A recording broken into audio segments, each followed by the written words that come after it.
j'attends la technique. J'attends qu'il me donne le feu vert.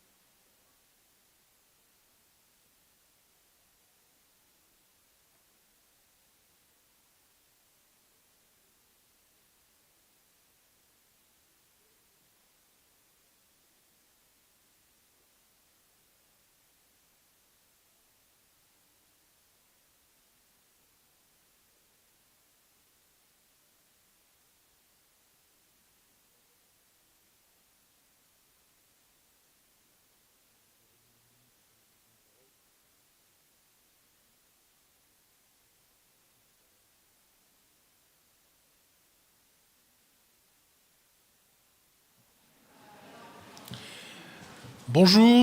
Hello everyone, welcome to the French pavilion. My name is Paul. I'm Executive Secretary for the 4000 Secretary. We work on the carbon in the soils. Our initiative has been launched in COP28 in Paris, which like 8 years ago, to promote the sequestration of carbon in the soil.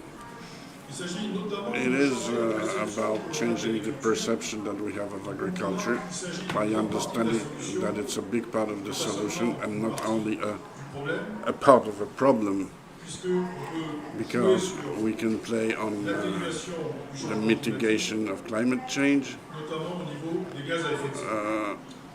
in particular in the GH gases. We including in deforestation, we are a big part of greenhouse gases. We have CO2, we all know that, but there's also the methane, CH4, that heats 28 more times than the CO2. Over 100 years, 20 times over 30 years, because the common years are very important too. Agriculture represents, when it comes to methane, 36% of emissions, 25% for breeding, and the rest for the agriculture that is forgotten too often. And the nitrate production, 300 times more heating than CO2. And the agriculture here is responsible for 95% of emissions. This image may seem dark, gloomy, but if we change the practices by choosing the agroecology, we can act on two grounds. On one side, to reduce the CO2 emissions by lowering the usage of fossil energies, by plowing less or not at all, or less methane thanks to good management of prairies, or the management of irrigation for the rice, and lower the rotoxide by using less chemical fertilizers. And so we can also use the lever of storing the carbon in the soils. This is good for the soils. It improves their resilience against big floods and droughts. Shortly, it's about, on one hand, reducing emissions and to store carbon in the soil instead in the atmosphere. This is the objective of the initiative for 4000 that I have the pleasure to animate at the international level, together with the RD and the CR2 research institutes in France with us, and have been with us from the very beginning. So welcome for this event. I would like to thank the responsible persons for allowing us to organize such an event today. Health of the soils, the strong link of the sustainable development. Without healthy soil, no health safety, no mitigation, no restoration of ground biodiversity, and no fight against the desertification.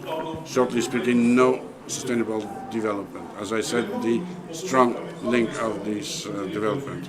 will confront point of views and the experiences of different actors, French and foreign, around the improvement of the health of the soils and a double objective to improve the productivity and the capacities of sequestration of carbon. These events concern two things: climate challenges and others. Been anticipated by the preparation of a political brief written and distributed in COP28 that you can read by scanning the QR code on the screen. I am giving you 2 seconds so you can to scan the code, the QR code, because otherwise it will make no. If you have any problem, technical problems, you can tell us. We've checked it. Okay, so allow me to present you, after this long introduction, our panelists. So we have Hélène Diallo from the Senegalese Institute of Agricultural Research. We have Mr. Oliver Oliveras, coordination of the Agroecology Coalition. We have a small change for the third person, as Mr. Quentin Sagnier has been retained in Paris and could not join us. So we have the pleasure to host, not as a replacement, but in his full quality, Mr. Abarini Jérôme Tondo, who's an associate professor of the University in Ivory Coast. And finally, last but not least, as they said, Mrs. Isabelle Drigo, who, from the structure called Imaflora. Sorry, I have lost my notes. Thank you very much for participating to this round table. In the second part of our event, we'll see Mr. Vincent Plafort and Jean-Luc Schott from CIRAD and IRD, so they can say a few important messages. I'm giving the floor now to our speakers. I would propose you to answer to 2 questions, all the 4 of you, with your different visions. You will all have 4 minutes to answer for every question. Okay, if you extend, no problem, but let's try to do our best. The first question is, we speak a lot about soil health. What is your understanding and your definition of soil health? There are official definitions, but our visions and our understanding is a little bit different. What is the definition you give to soil health? Madame Diallo, you have the... Hello everyone. Thank you very much, Paul, for your words of introduction. Many thanks to the AFD and to the French pavilion. As far as the last question is concerned, about how to define what healthy soils actually are, apart from the fact that there are the inner qualities, features from a biological, physical point of view, healthy soils is about their capacity to perform what they're supposed to perform and to serve the ecosystem in general. One of those functions is to produce food. This is an important element, of course, for us in Senegal, where we observe, as for the inner qualities, soils are quite poor, which means the yields are quite low. There's a huge gap between the potential, the variety, and what we see on the field. It's from 1.5 ton per hectare to 700 kilograms. As for rice, you have from 3 tons to 1.5, even sometimes less, which shows how which shows that our soils are not fertile. But pesticides are used in order for the yields to be better. Peasants use them yearly and permanently, which also has an impact on soil preservation, on environment preservation. So soil's health is a crucial element both for food security at a country level and for the environment's preservation. All right, so if I understand you well, you are performing like a distinction between the quality and the health of the soils. Thank you very much. Oliveros, what's your take on things?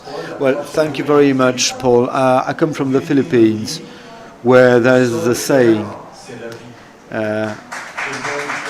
we say that soils are life. As an agriculture-based country, like many Southeastern Asian countries, our life depend on those life-related resources. Soils are present in our future. It's an environment that it has been defined as such by the World Food Security Forum. Soils health are a central basis for ecology and agriculture, because that's the basis for life on Earth. This is where you find the microbiome, plants, seeds. It all depends upon soil's health.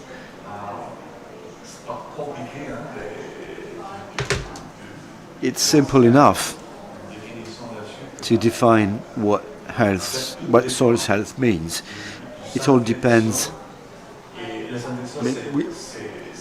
Everything depends, when it's coming to it, on soil's health, the very life of our people, our very survival. So it's completely integrated and anchored in. Our colleague already said about the definition of soil's health, yields, etc. The soil's health is our health. It's our planet's health. Thank you, Oliver. So you agree to say that soil's health is our general health. It's one health. It's a one health approach. It's about the global health. Animals, human beings, we're all together. Okay. Some pieces of information for the audience. Our neighbors are quite noisy, so feel free to use the headsets, whether you want to listen to the French version or to the English one. This is the option I've chosen. They're not making our life any easy. So, Mr. Jérôme Tondo, Professor, how do you reckon? What's your vision of things? Well, my take is quite theory-based. I'm a scientist. I'm an academician. I come from the university world, but I have a practical vision as well. I would like to add upon what my colleague from Senegal said. Soil's health is something that we always base on the systemic structure. It's about producing more, about facing climate change related issues. So today, soil's health is a key notion that helps us solving problems humanity is facing. It's about biodiversity, of course. It's about climate change, and it's about soil degradation. So it's a key notion that could help us solving all those three problems, and that linked also with the agreement signed in Rio de Janeiro unfortunately, this notion is not given all the importance it should be and it deserves to be. This comparison between the biodiversity notion and sustainable agriculture. The soils health notion is nowadays the indicator that shows sustainable usage. In Rio, we've pushed forward the biodiversity notion that got far more popular. Nowadays, it's about environmental conservation. It's about the negative impact humankind has on its environment protection, and such. But now, as we talk about soils health, we have to start to think about agroecology, sustainable usage, and sustainably managed ecosystem in order to reach food security and mitigate the adverse effects climate change has. That's how I would define soils health. I think it is key to make a focus on the soils health today, just as the word biodiversity became popular since, well, for the last 20 years, and we should do the same with soils health. Thank you very much. So it's like a sustainable development KPI, a sustainable agriculture indicator. I agree with what you said, and that this is one of the objectives we follow. We are trying to reach within our initiative, the 4,000 initiative. Desertification is something we talk a lot. I think it's done because we can't talk about the first, not talking about the latter. But there is still some work to do for biodiversity. Agriculture is often considered as one of the main enemies for biodiversity, which is quite true, by the way.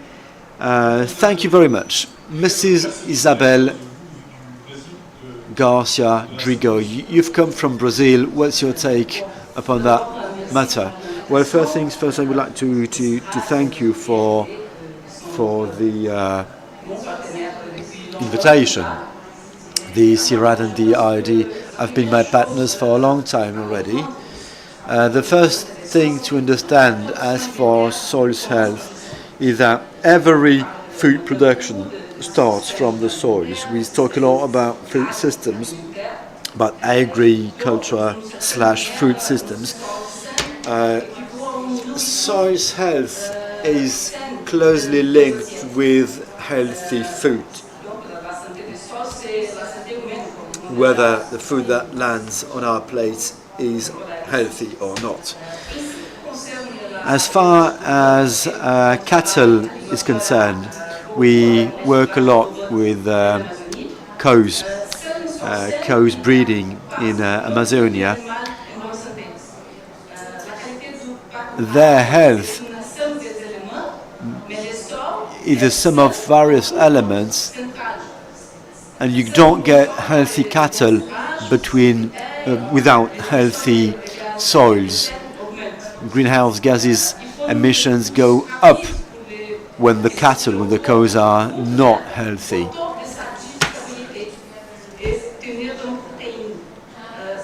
You need proteins, you need quality food for your cattle, if you are to reduce methane emissions, because the less healthy cows are, the more methane emissions you get. I would like to drop a couple of figures we've gathered that concern production models.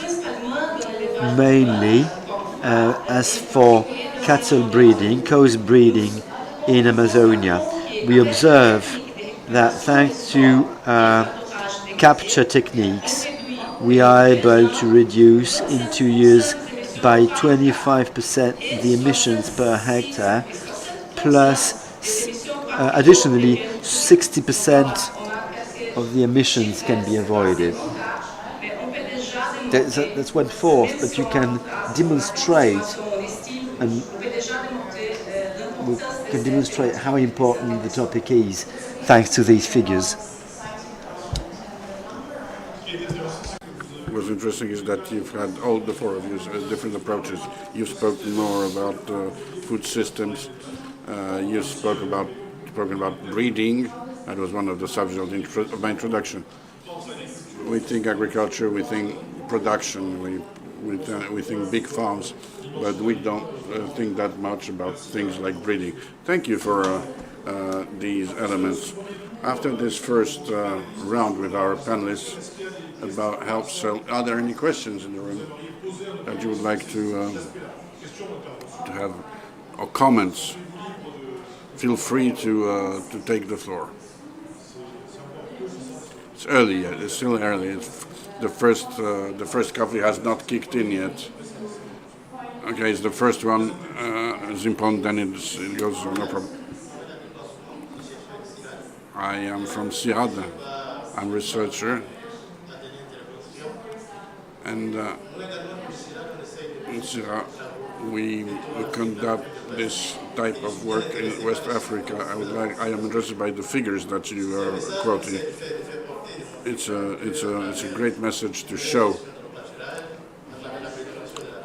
through this works we can mitigate the intensity of the emissions. But my question is about the 60% that you've mentioned.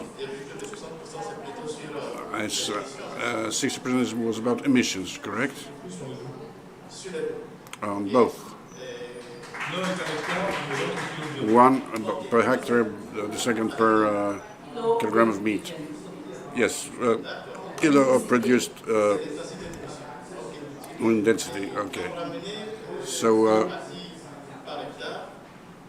when you talk about hectares, you talk about compensation of everything, direct, indirect emissions. We're talking about direct emissions from activity in the farms.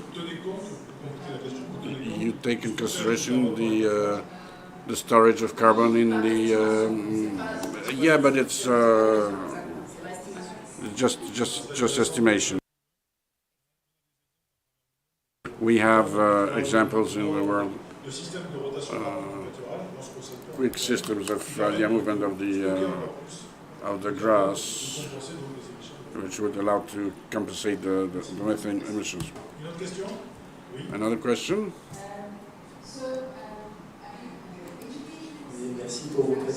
Thank you very much for your presentations.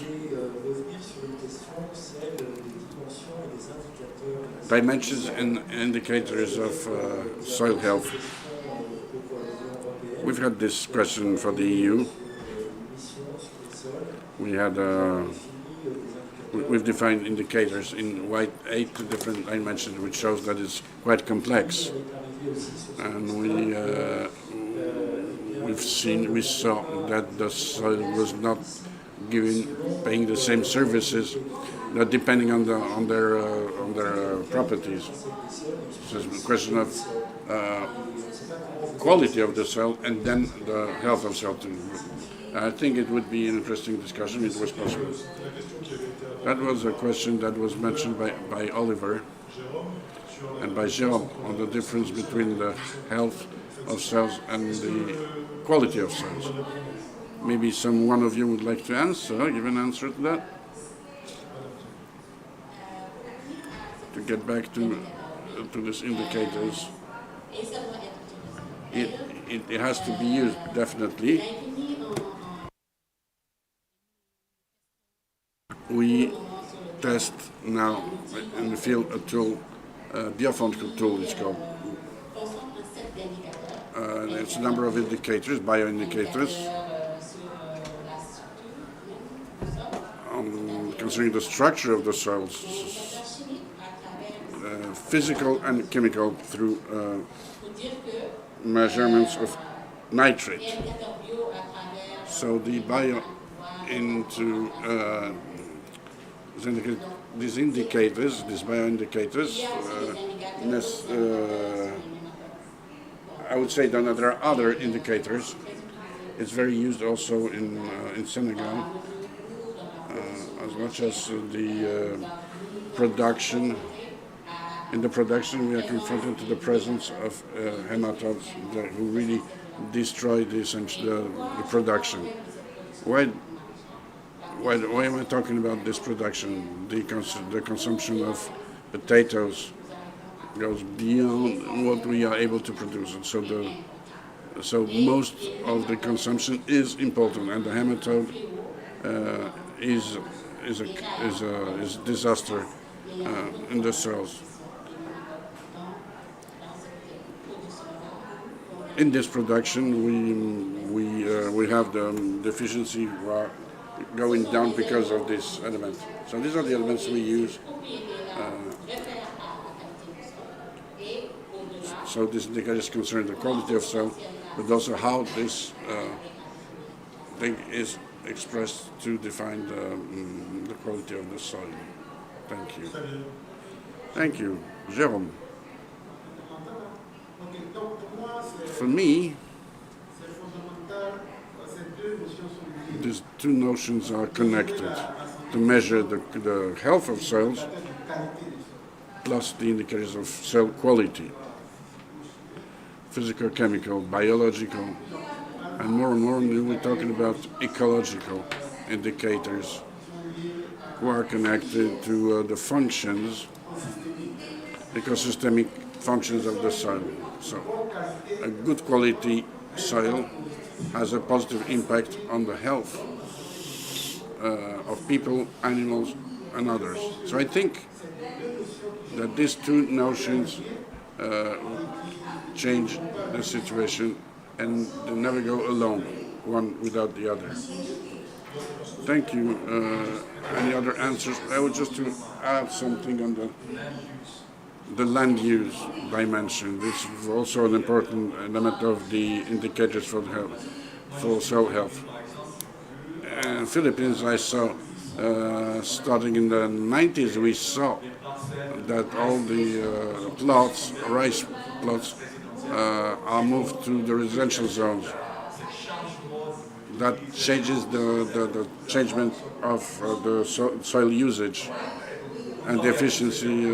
Once you lose it, it's lost. This is an indicator that we have to take into consideration. So the soil conversion rates becomes an indicator to measure the quality and the health of soils. Thank you. Too bad that our speaker, Mr. Constantine Jean, but you're happy you're with us. Too bad he's not with us because this Genesis company, I mean, they deal with measurements of soil health, and he would have interesting things to talk with some parameters. There's the DNA with the carbon quality in these soils. Okay, no more questions. So we'll get to the second round of questions. We'll stick to French. Okay, Oliver? Deuxième question sera la suivante. So my second question will be the following. What actions do you carry out on the field in order to make a central element in your strategy of the soil's health?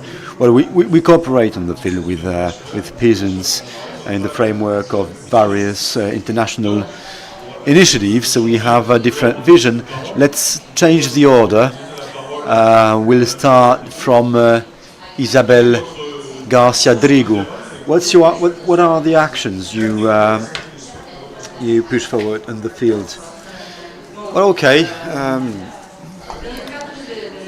As far as our cooperation with the CIRAD in Amazonia is concerned, I will start from there. That's a framework.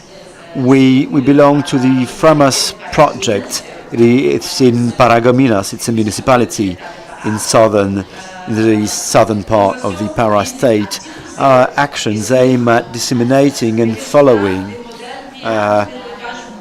the results met by sustainable cattle breeding projects, cows, it's mainly cows.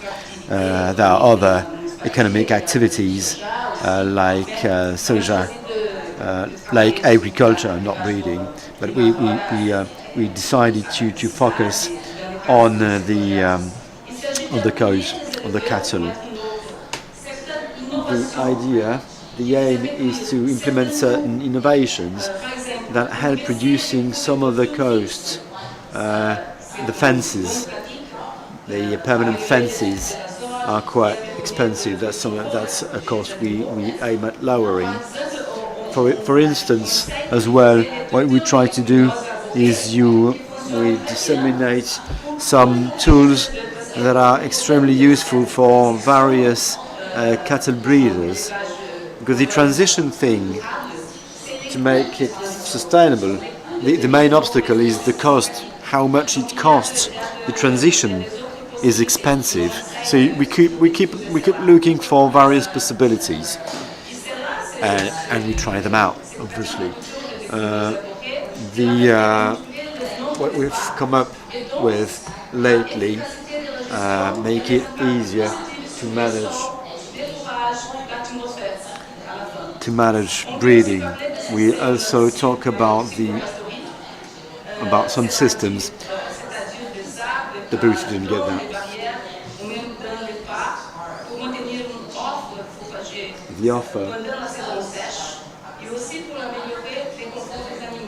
We're trying to improve the animals' comfort. The booth should have been provided with this text that is being read at this moment on a mobile phone.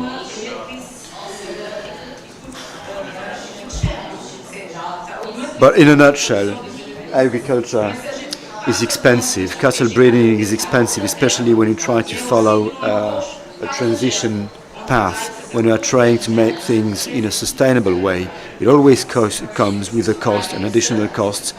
So we try to lower that cost for the peasants. We are doing our best to support, and that's also good for the surrounding forests.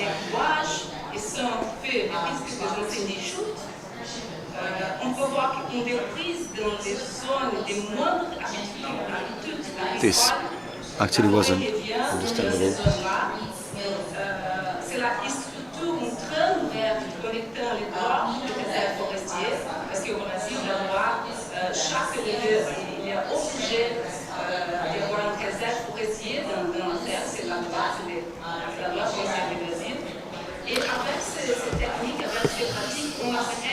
Génération forestière et la production de services écosystémiques.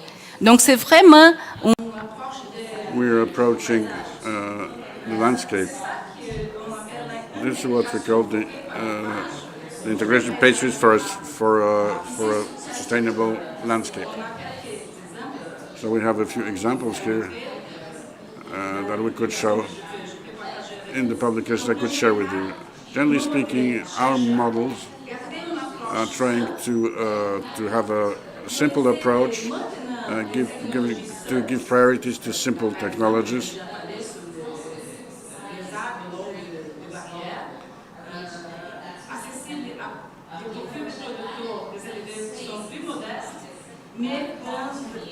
With breeders that are more modest, but in the regions that are closed.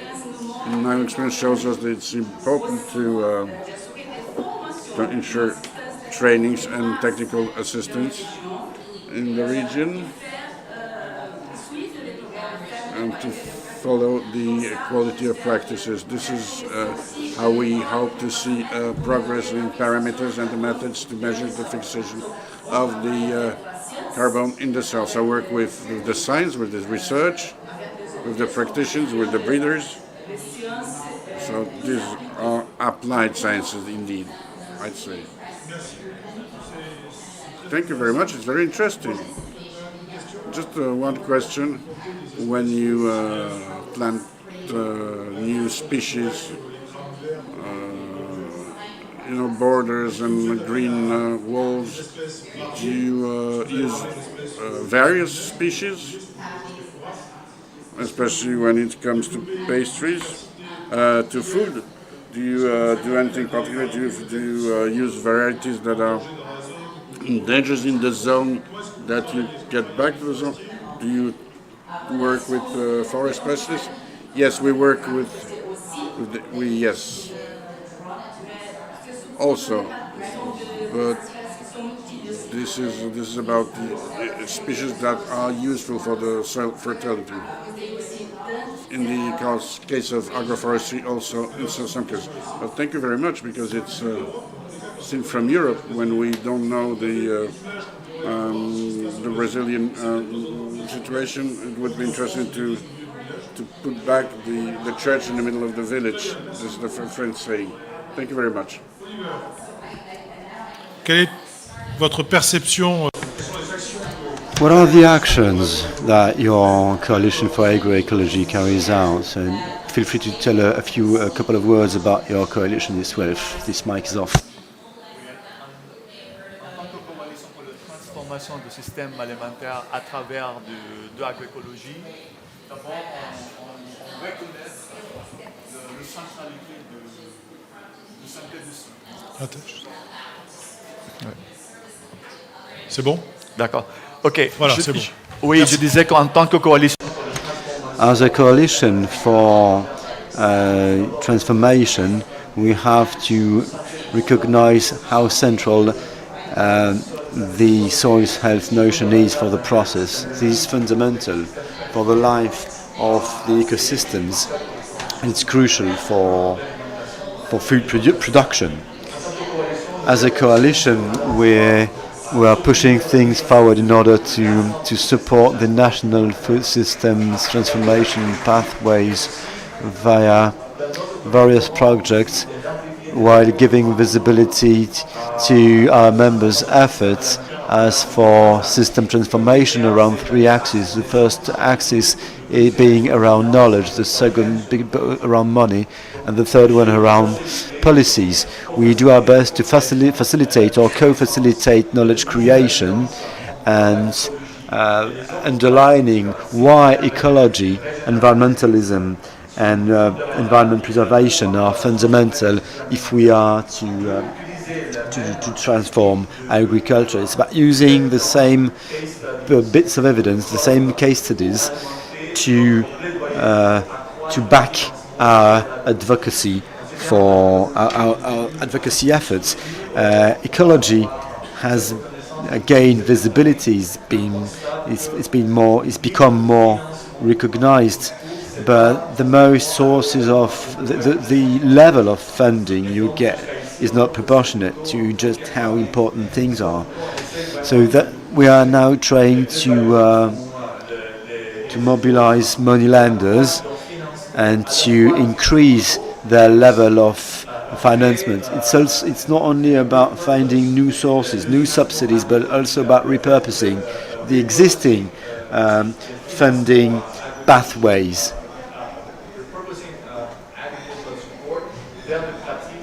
Towards agriculture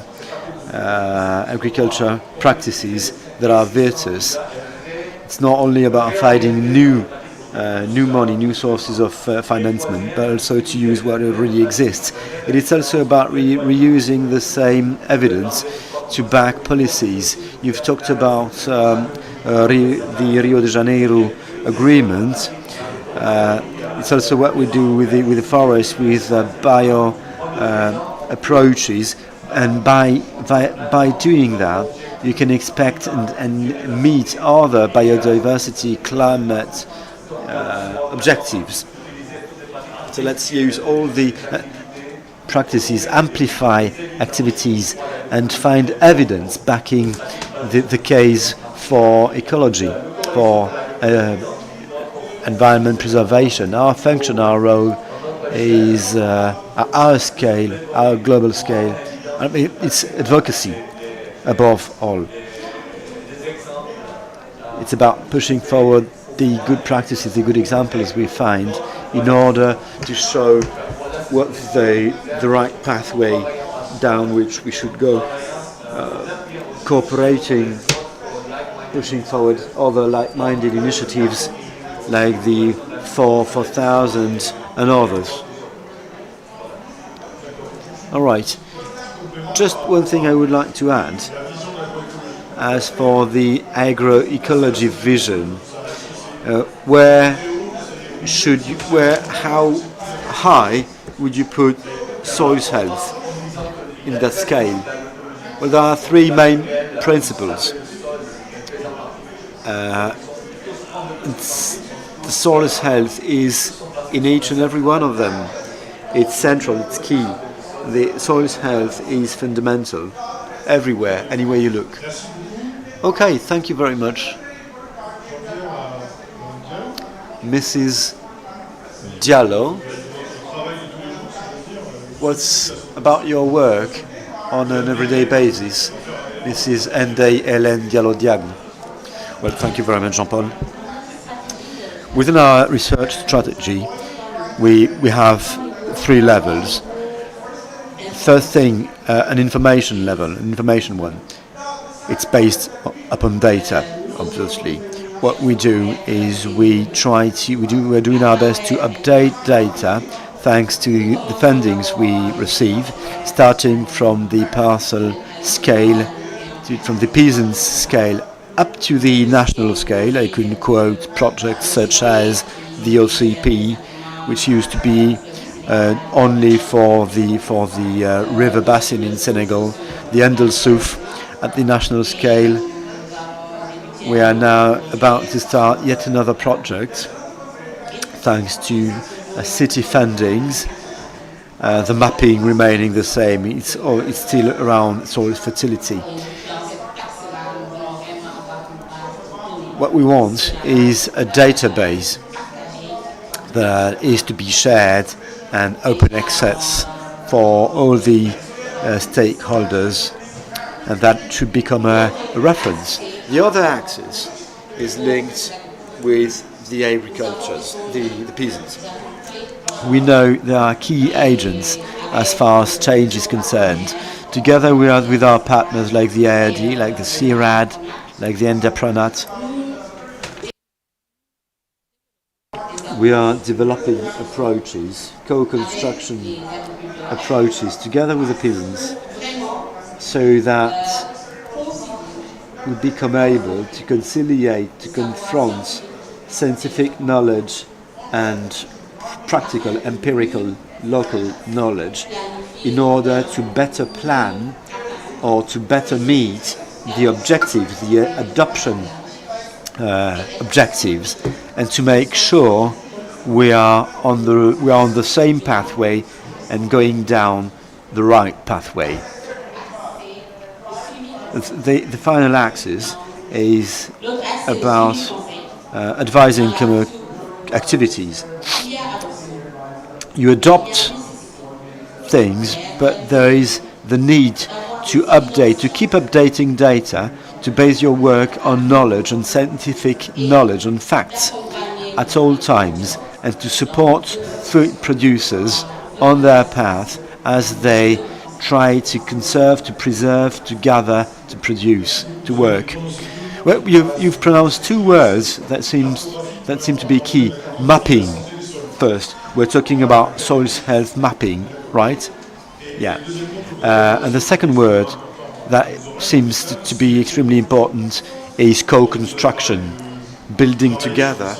That you base upon the local knowledge, the local know-how, conciliating local knowledge and scientific data.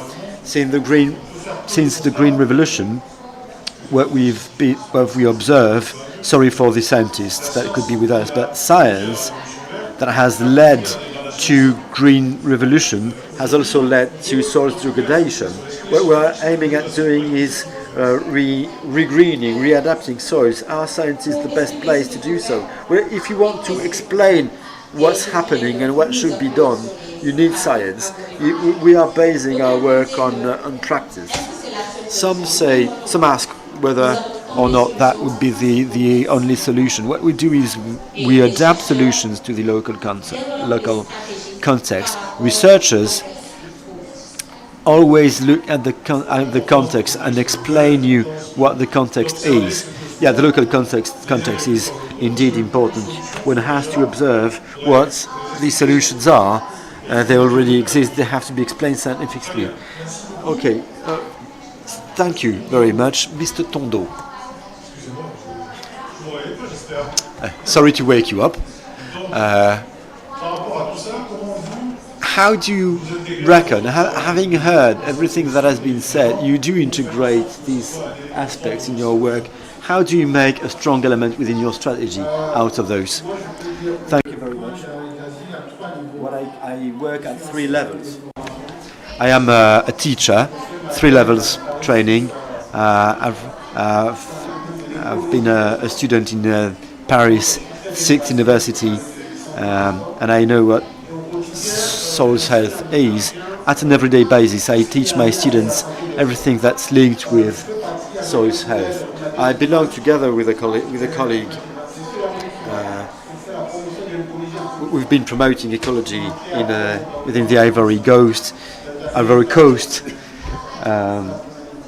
Back in the 2000s, the early 2000s, we started working there in Ivory Coast, bringing science, ecology to a very high level, so that now we have a generation of young researchers that have been trained within the field of ecology, and especially in agroecology. Now, in terms of research, I'm quite committed in various fields. We receive lots of funding from the UNICEF, from the Foreign Affairs Ministry. I cooperate with other actors. I've written a thesis for the IRD, with the SHIRAD, the C4, the ICRAF, various actors, always around eco-agriculture transition, always linked with agriculture and with food crops. It fully falls within today's topic. I work with partners, international partners and national partners, as far as research activities are concerned. Third thing, and that's an important chapter that I work around more often, which is context, conversations with policymakers. You won't change the world without chatting with decision makers, without politicians. You need them on board. You need them for development. You need them for innovation. For the last 3 years, almost, I've been working with some of the ministries, some of our ministries in Ivory Coast, being in touch with forests, with agriculture, via projects that are not always field related, but more advocacy related, communication, dissemination, advocacy trainings. I've been the chair for the organizational committee for COP28 in Ivory Coast. I am now engaged in the implementation of a vast program which aims at changing things in terms of sustainable agriculture habits. That would be about it for my everyday work. Now, you've been talking about the digital mapping, soil digital mapping. That's key. I'm working within a project named Horizon Europe with the IFRIC and the NTA. The aim being to map soils, our soils in Ivory Coast, in the Côte d'Ivoire, supporting the sustainable development policy making, but the soil's health component hasn't been taken into consideration, unfortunately. So my work is to bring this notion to a higher level in terms of priorities, to get a real soil health map in Ivory Coast. My hope is, thanks to my work, to my advocacy, some of the barriers might be overcome. We had the coalition for the soil health. It's an existing institution, right? That may be an idea. Okay, you said two very important words: cocoa culture and interface with politicians. You're from Ivory Coast. You are the first producer of cocoa, and you know that the EU has implemented regulations as to the countries of producing some things like cocoa to prove that this production of these things do not cause deforestation. You were talking about agroforestry. What does the Ivory Coast do to follow this new tunnel that the EU has created for the producers of coffee, tea, cocoa? We don't need to lie. A big challenge for the Ivory Coast. We know that the cocoa culture has destroyed forest. 80% of the forest. 80% of the forest has been destroyed. For us, it's moving. There will be strong actions implemented.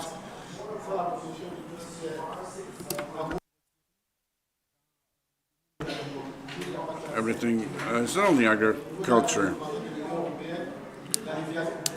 There's VA cultures that are concerns, and also cultures like palm, and my country plays an important role in the production of these commodities. And for the cocoa, it's a big challenge. And there's a new forest code that has been elaborated, that is being put in place currently, and this is about the agroforest. This is how we call them. It's about introducing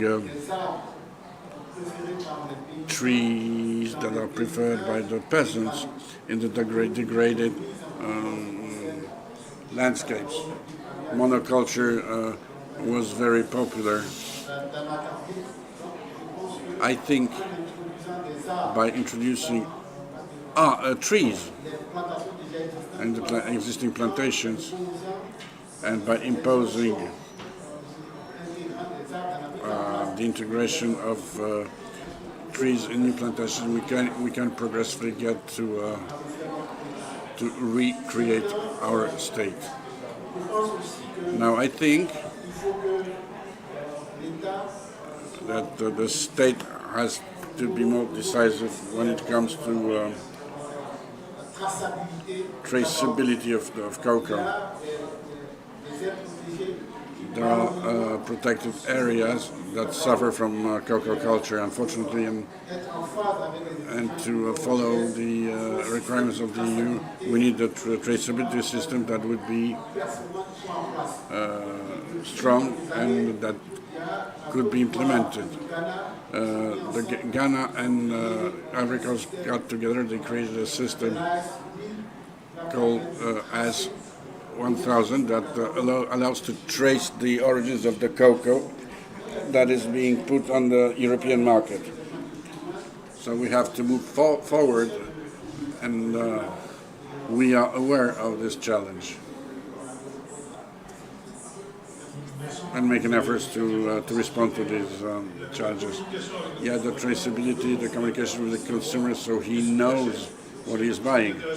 What's interesting is to see the return of the tree. No more cocoa, so we're going to plant trees in pace.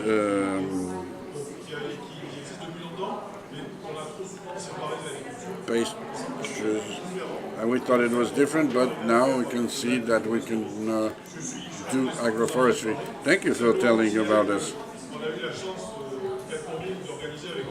We had we're lucky to organize together with the center on exploitation of pastures and the soils in your country and for cocoa. So I'm doing this publicity here. I just wanted to say that the initiative for 4,000 entitled "The Agriculturists has the farmers have the soil in their hand." We're trying to do things. We try to give simple questions so people can understand. To answer questions like, is biological agriculture, is it part of agriculture? What are the ancillary practice, etc.? If you want to get the book, I will tell you. Okay, end of commercials. Now, does anyone have questions on this subject that have been developed about the ground?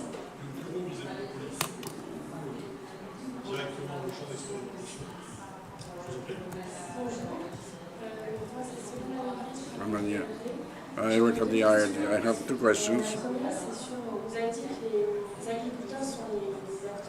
You said that the farmers were the central actors for the transition. My question is how to convince them. What are the breaks and what are the best arguments to convince them? You said that there was a cost of the transition. Are there any others? What are the best arguments to convince them?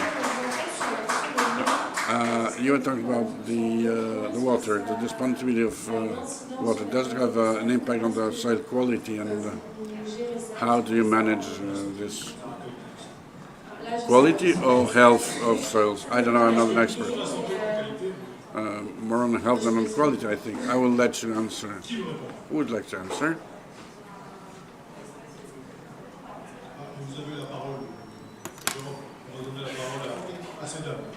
Jérôme, we're going to give the floor to these ladies. When it comes to agroecological transition, there is assistance. There are existing practices.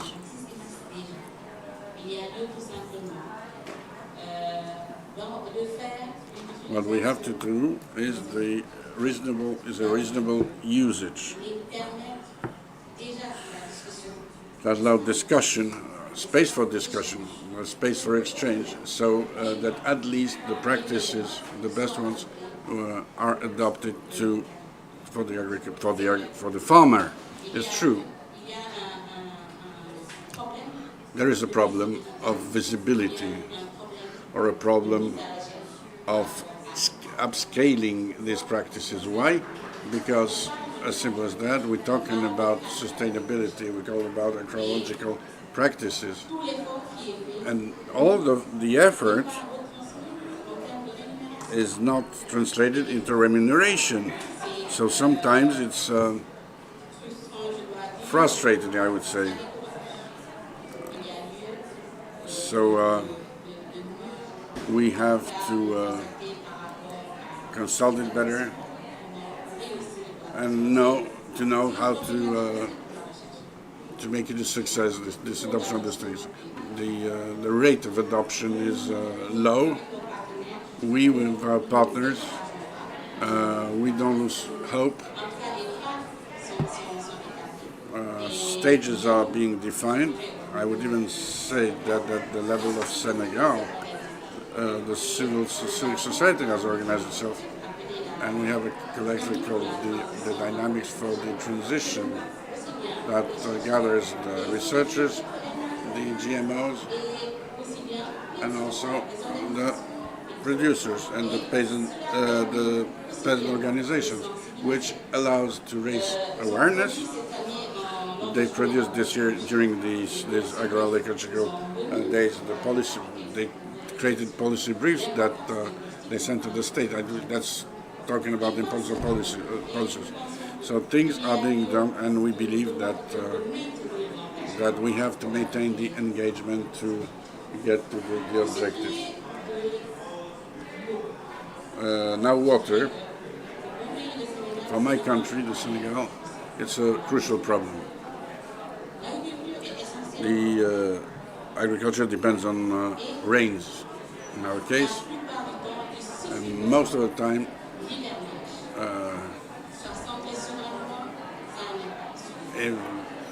there's less rain, or they are considered over one month, if the rainfalls are not well distributed over the year, it causes problems. So now there is a variation that is to be observed over the years. We need to conduct trainings for the ways to optimally irrigate. And the quality of water, finally, that may create problems at the level of the systems, but also of the map. I will give you an example. In the NIA zone, producers use pumps, but by using them, they use oils and fuel faulty to make the pump work, and the residues go to the soil and to these layers where the water is present. So we have to manage the health of soils, but we also need to train, and we do advocacy and research for this management of other things, because this cannot be dissociated. Thank you. Revenir, Isabelle. Well, thank you, Isabelle. You wanted to tackle on that. Yes, I would like to answer this question about how to convince the agriculture, the food producers. Well, that's not easy, because they do resist. They're not keen on implementing the new practices for various reasons. What we try to do is we try to talk them into it. To promote sustainable production, you need incentives like certifications, labels, a follow-up of the progress that has been made by one, telling them it can be paid for. But certification tools are key. It's also about governance within municipalities. We've tried to put in place a territorial governance system, since if you see your neighbour is doing all right as a food producer and has implemented some new practices, it will get easier to convince you, to take you into doing the same thing. For it to be crystal clear, it's a beginning phase. We started small, but the upscaling phase is awaiting, and that's why the incentives and shedding light positively to the products you are trying to disseminate is extremely important. Thank you. 2 words of conclusion. You mentioned traceability and certifications. It's about customer relations, and it's about one interesting thing, the neighbor aspect, how my neighbor is doing. It's useful because in theory, when you barely talk about it, it might seem non-practical and perhaps not profitable. But if you see your neighbor is doing all right, that's another story. We are looking backwards at history. Peer peasants are often unhappy with the agriculture-related policies that are implemented in their countries. So it didn't look fancy, it didn't look sexy at first glance for them. You talked about governance. You see that it's as you were saying, it's a beginning phase, it's a pilot phase. Agroecology or ecological, pro-environmental agriculture started that way. It is indeed extremely important to look at what works. The campesina is one example. It's about determining what the best agriculture practices are, to map what works and to make it advisable, as you were saying. If you see your neighbor is implementing some new tools, new practices, new notions, and seems to be doing all right, that will work as an incentive for you to do so as well. The role played by research, by science, is huge and has to remain so.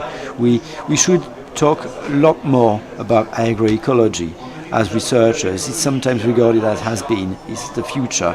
We keep on looking for technologies that might be used in the future. Now trainings, more and more people, or less and less people, work on the field because more and more people move to the cities. And now you have to attract, you have to talk people, you have to convince people to stay in the countryside, in the rural areas, because you need people to grow food. You need people to look after cattle. You won't get any proper agriculture without peasants.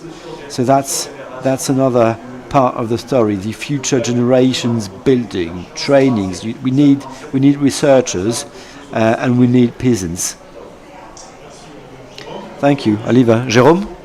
Well, thank you very much. The truth is, yeah, of course, you have to put money on the table. If you want to switch to agroecology. So the fundamental question is whether or not African governments are ready to catch their wallets, because funding is one thing, but you won't get all the money from outside. Plus, it's also about the law framework. Real estate, for example, can women have access to land owning? How can I switch to agroecology if I can't become a landlord? There are social inequalities and gender-based inequalities, and the institutional aspect of things. No one is keen on investing when they don't own the land they are working on. I think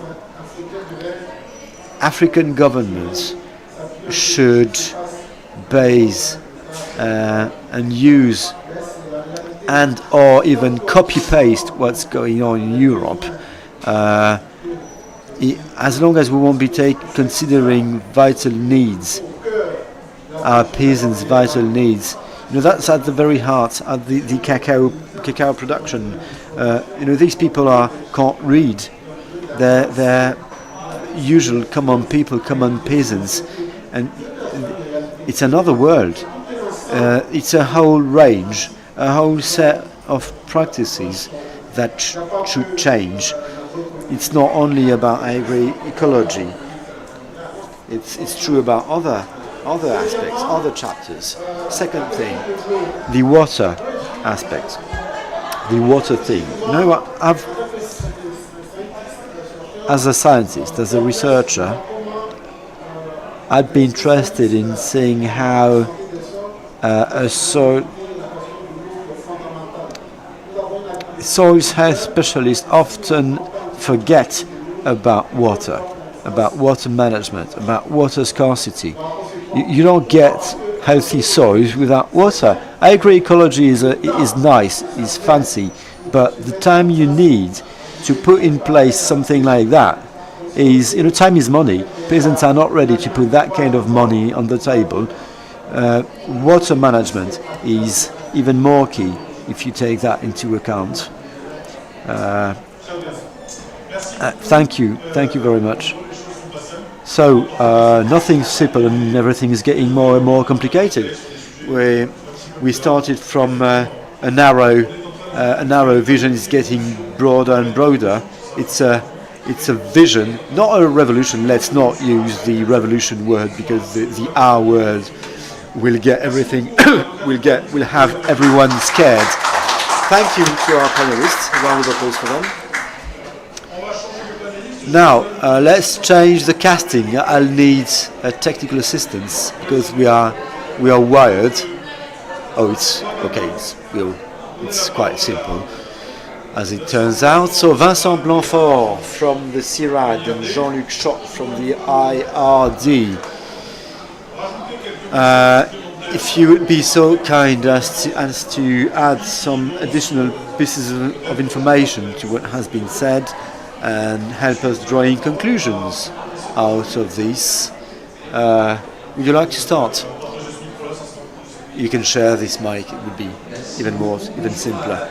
Well, thank you very much. Hello everyone. It's a real pleasure and an honor to take the mic after the 4 experts we've been honored to welcome here.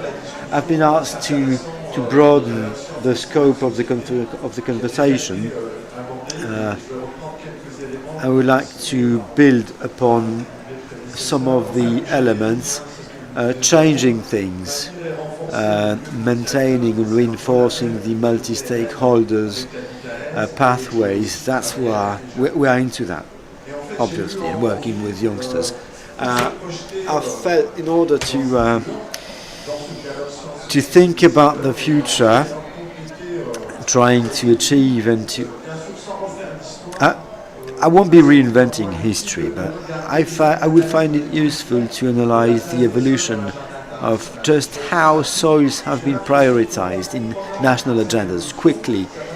Understanding this notion would allow us to work together so that we push forward the soil's health place in the agenda. In 1981, the AFO has come up with a CART, 1987, a report upon sustainable development that wouldn't quote the soil's health notion, but opening a conceptual framework for sustainable development. 1992, Rio de Janeiro summit, biodiversity, soil restoration, desertification, droughts, etc. 2005, 5 years after the millennial objectives, an update of the initiative with the ecosystemic notions. We all remember about the soil's role to serve the ecosystems. Then we had the crisis in 2008, after which scientists, policymakers, civil societies were reminded how soil health is important and how soil serve the ecosystems and societies. It goes without saying that the major inflection point was 2015 and the Paris Agreement with the 44000 initiative that was prepared in March 2015. As we certainly saw Stéphane Le Foll, I remember, a minister, saying 4,000 carbon, we can reduce the improvement, the enhancement of carbon dioxide, greenhouse gases emissions. That was a game changer. We had the Coronavia, etc., etc. You know all of that by heart. So, if you look at history, you see many things have happened in a short period of time between 2000 and 2023. More around 6,000 paperworks have been published, research works have been published around ecology. It's multidisciplinary, really. If you look at the political agenda, at the EU level, you have the Green Deal, you have, as for the African Union, you have the Soil Initiative for Africa, you have the IPCC works, or the IP-based, the special report on climate change, the IPBES for land degradation report assessments, and the fight against desertification and droughts, the neutral degradation, 15.3 sustainable development agenda, and the examples that have been showcased by our colleagues at the national, at the local, at the actor scale. Lots of initiatives that have been put in place and moved forward for soil health to be at the very heart of these strategies. Within the policy brief we've written, the CIRAD and the 44000, our will is to produce new bits of knowledge, scientific knowledge, namely, to mobilize broadly a wide scope, scientifically speaking, many disciplines, so that soil health become a key element within the political agenda. A little digression now. I would like to connect to the way Paul has called upon research, asking whether knowledge, scientific knowledge, could be the only source of knowledge that would solve all the problems. Of course not. But if you look at what science have produced in terms of green revolution, we've come up with various tools. We've talked about nitrogen. Max 40% of the nitrogen you use while nurturing soils, 60% from the soil, 40% comes from the nitrogen. We were not talking about putting more nitrogen within the soils, but about using more the natural resources given by the soils. So it's about understanding what science says and applying it. Keep on mobilizing research, keep on listening to what science people have got to say. Producing knowledge is important. That's what scientists do. But our colleague from Brazil, our colleague from Senegal, told about cooperation between science and local actors, peasants, practitioners produce knowledge as well. But what we say is aligned with what the policymakers say. They are calling for co-construction. They are calling for. They're asking to put soil health at the very heart. It's quite aligned with the Paris Agreement. It's about pushing it forward. If you hear at negotiations around the Sharm el-Sheikh initiatives.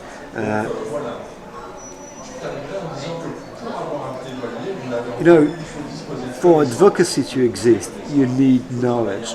You won't make a case for anything if you don't have knowledge. No knowledge, no arguments. Thank you, Jean-Luc. This is what we saw before with the QR code. That exists also in French. We're in the French pavilion, so we have the right to say that it does exist in French too. Vincent, what is your point of view? Just a few things that I found interesting. What was said by our panelists. It's part of a general movement today to bring proofs and to disseminate them. The second level is the support with public policies and finances, all that to get to governments. I think that soil health cannot escape from this scheme. One thing important that I've noted is that the carbon, there's not conflict between to produce and to mitigate the climate change. It's very important. There are synergies between the soil producing food in the direction of producing systems that are compatible with the reduction of greenhouse gases in agriculture. It seems interesting.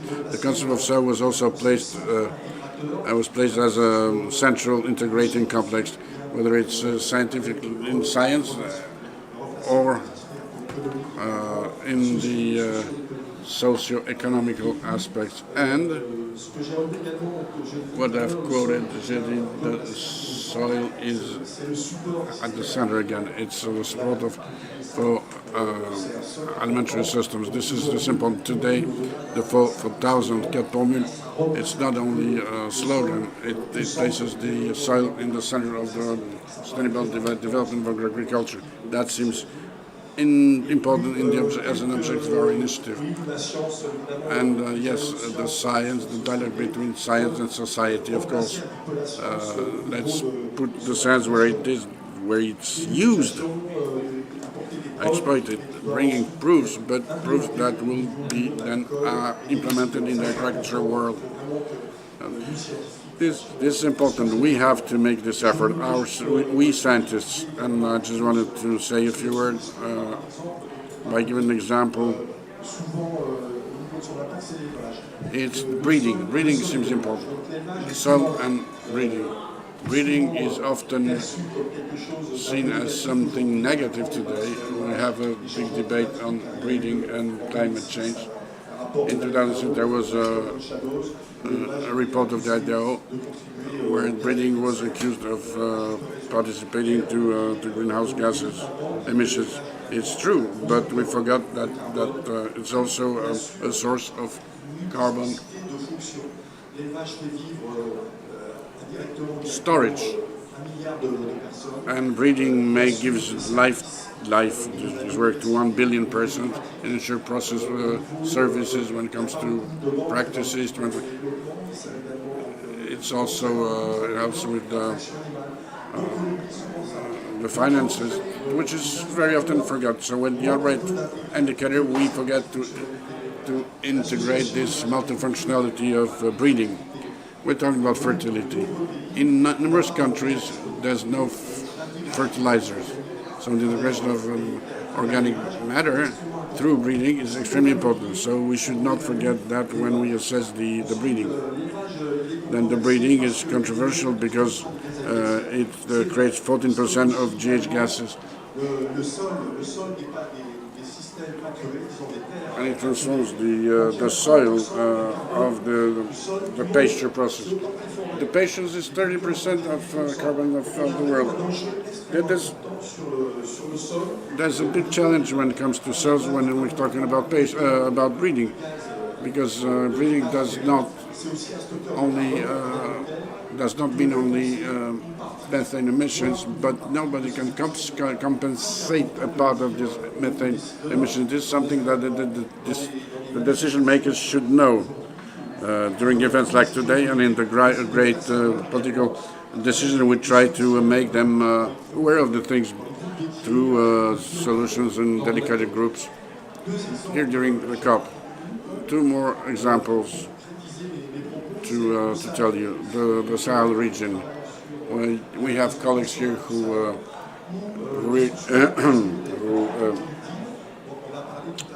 work on these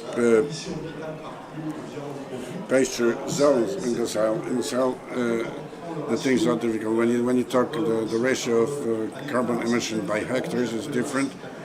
Our colleagues show here that there are territories when you take the total carbon. It turns out that it's absolutely neutral so now the methane emissions. These are international standards. In South there are projects that show that these emissions are much lower, that they seem to be drawn in the international standards. We need to have a right evaluation of the system. In Amazonia, in French Guiana, in Brazil, we work also to show that there is a very important big carbon storage in deep layers of the soil.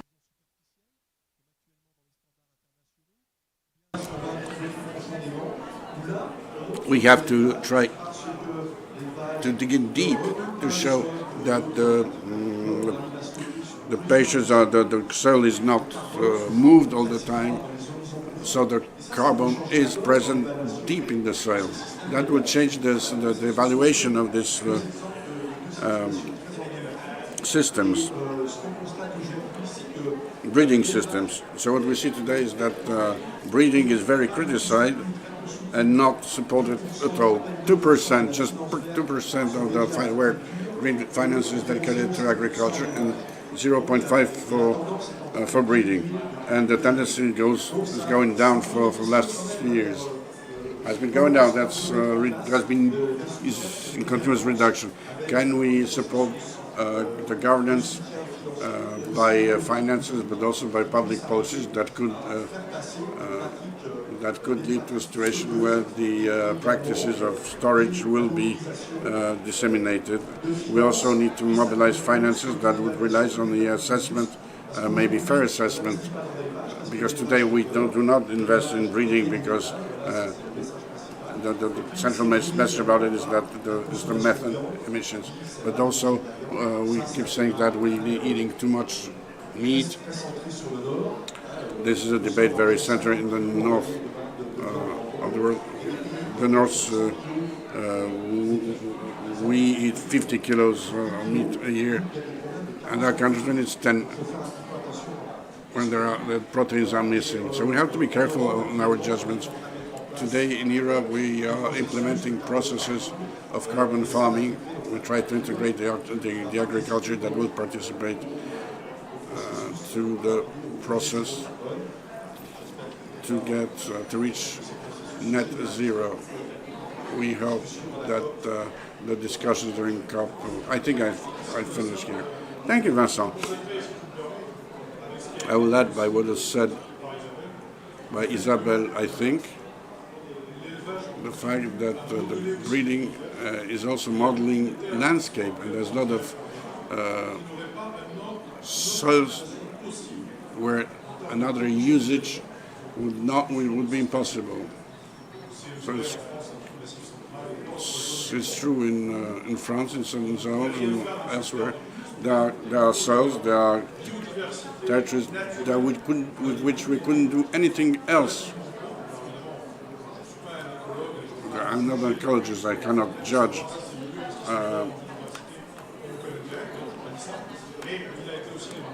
It was demonstrated that the pastures, permanent pastures that are managed, so to say, by animals are much better than natural ecosystems that were present previously in these zones. So from time to time we have to say again certain things. We can make caricatures of production, of breeding, anything. But one more time I'd like to place the church in the middle of the village, but because there's been objectives that have been defined to feed a maximum population on the planet. We manage. Now there are still 800 million people who don't eat enough in the world. And these are figures that are too big. We can make it relative. I mean, I was on the summit on 96. The figures were the same about feeding people, except that the world population has grown since, so it gives a relatively different vision, although it's a major subject. But the agroecology does not kill. Do you want to say something else? I just wanted to add. I just wanted to do one thing. Everything else has been said here. This is an echo to what the panelists have said. It's the relation between the production and the consumption, and the notion of traceability. If we had the possibility to document what the consumers eat and its impact on the carbon, biodiversity, and so on, that would be a challenge so the consumer can make a choice, because between I do have to consume, but I have the possibility to choose what I'm consuming, what I'm eating. So we know that what we do has an impact on soils and trade of commodities. We could create a label. I do consume, but I know that it's the thing has been produced in conditions of soil improvement. Yeah, there are things that are trying to take like the planet score and so on. We have one question. Can we have a microphone? We have 30 seconds left. Yes, thank you. I forgot to introduce myself, Jean-François, from the Innovation. Just wanted to go back on the next part of the process. Jean-Luc, you've explained perfectly the history. Today we have the declaration that has been made by 137 countries. We had a premiere, soil health. And there's an appeal to the reflection of the countries to reinforce the engagement that will have to be presented in 2025, and the next series of these engagements determined at the national level in terms of agriculture, food, and etc. I have the impression that we have something like a window of opportunity that should allow us, thanks to this COP, thanks to alliances on agroecology and others. There are lots of possibilities to try to work with some countries on their engagements on one side and the increase of their ambitions, but also on the transparency. Transparency that should be there, because last year the Swedish has published the land gap report. There is a need for reinforced transparency. I just wanted to remind you in this context that we need to be able to measure and to report the emissions, because this is something that made the decrease of emissions become credible, and it has to become a part of the political process. I'm doing the commercials now. We're trying to build an international consortium for research with lots of colleagues who are present in this room, by the way. It's about the soil carbon.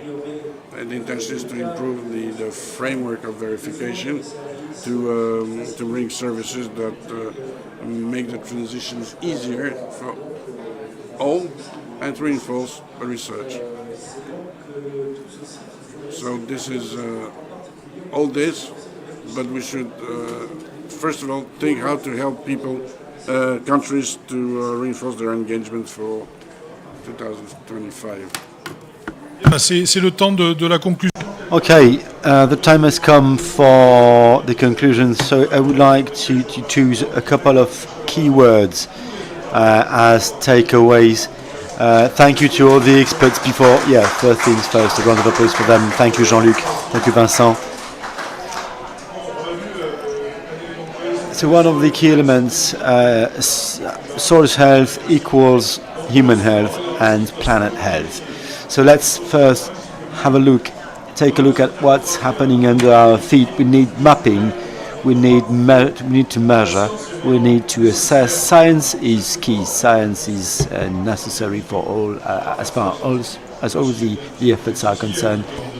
I've been a little bit provocative towards my fellow scientists, but that was on purpose.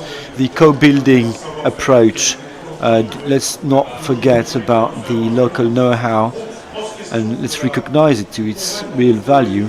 The advocacy is extremely important. Convincing people, convincing policymakers, talking peasants into the practices we cherish. Breeding. Let's. There is no. Let's not forget about breeding. Let's not name and shame breeding. Breeding is just as virtuous as the other agriculture production modes, food production modes are concerned. And let's not forget about water. Water is extremely important for life on Earth. Many thanks once again to all the participants and to the audience.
comme il veut.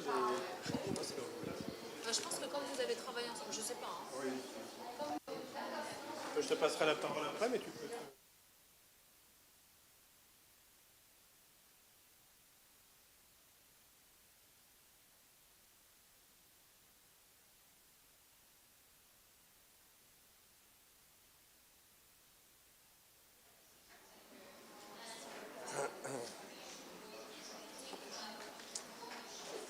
Ouais. Up to you.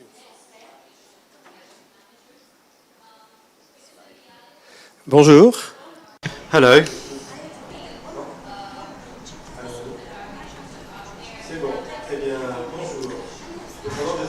Let me introduce myself, Eric Lebrac. I'm in charge of the international management within the Paris Region Institute, which is an urbanism agency working in Paris region. We've been planning Paris region since 1960, and it wasn't easy. It has never been easy, believe me. I would like to provide you with an overview of the megalopolis situation around Paris, 12 million inhabitants. The first thing is, one should know that our century is one of big cities.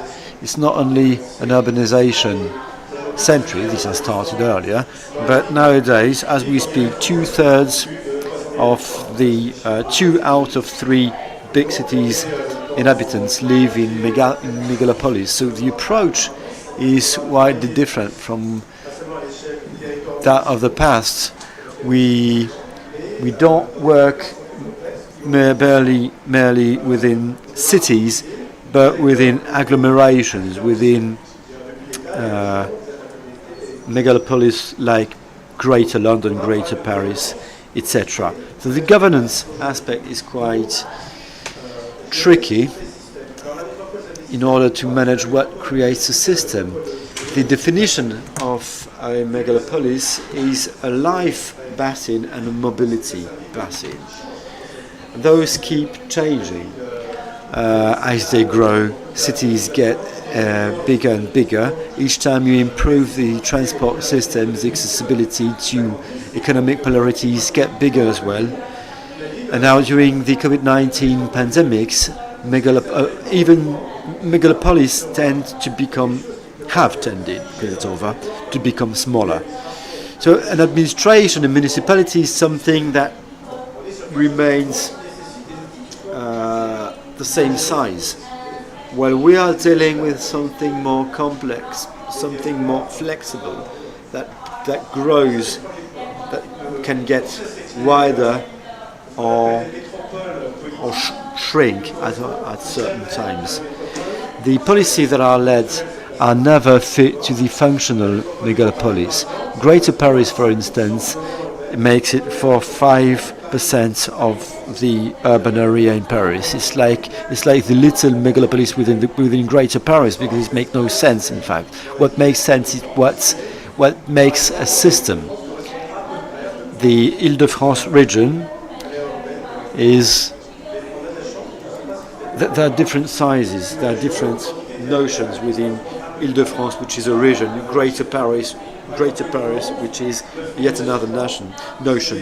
Greater London, 9 million inhabitants, for instance. This is 2/3 of the metropolitan area of London, 14 million inhabitants. So it's like Greater Nantes. Greater Nantes is a political entity, but it's not the right scale. So you have to work. Greater London has to cooperate with regions so that they come up with a consistent scale. So you see how complex things are, and as you can imagine, each time we talk about climate, we have to ask questions at various scales with stakeholders that you need consistency. It's a degree of consistency between climate action at the megalopolis scale, but the political tools haven't been created for that purpose. So we create urbanism agencies that help with dialogue in order to produce reflection, follow-up, knowledge, projection, forecasts and strategies, policies that can focus on a city, municipality, greater city or region scale, which is what we've been doing in Ile-de-France since 1960, at first for administrative reasons, but now for, among others, climate change related purpose. Other ones, among others, because you have mobilities and etc. But that's what we've been working at. The second topic that is of huge importance is climate change makes it mandatory to change our vision and to perform a paradigm shift in terms of city planning. Why? Because the paradigm we've been basing on in the 1960s, after Harvard, we still Harvard exists, etc. We planned cities to be able to move from A to B as fast as possible in order to foster employment. So we would be working back then on quickness. Motorways were created for that purpose.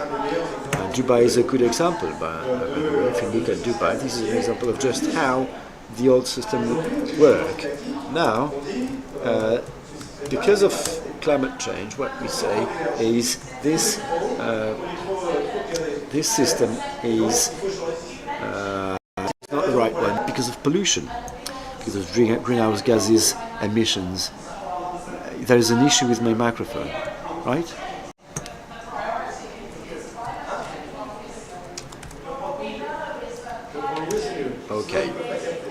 Okay, middle of the mouth. Right. Okay, so this paradigm shift, this mentality shift, what is quite representative, which is quite evocative nowadays, is I guess you've heard about the 15-minute city, and the reason why it seems so obvious now for urban planners, for marketing specialists, is it seems to be a necessity for climate change reasons. I mean, proximity has always been something handy. It's been showcased by city planners for years. But not only is it attractive because it's supported by policymakers, but also because it fits to the new model, which shows we've shifted from we're changing the way we plan cities, because we need to have everything close. Not only shops need to be close, not since yesterday, but your job too. So your workplace has to be close, and this has a huge impact on the works that are made by institutions like about which Olivier Audin will talk a bit. So 15 minutes, but polarities, the way we organize polarities, the principles,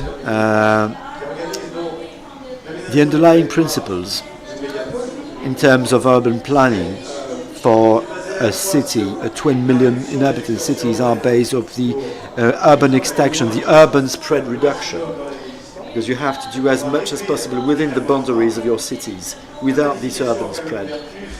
Planning has some qualities. If you compare Rio de Janeiro with Paris, you see the amount of inhabitants is much more the same, while Paris is 600 hectares wide. Rio is far bigger because Paris has been planned differently, in a different manner from Rio. If you take London, who invests in the urban planning? 87% of the investments take place within London, intramuros.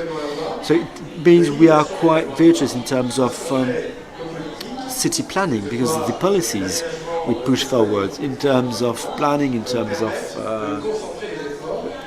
makes it possible to concentrate the efforts without urban spread as a last resort. We have limiting urban spread, limiting energy consumption thanks to new mobilities. Third topic, circular economy, basic principles, of course, that translate into regional plans. Circular economy, limiting energy consumption and resources consumption in a broader way. less building, more innovation, putting the focus on the reuse, the material reuse, or limiting raw materials, new resources. You know, the aggregate we use in Paris is imported from northern France, not from the Paris region. So it costs money and it uses resources and it means pollution. So that it's also a huge work around the 200,000 hectares of free space, this space that is unused within Paris. That's a specific glaze and a precise one on the way we can come up with incentives. There are malls that disappear. There are industrial areas that disappear. And two last things.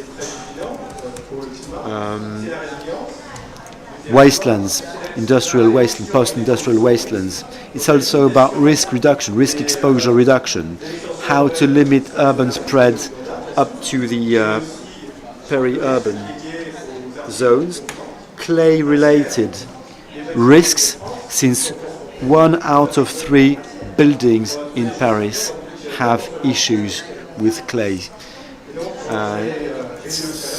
You have heat islands. We've performed a mapping of all the blocks, all the building blocks, in order to assess the impact of the heat on these, in order to come up with solutions, green solutions, how to cool the city. 1 building out of 3 in Paris is confronted to expensive clay. One last thing. Many centers, not one city center, but numerous centers within a city. So you get 130 polarities in Greater Paris or in the Île-de-France region. That's what city planning is about in Paris. The document will be published and adopted by the end of 2024. It is publicly accessible. Olivier Houdin, I'm going to give you the floor at this very moment. Thank you. Merci. Thank you, Eric. Hello, everyone. We're happy to be here. Thank you very much for the invitation. To Business France, to the CCI France. Emilienne. I am Olivier Houdin. I'm Director of Project.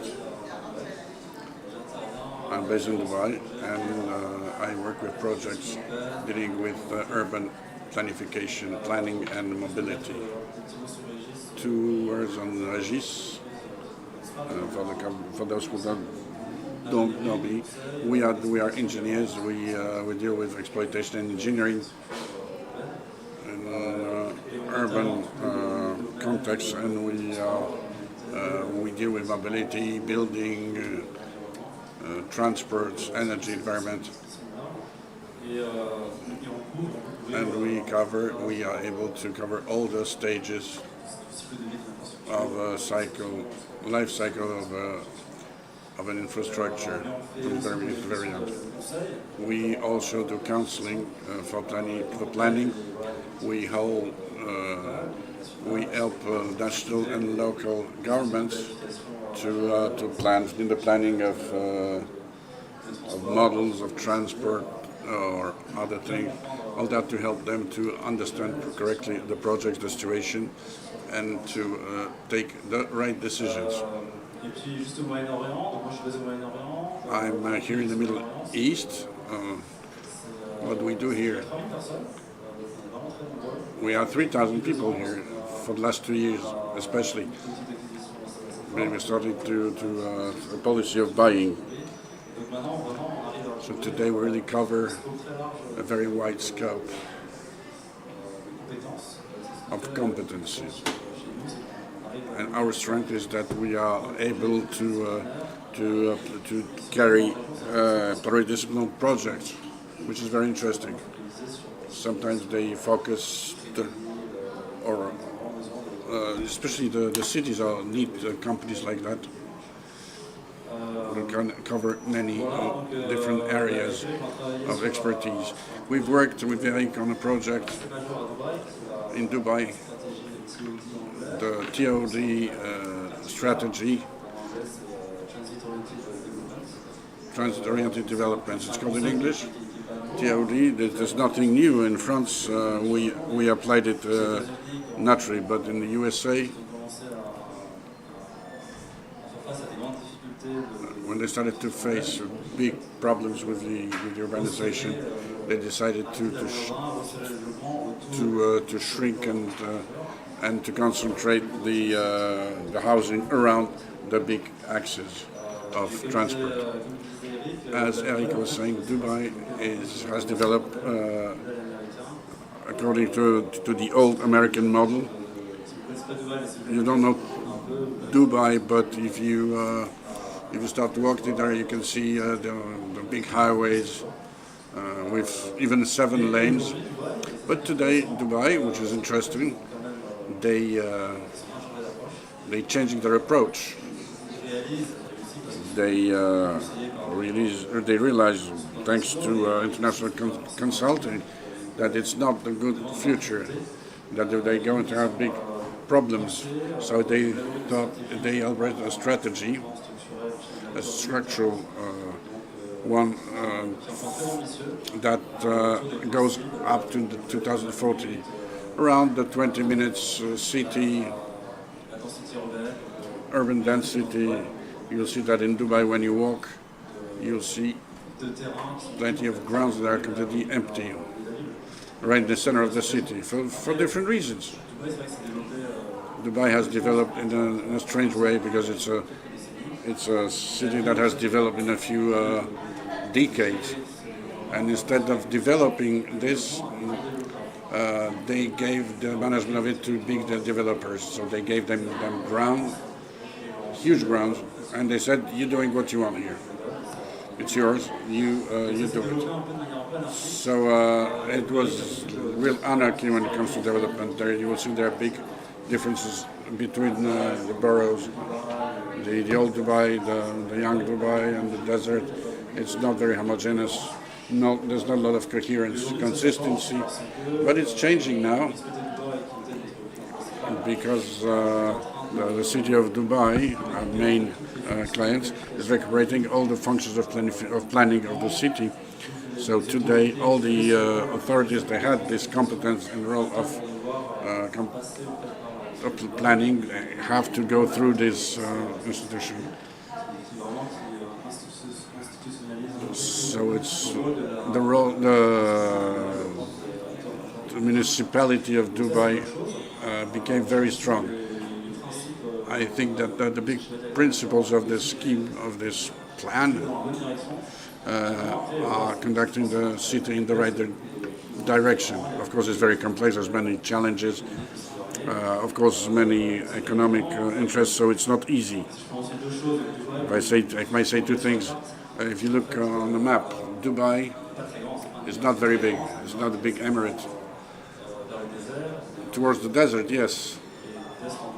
But east-west, or should I say north-east to south-west, the city is pretty limited. You have the emirate of Sharjah, who's very close, and the emirate of Dajman, and the 3 cities are a big metropole that should be seen as one. But these 3 different emirates are there.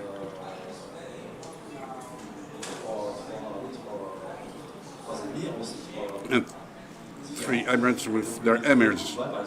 So in Dubai, that doesn't go up to Sharjah. Sometimes you see Sharjah, we are 10 minutes there from there. But if you want to walk, it's going to take an hour. You have to go around the buildings. So there's lots of obstacles, institutional ones, physical. And we're talking climate. Dubai is a city that suffers, like many of them, of extreme temperatures, especially in summer. Today it's quite hot for this time of the year, but sorry, it's hell.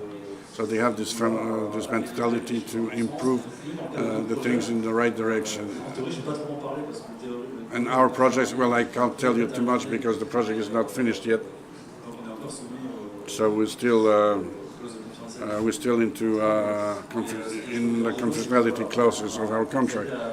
But we helping. What can I tell you? We help them to build this TOD strategy around metro, present and future metro stations. By 2040 there will be 6 lines, and we're talking about 5 million residents by 2040. That will have to be in a perimeter of 800 meters around metro station, real densification of the city with all the soft mobility. Everything has to be there. This is, in a few short words, the context of the city of Dubai. Lots of challenges, but I think we're going in the right direction.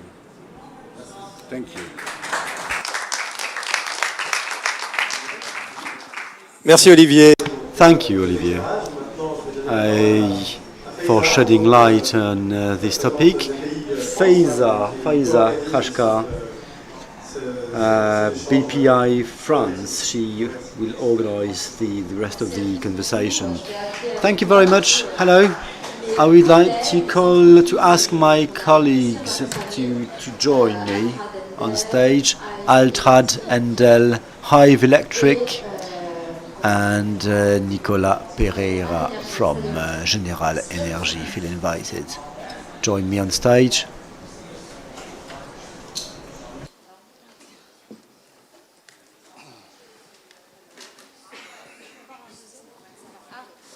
Sinon, je peux mettre le casque. Même le casque, ça va.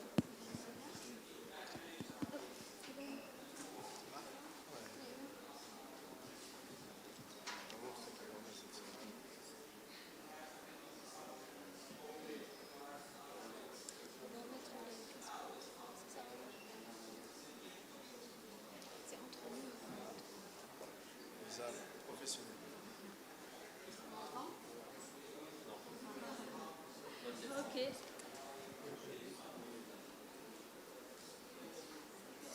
Peut-être laisser ça à Nesrine, comme ça je vois.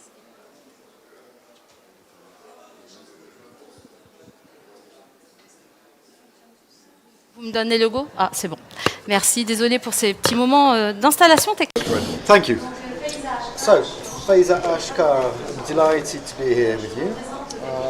I represent BPI France's representative in Paris, accountable from the MENA area. Our work is about supporting French companies in terms of exports, in terms of development abroad. We are here at this COP28 with clean tech companies bringing new, consistent, relevant and green solutions, technologies. Thank you for the introduction that has been made by Paris Statut Région and ENGIE. As you might have understood, climate change and consumption are within the Loi de Grenelle, Kyoto, Rio de Janeiro.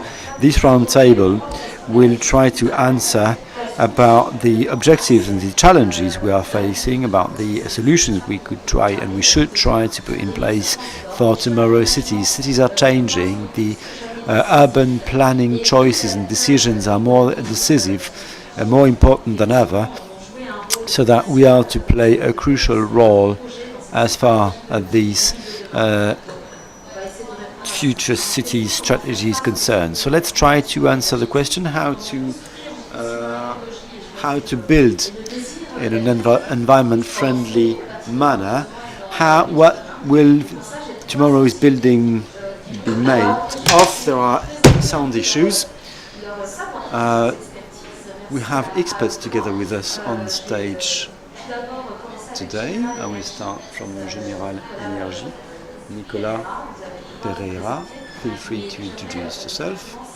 I would like to know what energy efficiency is as we talk about a building, what is sobriety, and what are the steps we have to follow in order to reduce energy consumption in buildings.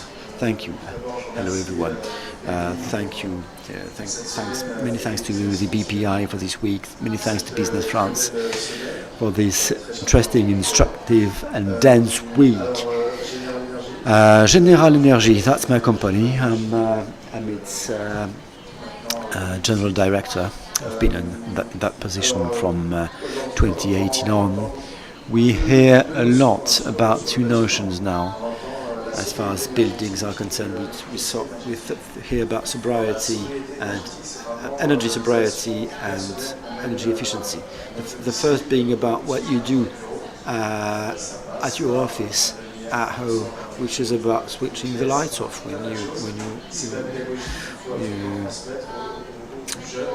when you quit a given, when you exit a given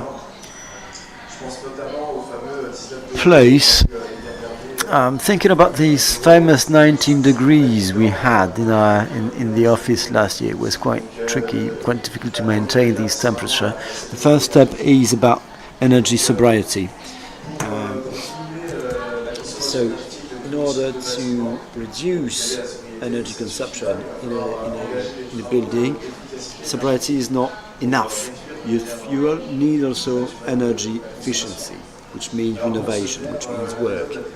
The easier is to start from an energy audit, which will control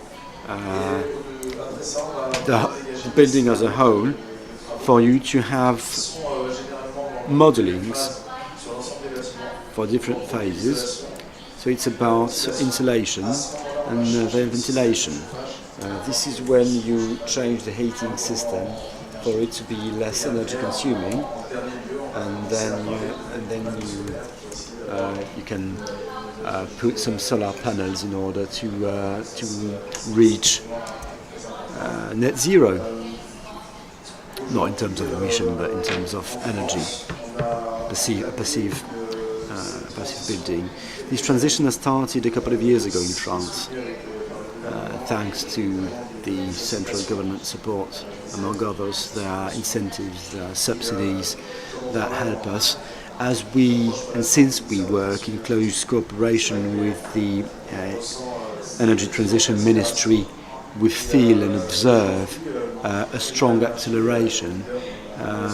We are a leader in terms of renovations towards energy efficiency. What we observe is that insulation functions for heating and for cooling. So it's useful both during the winter and during summer. Many countries are very far from having properly insulated buildings, unfortunately. What we observe is if you cut the AC, if you switch the AC off, you just can't function there. Like in Maghreb, like in the very country we're sitting in as we speak, in Dubai. So we have a role to play because that's a huge market.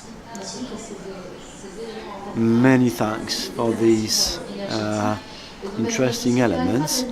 Altraden, we would like to hear your voice and to know about your case, your take. Mr. El Saidi, what do you implement? What are you doing? What are you bringing for your customers? For them to reduce their carbon footprint. Well, thank you. Altrad is a company, an industry company. We produce materials. Now, Altrad is a part of Altrad, of the bigger picture, of the broader picture. We produce metalworks, steel mainly. Thank you for inviting me to have a chat about these topics. We have more than 50,000 workers. Our carbon footprint is not small, to be honest. But this dimension allows us to have a couple of leverages. in terms of good news, notably as far as energy efficiency is concerned. We mainly focus on what we can do internally, together with our workers. Can you hear me loud enough? Sorry. I speak loud, so I usually don't speak too close to the mic, but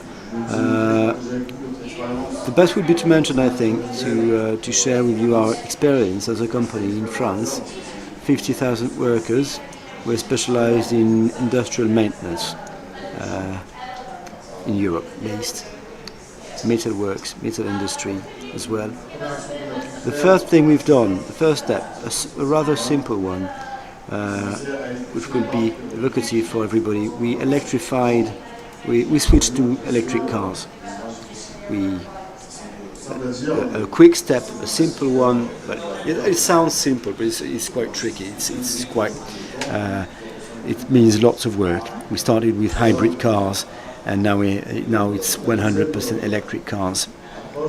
The second step was to say, look, how much energy do we use in the office and within the production plant. So we replaced the classic lamps by LED lamps, which also sounds like something simple because it's quite easy and straightforward in a private house, but far more complicated in a production plant.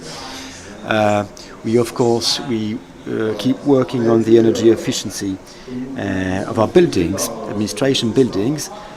Destiny has helped us a bit. We've been quite lucky because the carbon footprint reduction goes through our physical footprint. I'm not talking about elimination, talking about reduction, of course. It's not down to zero, but it's been made a bit easier by the fact we changed our habits because of the COVID-19 pandemics. Namely, the surface we would use for administration tasks has decreased. But now, in terms of production, I mentioned the cars, I mentioned the lamps. But now again, the lamps or the light bulbs, more precisely speaking. There are the ongoing projects, there are the new ones. We've put in place some welding machines that are automatized. Some gestures, some steps have been automatized, which means it sounds quite counterintuitive, but you use less energy. On top of that, the devices you sell have less of a carbon footprint as well, and it costs less. So so what we observe is, by the junction of combined actions, you electrify. You switch to electric cars. You change the light bulbs from classic to LED ones. You aim to concentrate the administration surface you have within your building. I mean, the place white collars use, and at the end of the story, when it's coming to it, you have a huge impact. Well, it's quite practical. Nesrin Darag is with us too. Hive Electric CEO Innovation. It's a company, an innovative company. Could you please explain me what solutions you can provide the region with? It's December, the temperature is quite high, especially here. So how do you contribute to the fight, to the struggle against climate change? Thank you, Faiza, and thanks to BPI France, to the French Chamber of Commerce, and to Business France and the French Chamber of Commerce in the UAE. Hive Electric is a French company based in northern France, Center for Research and Development on New Energy Storage Technologies. I've also founded a mega factory that is based in Italy. Our scope is energy storage, electricity and chemistry, technologies like batteries, to call it in a simple way. What we are creating is batteries, embarked batteries for electric mobilities, but we also work around buildings. Today we're talking about buildings, so let's see how we can impact the building's energy efficiency. We are creating tools. We talk more and more about energy storage, but what happens is they are very often used as a last resort for lifts in general. More and more what happens is we are looking for full autonomy for green buildings, for a full energy autonomy, which means a given building doesn't need an access to the electric grid to function. And our company is able to provide buildings with that kind of technologies. Hive Electrics has been developing that kind of tools.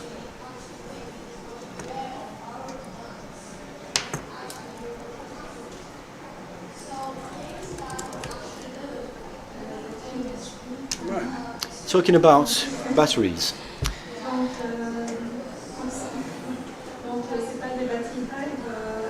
This is we don't have Hive batteries, unfortunately, in these mics, and that's a sad story.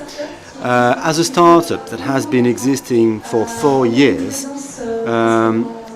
and in spite of the fact we are a young company, we are in all the continents. We are not numerous, but to a significant extent, we develop lithium-less solutions, which I talk about because I know that there is a wide variety here among the people who are here at the COP28 and during this very sad event, because that's not a region where you can easily find critical materials for the batteries, northern France. So local storage is considered by everyone, by the World Bank among others, notably. The energy storing within batteries is a critical component if we are to accomplish an energy transition, which means if we're, without being able to store energy, think about the renewables, think about electric cars, you won't be able to perform a real energy transition. Batteries are a necessary component of the whole story. But now, the problem is about the raw materials, the badly needed.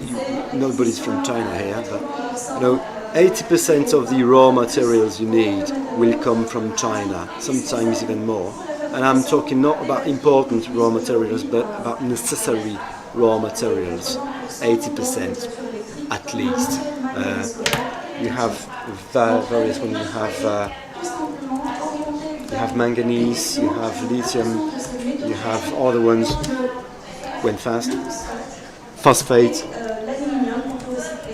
Have aluminium, graphite.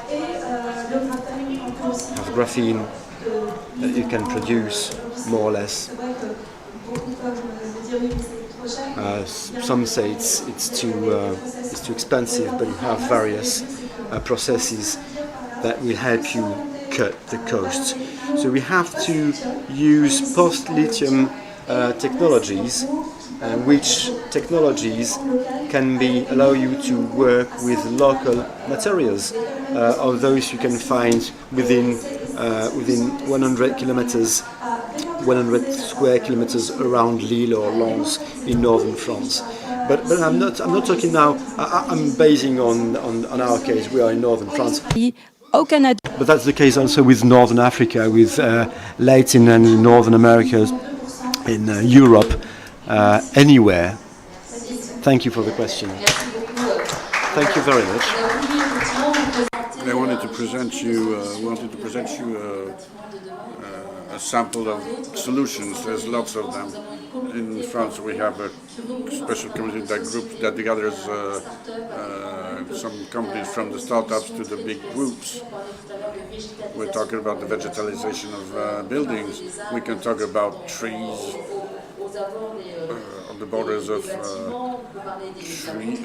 buildings. We can talk about production of renewable energies in buildings like solars on the roof, etc. And also the choice of materials and lots of excellent solutions. Don't hesitate to ask us. You have the French Chamber UAV that brings you contacts with with the local companies that will let you know what the systems are. I will give the floor to Ines Devac, who is responsible for export in a French company, but she's based here, and she's going to be talking about intelligent mobility. I would like to thank the speakers.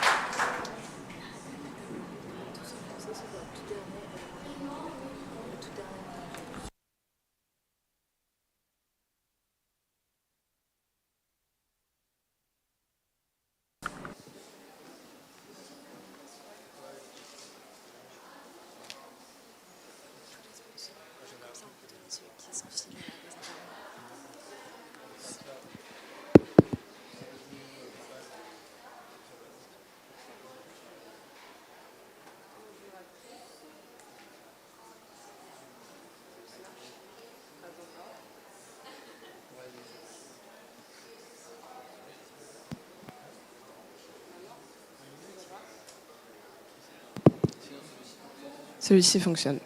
Parfait, merci beaucoup. Thank you. Hello again. Ines Deval, the responsible of development expert for BPI France. So this is going to be the second roundtable with 3 companies of our delegation, Innocès, Mouvance and GIREV. We're going to debate about the solutions of these companies concerning the mobility and the intelligent transport. All that to introduce our roundtable. I'm giving the floor to Thomas Pripin, who's from GIREV. We know cities do transform for a few years now to give much more space to soft mobilities and low carbon solutions in the cities.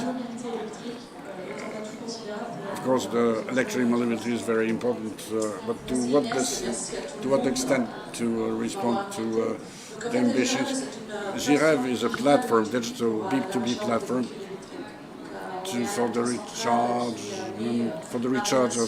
for recharging electrical vehicles.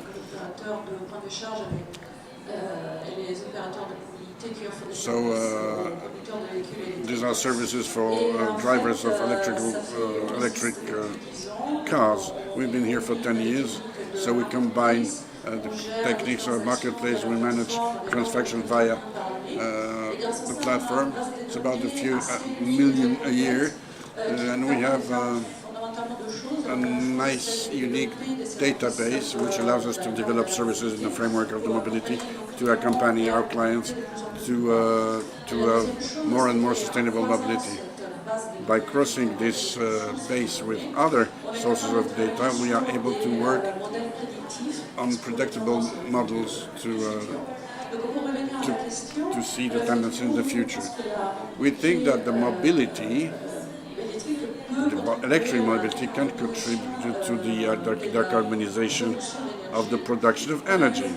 We've had the opportunity very recently to participate with actors of energy and actors of energy, Total, Stellantis, Schneider, and so on. And in the framework of this project, we managed to show how smart charging can contribute to this decarbonization. Very simply, 2 cases. Management of consumption peaks in summer, in winter, when there's a big need for energy from the system, and households have have to face situations when there is not enough energy. So we need to, in this case, is to use electric general reparation plant, but working on fossil fuels, which is very bad for. And another peaks, intermittent energy peaks. What it means when we talk about intermittent energy. We produce when the sun conditions are brought together, and there is not enough. How to store this energy if we can't do it? The energy gets lost. Maybe the cars could do it to manage this peak of consumption, to use this disponibility of green energy. This is how we implement this platform, and all these actors are gathered with an intelligent piloting. In case of peaks, we could show them that in cases of absolute constraints, we can stop the recharge of cars or propose them green energy, or even go farther in the reflection to re-inject energy in the system. This is what we call smart charging. And it is possible in certain periods of car recharging, because use the batteries in the cars to actually store energy. So this operation of communication going both ways concerns everything that is connected with the recharge of electric cars. We can say to the drivers that when you're charging your car, the charge has already started. We need 2 hours to finish it. We could imagine to go further and to provide information that would be much more like asking, would you agree to recharge at another moment? Would you accept not to charge at all? Okay, so this central role, together with the big actors of energy and mobility, we already have it in a very precise segment. I'm talking about electric recharge. We're talking the actors. EDF, Olivia, for example, on French territories, Total, with this network of electric charging stations. We can imagine to work together on a very much larger scope.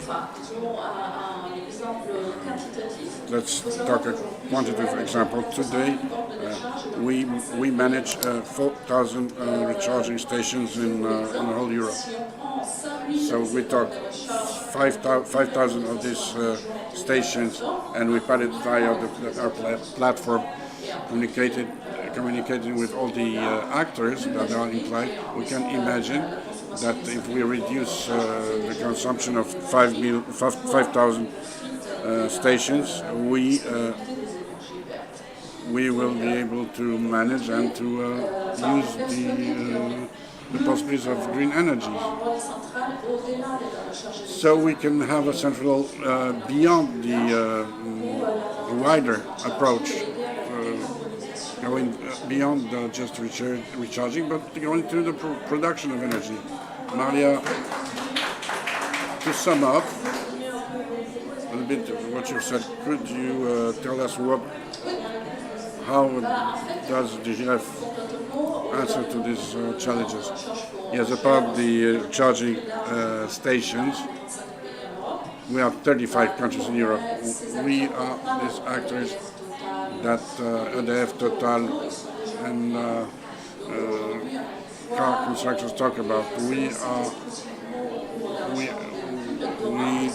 Today we do only the recharging, but tomorrow we'll ask them to contribute to a responsible consumption, so a lower carbon footprint of energy.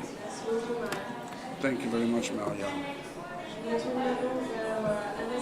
Now, Anas Mbassa, who is the president of Mouvance, will present us. Can you present us your company? Could you tell us about the last creation of Mouvance? Anas, could you tell us more?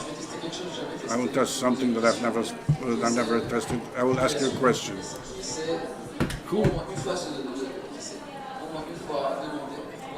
Have you ever asked yourself, why would you take your bicycle or walk or take a bus in the context of all these climatic challenges? Seeing all these figures of concerning the challenge, how can you personally do these small gestures? Well, who's ever asked you this? Himself.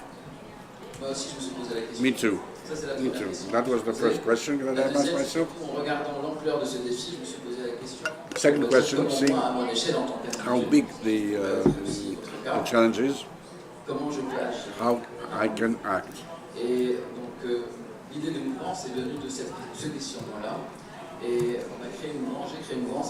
I created Mouvance with my team to give a sense or re-give a sense of to the individual actions. So we start with the action on the first source of emissions in France, in the world, the transport, especially transporting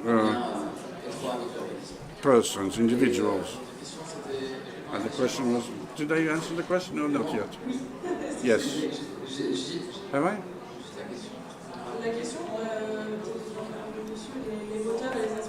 The inspirations, yeah. That was the, I would say, the engine, the drive. Mouvance will create an application that will give sense to the individual action. What is going to happen is that when I'm going to live in Paris, we're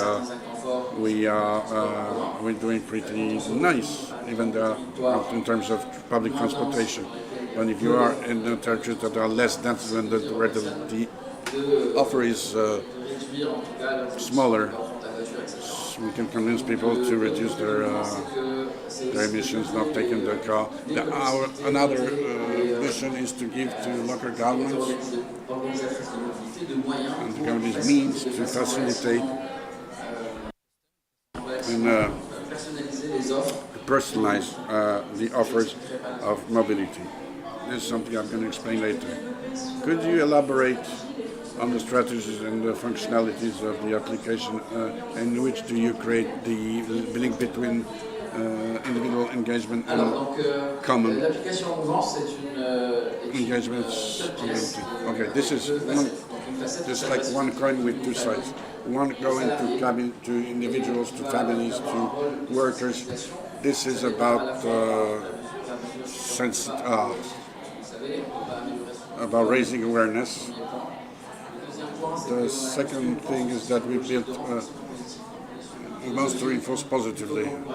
So we want to encourage or give a reward. It's a philosophy that is completely different from trying to scare people. And how does it take the embodies? More I move, I gain point called moves. More points I gain, I can convert them in euros on my bank account. You don't know many applications that allow you to make money by moving. And I work with ecological foundations and institutions which gives me the possibility to have intelligent actions, and all these actions are enter the part of this raising awareness philosophy. Each one who's moving will learn, will concretely becoming aware of what people are doing in the field. This is a way of raising awareness.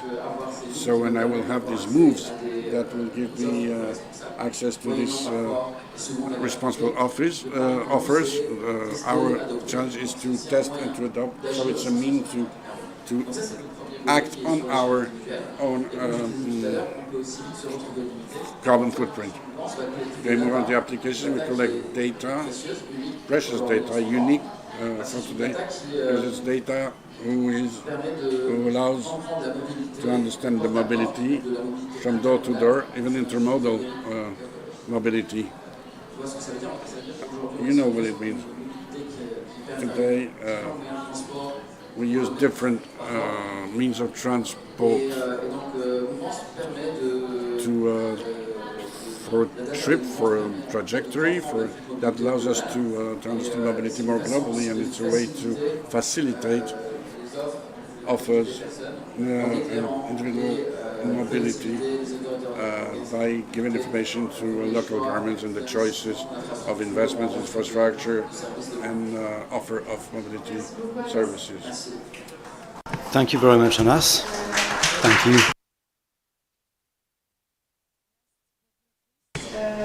Switch in English for the last intervention of this panel.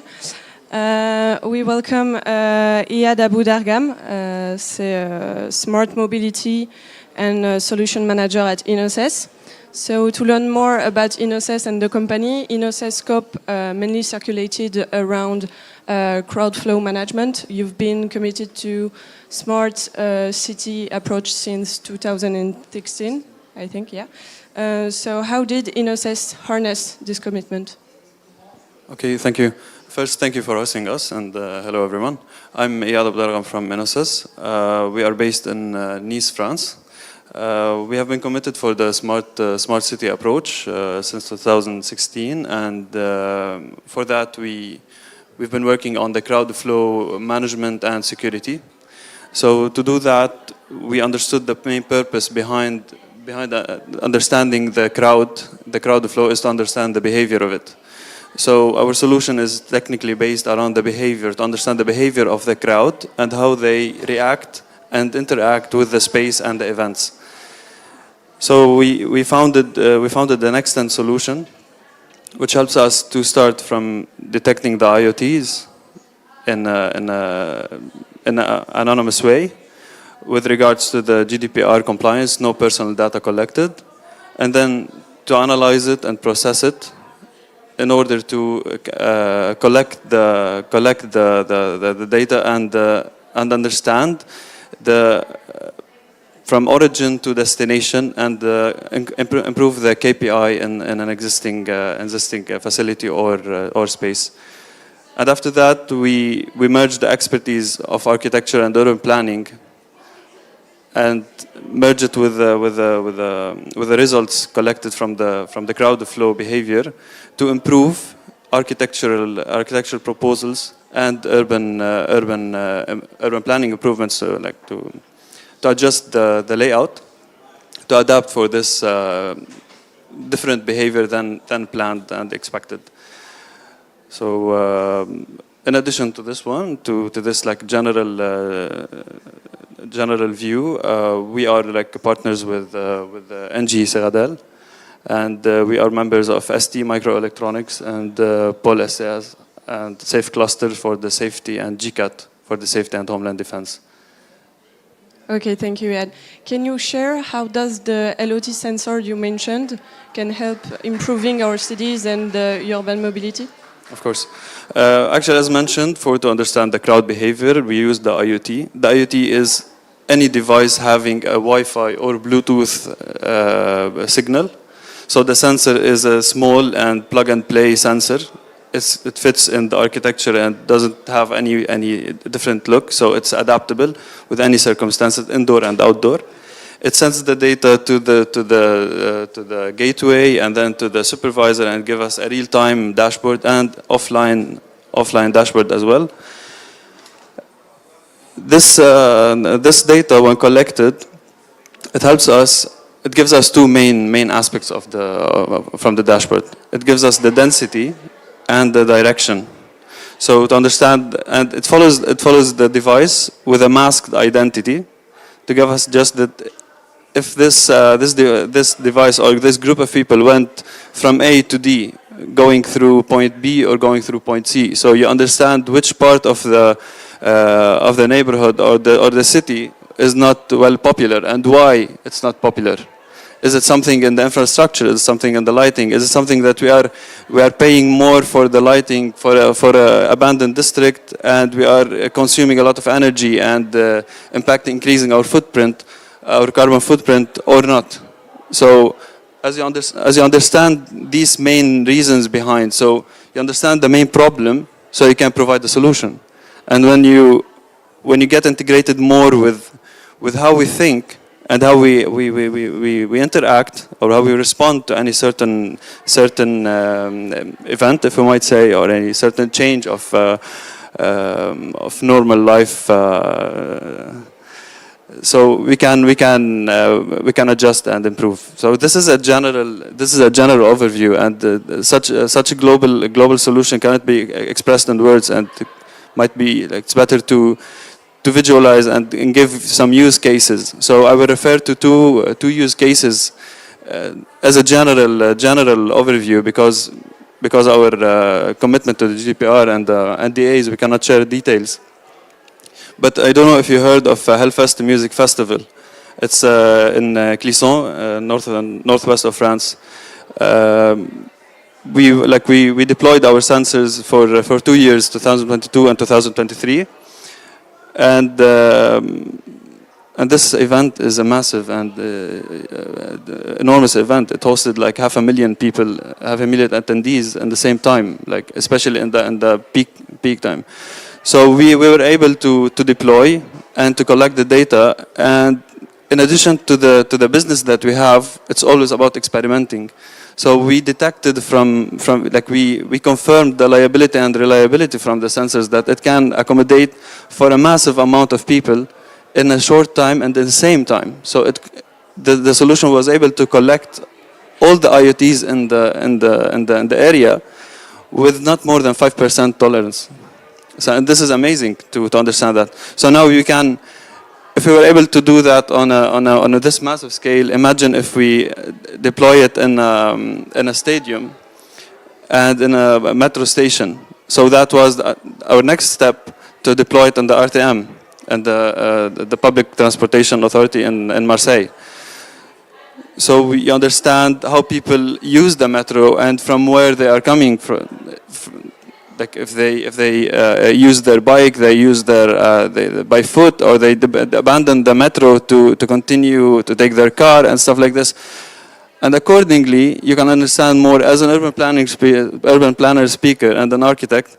It's quite interesting whenever you propose a solution to understand why, understand the main problem behind that. So yeah, this is a general view of the NextSense solution, and yeah, thank you. Thank you very much, Iad. Merci à vous trois.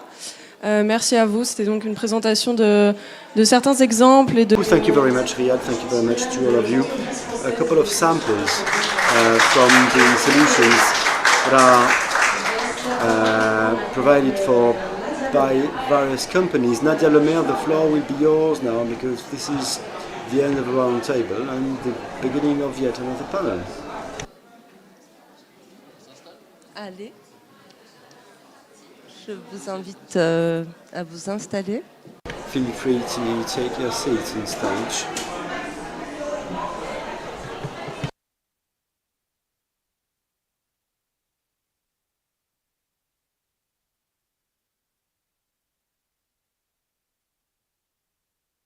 On y va. Bonjour à tous. Hello everyone, ladies and gentlemen. If you're joining us, thank you to these French companies' representatives to be here with us. Thanks to Business France, thanks to Faiza. Many thanks to each and every one of you for being here with us at the French Pavilion, COP28. We're about to talk about waste management, sustainable cities and circular economy with 4 French companies whose representatives came over to share about their vision, about their values, about their commitments in the framework of this COP28. Let's get things started with Blacher Illumination. For the last 50 years you've been shedding light on our cities. You conceive, produce, sell and install public lighting equipment for cities and for events as well, concerts and others. You consume lots of energy, of course. In these energy efficiency and sobriety times, is that a bit of a threat for you, or an invitation, a source of inspiration? Well, thank you. Hello everyone. Well, indeed, we consume bags of energy, but our customers consume our lighting equipments. So it's a consumption struggle, a consumption topic. Our company was born in 1973, the first petrol oil crisis.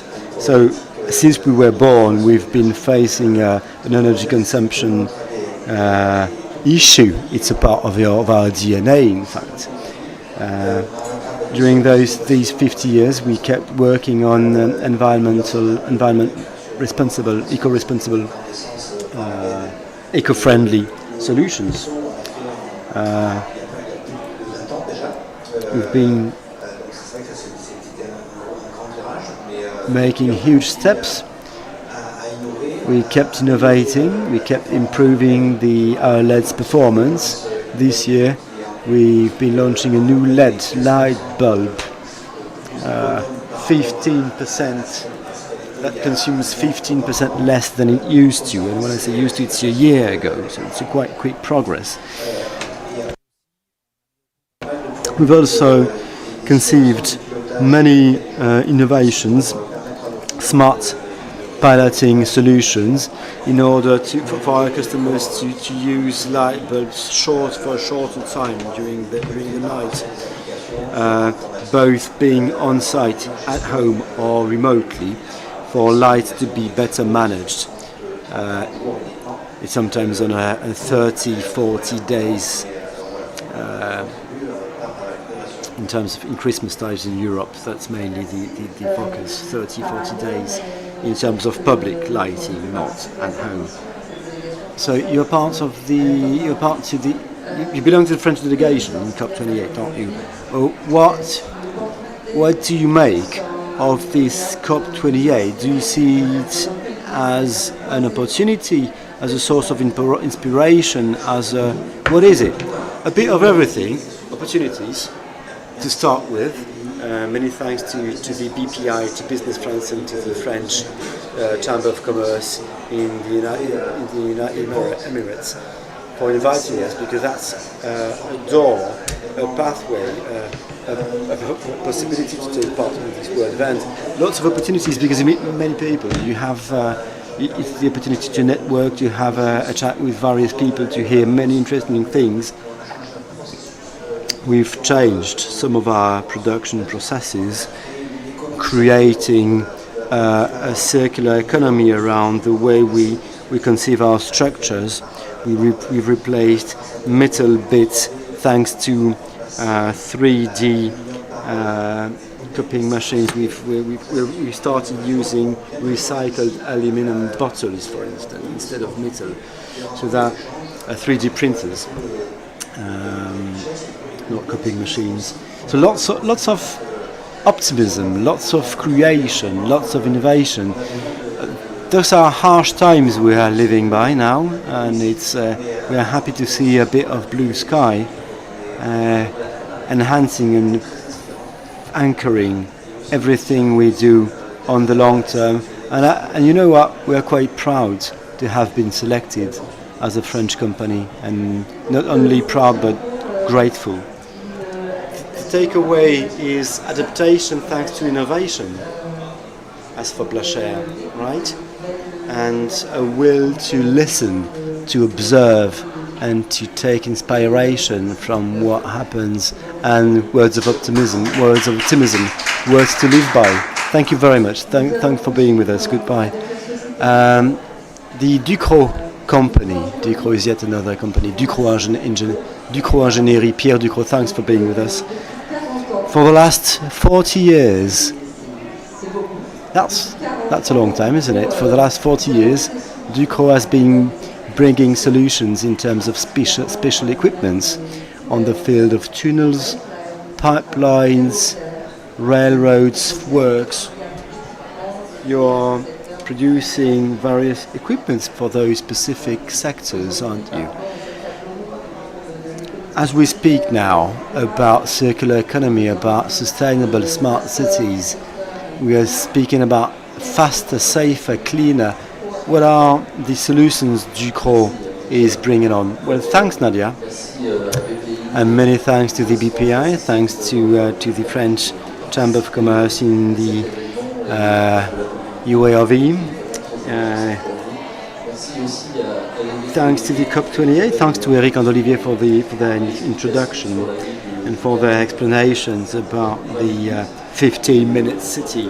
This very notion that is this perspective, this prospect, our prospect, fully falls within the sustainable city notion. Our equipments serve and will serve and will provide our customers with solutions to make things safer, smarter and quicker indeed, using our customers, our companies more often than not, and aim at reducing their carbon footprint thanks to us. It's about building cities in a certain way or rebuilding cities in a certain way. Dubai is an evocative example.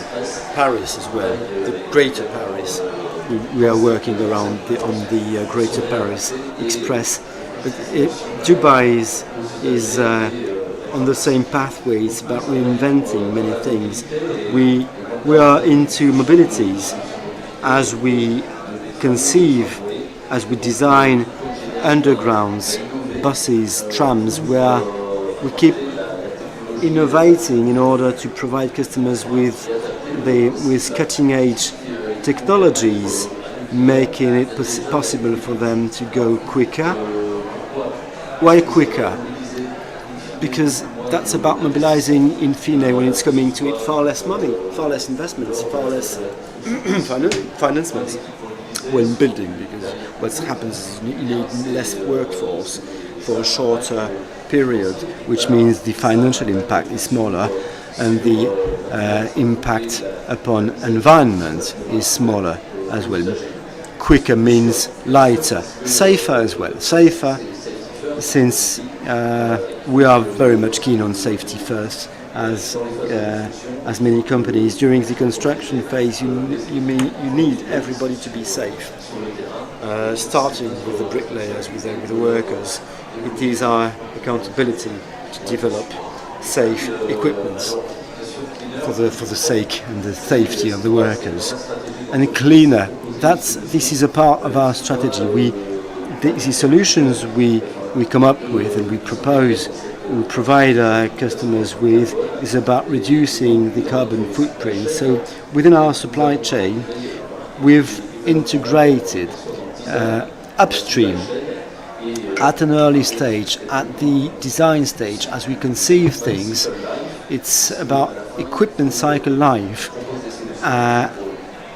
At the end, we have to propose solutions that are retrofittable, so that we end up with a virtuous cycle, since we propose adapted retrofitted equipment that are cheaper and require products, raw materials that are to a large extent, as each time it's possible, recycled, upcycled materials. That's what Ducor is about. We have many projects that are up and running, and we hope our strategy will be listened to, and we'll keep on developing. Thank you. Thank you, Pierre. To sum up, we could say that it's an upstream answer that responds to the energies of tomorrow, concerning the mobility especially. As I said today, mobility, as beautifully said by Eric, it's the real challenge. People need to be able to move quickly, and this is where we are. That's what we want to intervene. Thank you very much for your words. Now, Vincent Monteux from Elong Life Company. Great, thank you for being with us. Thank you for participating at the COP. Who are you, Long Life? You are an operator of rural electrification in Africa. We could even say that you are the first electricity operator who does never who works in the sub-Saharan Africa. First question for you: what solutions Long Life brings? What's the contribution of your solutions to foster the circular economy? First of all, thank you to Business France EPI and the CCI, the Chamber of Commerce, for this great busy week. And to be here, it's a great opportunity to bring messages and to say what we are doing. The situation is as follows: is that we intervene in fragile countries or Long Life, where today, unfortunately, there's not enough development. Today we are basically in the Sahel region, and in Africa, 2050 it will be 2 billion people. Yes, this is the circular economy and sustainable for the 3 billion people that we are. It's good, but on the side we have 7 or 6 billion people who need to develop, and we need to find solutions so we can all live together on our old good earth. So what Long Life is doing? Well, the DNA of our company is to develop the economy, largely understood the life in fragile countries. Of course, in our economical present system, after de-risking all the investments that we are unable to do today because these fragile countries they are unstable by definition, and they will be also in future with this climate changing. They will be more and more unstable. It will be much more difficult to master the situation. So the DNA of Long Life, here I like to quote the Nobel Prize, a French, Estelle Duflo, 2019, a Nobel Prize for the fight against poverty based on experimentation. But this is actually what we do. We've applied what she said, by using the best modern technologies. What does it mean? It means that every company, every household, every sector in the Sahel, we bring individual solution. Electricity, yes. We bring electricity at decent, affordable prices, but we bring, first of all, tools for production, the network of coal, tools for farmers, food safety, etc. In order to make it affordable, we use the high energy efficiency to reduce the cost. Because when we provide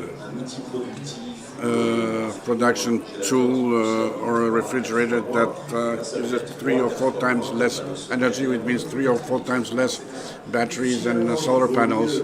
So finally, it's better to pay 40 more euro for a product produced in Europe. That is expensive, but that will make us save 300, 400 euro on the solar system. So what do? We provide in a sustainable way for every need solar systems as a long-term rent. Sustainable technology, but technology that will last not 3 or 4 years, but 15 years. As we find them in sustainable way, the price gets lower. So this is renting solutions. This is the base of it. Our objective is to make it as sustainable as possible, because we don't want to change our equipment as long as possible, because we want to rent them for as long as possible. So it becomes winner, the least expensive. So we are now 10% in terms of of electricity users of the national network. From 40% of people who were not paying their bills, we got down to 2 or 3%. By proposing digital solutions, we are network but digital. This is exchange of information, digital. We have much more information than the counters, the electricity counters. So we create an approach of digital network. But on the asset, so the killer solar kit that we give to companies or to households, we do it fully individualized. So it's for users. It's not centralized. Whatever is centralized leads to risks. We disperse the assets on thousands of sites, locations. So what happens is that we're becoming an energy service that is affordable to poor populations. Our engineer teams in the field face the population on a daily basis. So we take the example of Chad, where we're present. We cover the whole country. We have agencies, we have sub-agencies, and the commercials, the technicians meet the users every day. So this is how we develop adapted tools. An example, for sewing associations, we understood that there is a special local context. We cannot have a global approach and think for others. We really need to answer to respond to the need. Another example, last year the rains period was much longer. A part of a capital was under the water for a month or two, and those who have solar kits are there. What did they do? They put the solar panels on tables. Everything was working, even with this problem, although there was a meter of water in the households. So we're talking about disasters, we're talking about risk, how to do mitigation, and individual solutions are also, how would I say, moving. So they can move. We can imagine migrations at a certain point. You can travel with your own electricity. This is the data era now, individual solutions era, so it's really lots of innovations to be brought to save our investments in the fragile countries. We've just announced 30 billion for these countries who have to face this climate change. If this 30 billion should be used, we know that these countries very often projects are not put in place because they are too risky. Today we need projects that will eliminate the country risks. The new technologies allow us to do it. I really hope for the development of these countries that this 30 billion will be used, fully used, in field, in a sustainable way. That's it. Thank you very much, Vincent. So just to sum things up, Long Life is a virtuous model that proposes a risk-free approach, and that makes it better for lots of people. It's a nomadic city approach, and that's one step towards a proposal that is brought by Hervé from a company called Seawards. How do you democratize technology? How do you make technology, cutting-edge technologies, more accessible to most people? I would like to start by saying how happy I am to be here to talk about my company, to take part in this world event that is gathering us on a pathway towards harmony, life harmony, environmental harmony. And I would like to thank the BPI, the French Chamber of Commerce in Abu Dhabi. You're together with us on this on this pathway, in this adventure. Our company has been created 2 years ago. It's nearly our birthday. And what we do is we create and develop industrial innovations linked with materials, the aim being to enlarge, to increase materials in terms of quality and in terms of quantity. This is the first change, because the industry often uses materials, matter. We enlarge matter, which a technique we apply to water, putting water at the service of a reason of being we've defined as democratization of water desalination, in order to bring a solution to the lack of water. Water scarcity is a huge problem. Climate change makes it even harder. There are even more droughts in certain places in the world than we used to have. During more than 200 years, the world population have grown tenfold, and now the amount of water, of drinkable water we have, remains stable. 70% of the water we have is accessible to men. This figure doesn't increase, so we need to come up with solutions. And of course, we have to be more reasonable in the way we use water. We have to stop wasting water. It's also about the way we treat water. Water treatment is an issue, but desalination is the key. Widening water resources means using the oceans. You don't get much water than in the oceans. There are solutions in terms of water desalination. There are territories on Earth where water is painfully seldom, but the techniques we use in terms of desalination have two main problems. The first thing being how expensive it is, and the second being pollution. And these two simple reasons are the ones for what the desalination is so rarely used. What we do is we make it cheaper and clean. Well, the way we do it is we cool water. We make ice of it. We put seawater into a solid liquid. It goes through a liquid into solid path.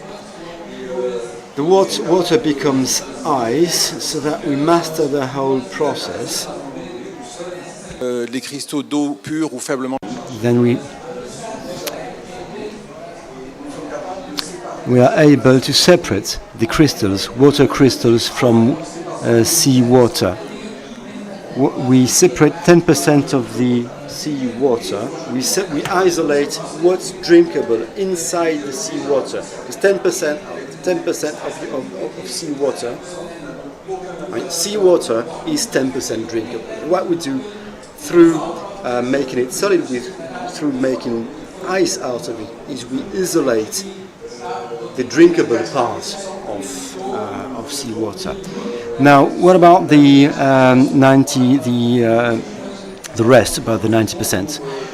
We use it, diminishing the energy footprint for the next cycles. At the end of a line, at the end of the cycle, the energy footprint is quite efficient, which makes the production costs quite competitive, which allows us to develop the tool and to make it accessible, because it's cheap, clean and efficient. Well, congratulations, Hervé. So, to sum things up, your offer is spectacularly innovative. It's based on cryoseparation, separate thanks to cold temperature. You are bringing water desalination technologies, making them cheaper and more accessible. Yeah, one figure, the desalination, seawater desalination methods, 15% of the units represent 15% of the needs, less than 15% of what we need. So that's reserved to some happy few, to call it brutally. There are countries when they can afford it.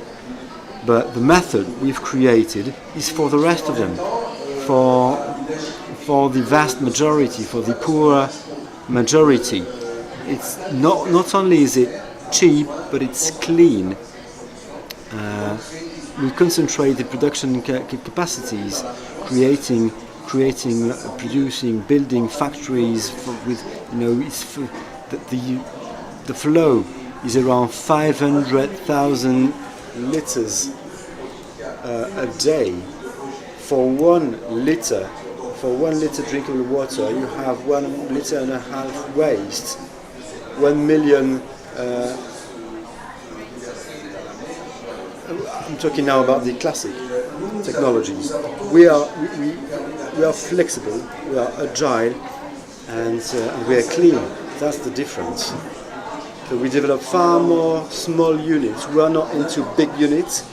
We don't produce these ghastly muds, this waste, like with the older technologies. We are reducing the impact on the environment. So it Virtus. It's a clean, cheap, useful technology. So yeah, the industry, it showcases the fact that the industry can be clean, can be cheap, and can be virtuous. Well, what do you take home? Well, it's an environment, it's a community going towards harmony. COP28, 12 days together, sharing knowledge, sharing a common concern about the future, about our planet, far more than the negotiations. If you read about in the newspapers about what COP28 is, you mainly read about these negotiations between heads of state, policymakers. There is far more to it, as you see today and during the whole COP28 at the French pavilion, among others. Well, thanks to all of you. What I will take home is your commitment, your energy, your will to go beyond, to go elsewhere, to share the good word, to share the right cutting-edge technologies. Thank you for those bits of optimism. Thank you. Merci à tous les intervenants. Thanks to all the experts. Many thanks to Paris Institut Région for their cooperation. What about a common picture? Come over, come back on stage, and let's do it together. Let's immortalize this meeting. Maria, join us. Thank you.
Hello? Ah, yes. Working. Great. Hi. Hi, everyone. Good afternoon. I propose we start. Maybe you want to come closer to us? So it will be a kind of an intimate session, but even better. Okay. So my name is Mireille van Volsem, and I'm one of the climate frescoes here in the UAE, and I will be facilitating this session. So I think we are all here to these days to solve climate change and reduce its consequences. And we are here also because we are aware of the huge risks of climate change. If you are not aware of a problem, you do not try to solve it. You know, it's like for children, if they don't understand what you're asking from them, then they will not act.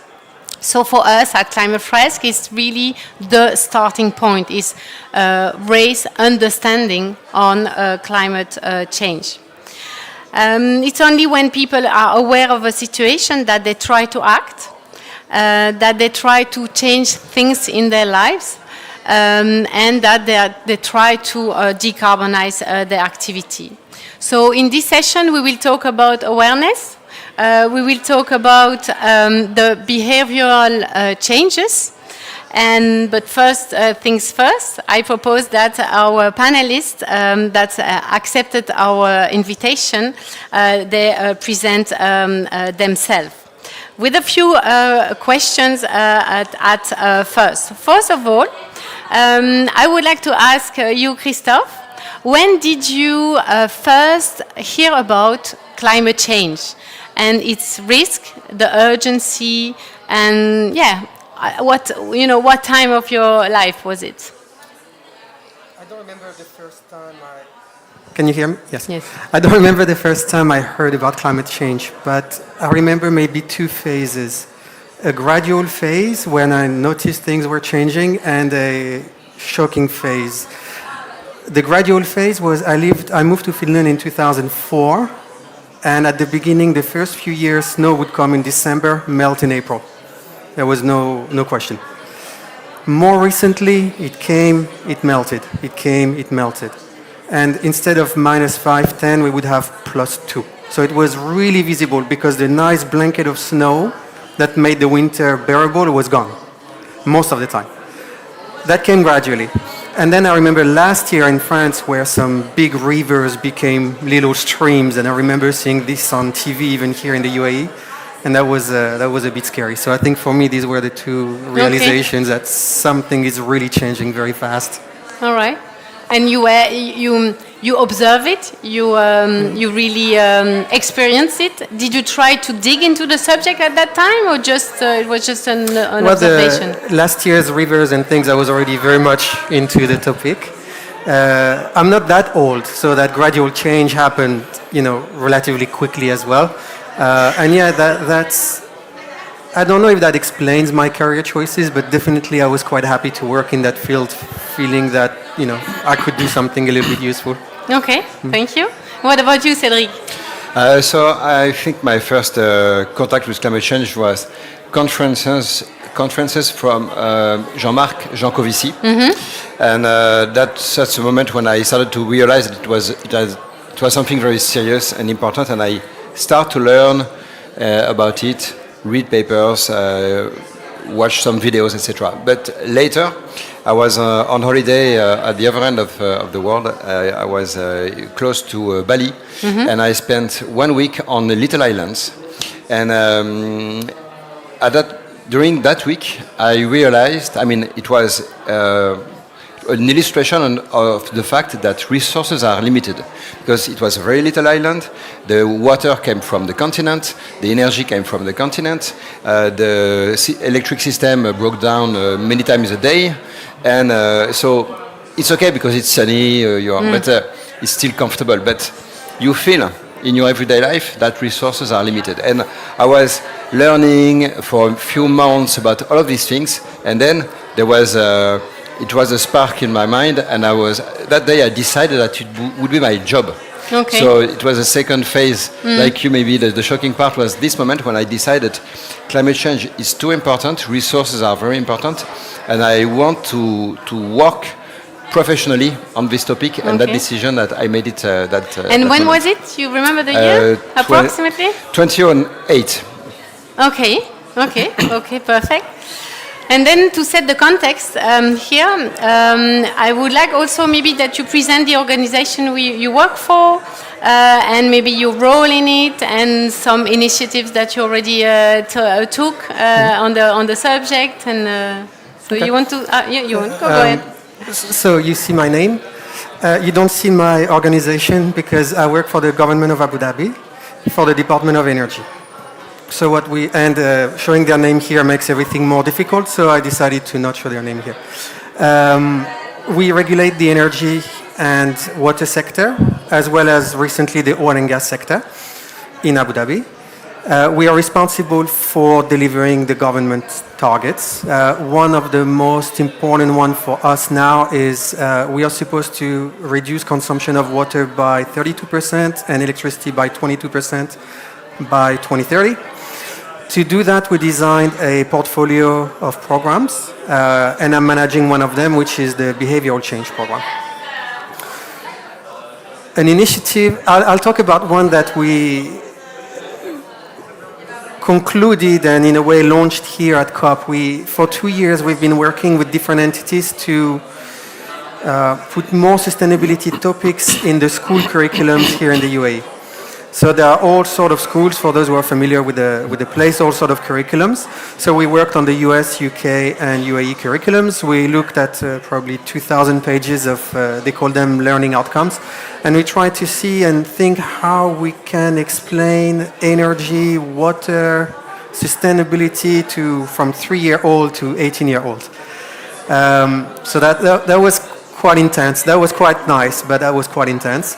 And then we took this to our ministry, so federal level. We took it to the Ministry of Education. 2.5 years later, we're here at COP, and there is a pavilion in the green zone called Greening Education, and they did all sort of initiatives, launch activations around this. So I'm quite proud of this one. We will see the results in a long time, but we felt it was really important.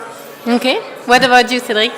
What about my occupation, my position? Yes, your position, the organization you work, plural organizations you work for, exactly. Maybe you want to present? Yeah, mainly two. In fact, so on one side, I'm the author of the RETROUVEZ, and I'm the president of the association that we have created in order to bring the project of spreading around this workshop. And this association has been created 5 years ago. And it's growing very fast because we have recently reached 1 million people who played the workshop. And 5 years before, it was only 1,000. So it was very quick. Apart from that, I also run a consulting company called Blue Choice. So we do some awareness about climate change, of course, and we also work on what we call transition risks. So we propose to companies to think about their business model in a scenario where we really do the transition, which is quite different from taking commitments for climate change, which means reducing emissions on the scope 1 and 2, etc. We rather look at the scope 3, we look at the emissions they are depending on more than the emissions they are responsible for. And it's a new question that they rarely ask themselves. Okay, thank you. And then, I have a question. So here, what is your biggest learning from your awareness raising campaign of the last few years? If you organize some campaigns within the work. So I think the way we try to do things is we try to gather evidence from the different campaigns that we make. We did 2 rather recently, both of them on air conditioning. Why? Because, well, we did more than that, but I'm thinking of these 2. Because air conditioning is approximately 80 to 90% of the consumption of electricity here. So obviously that's our focus. we started with how do we talk to, what is the framing? Do we talk about environment? Do we talk about money? Do we talk about the planet? Do we talk about the chair said we should be more responsible? So we worked with the Abu Dhabi Executive Council and we designed a social media campaign. And we wanted to see social media because it allows us to do segmentation afterwards and reach scale rather quickly and easily. So we wanted to see how do we talk to people about AC? What is the frame we're using? We were expecting a lot of diversity in answers. Maybe expats will react more to something, nationals will. And in fact, it was very overwhelming that all the segments, all the nationalities responded the most to quotes from the country's leadership. So that makes our life easier. That's good. And it was quite interesting. It was really across nationalities, across age groups, across income, almost everyone responded the most to a quote from Sheikh Zayed in this case. Beyond that, we wanted to see, so recently, just now actually, we just finished the analysis with the Presidential Court, and we wanted to see how do we talk about AC? It's a very sensitive topic, especially in the hot months, but we need to do something about it. What we found from other research is that the average temperature, people set their thermostat on, is 20.6. We normally communicate on 24, so it's not too bad. But there is a large portion of people who set it at 16, 17. So we wanted to know, how do we talk to these guys? And we thought either we tell them 24, but that sounds like a big leap of faith. So what if we try +1 degree? And if everybody does that, for the system, it's good. So let's see. So we did another social media campaign. We used what we learned from the previous campaign. What we found is that people prefer, again, the quote from leadership was, again, the right one. But also, people prefer easy targets. They prefer 24 rather than +1. What we also found, which we were not so happy with, is that the youth, so below 20, they are less willing to change their comfort level or to impact their comfort level than other generations. Maybe they don't pay their bills, maybe, I don't know. But these are the two, I think, main findings. But for me, the most important is whenever we do awareness campaign, that we try to set it in a way that we can draw conclusions from it and not just do awareness campaign for the sake of awareness campaigns. Okay, thank you. Very interesting. The +1, not really well accepted, while saying 24 setup that 24 and is more accepted. we thought it would be the opposite. Yeah. Okay, very important. Yeah. Okay, nice. And what about you, Cédric? The key learnings. Yeah, complicated for you as a creative author. Yeah, I don't know. Well, one key learning is that our model works well. It's a viral model where we do a workshop with some people, and then among the participants, maybe 1 or 2 will become facilitators later. And we train them. It takes half a day or 1 day maximum to train people, and they are able to moderate the workshop because it's quite self-sustainable. And then they do workshop, and then among the participants, other people will become facilitators and so on. So we have made the demonstration that this works very well, and maybe also the fact that anybody can become facilitator. We accept everybody. People feel very motivated. It's a way for some people to make a living out of it. So it's quite important also because it allows some people to one day charge for a workshop and then the next day do it for free for a school. And like you do, like many people do here also, and many frescoers do that. And some people have been able to quit their job and become frescoers. And sometimes they charge for what they do, sometimes they don't. But it became a profession at least part of their revenue for some of them. And in the end, I think that is one among the different reasons why it worked so well too. Yeah. Then another key learning is that a bit as you said, we don't know in advance who will be sensitive to that. So the conclusion is we need to fresk everybody, because we use the word to fresk to do a workshop. We need to fresk everybody and not assume who will be the best target, because we never know. So sometimes you are tempted to say, well, these guys, they are too far away from the subject, it will be useless. No, don't, just try, because you may have a surprise. And so that's my key learning. Even among a group, sometimes I think, yes, this person, she doesn't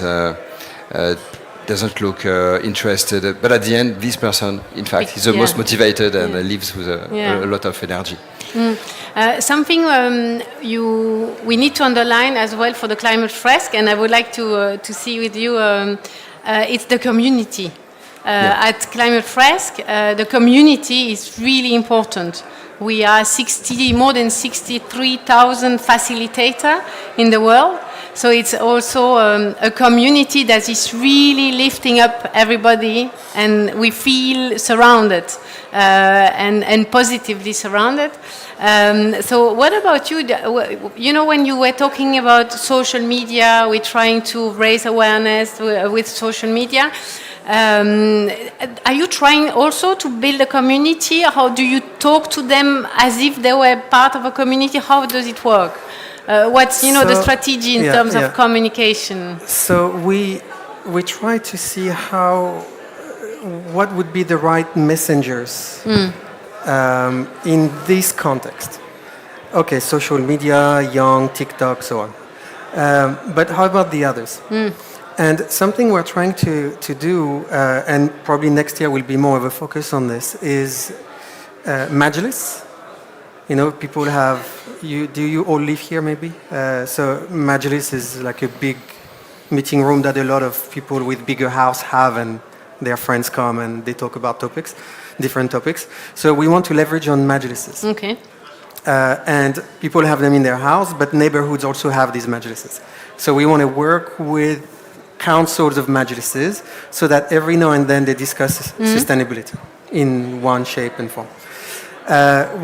It's also a very religious country. So the religious leaders are a very good messenger for what we're trying to do. So we are trying to address communities in that way. Yes. We also want to work with, there are a lot of gated communities where, so with like a company doing the maintenance and everything, and there is a community house and things happen there. So this is the way we're trying to address communities so that's the layer between the society and the individual. There is a societal level, the group level.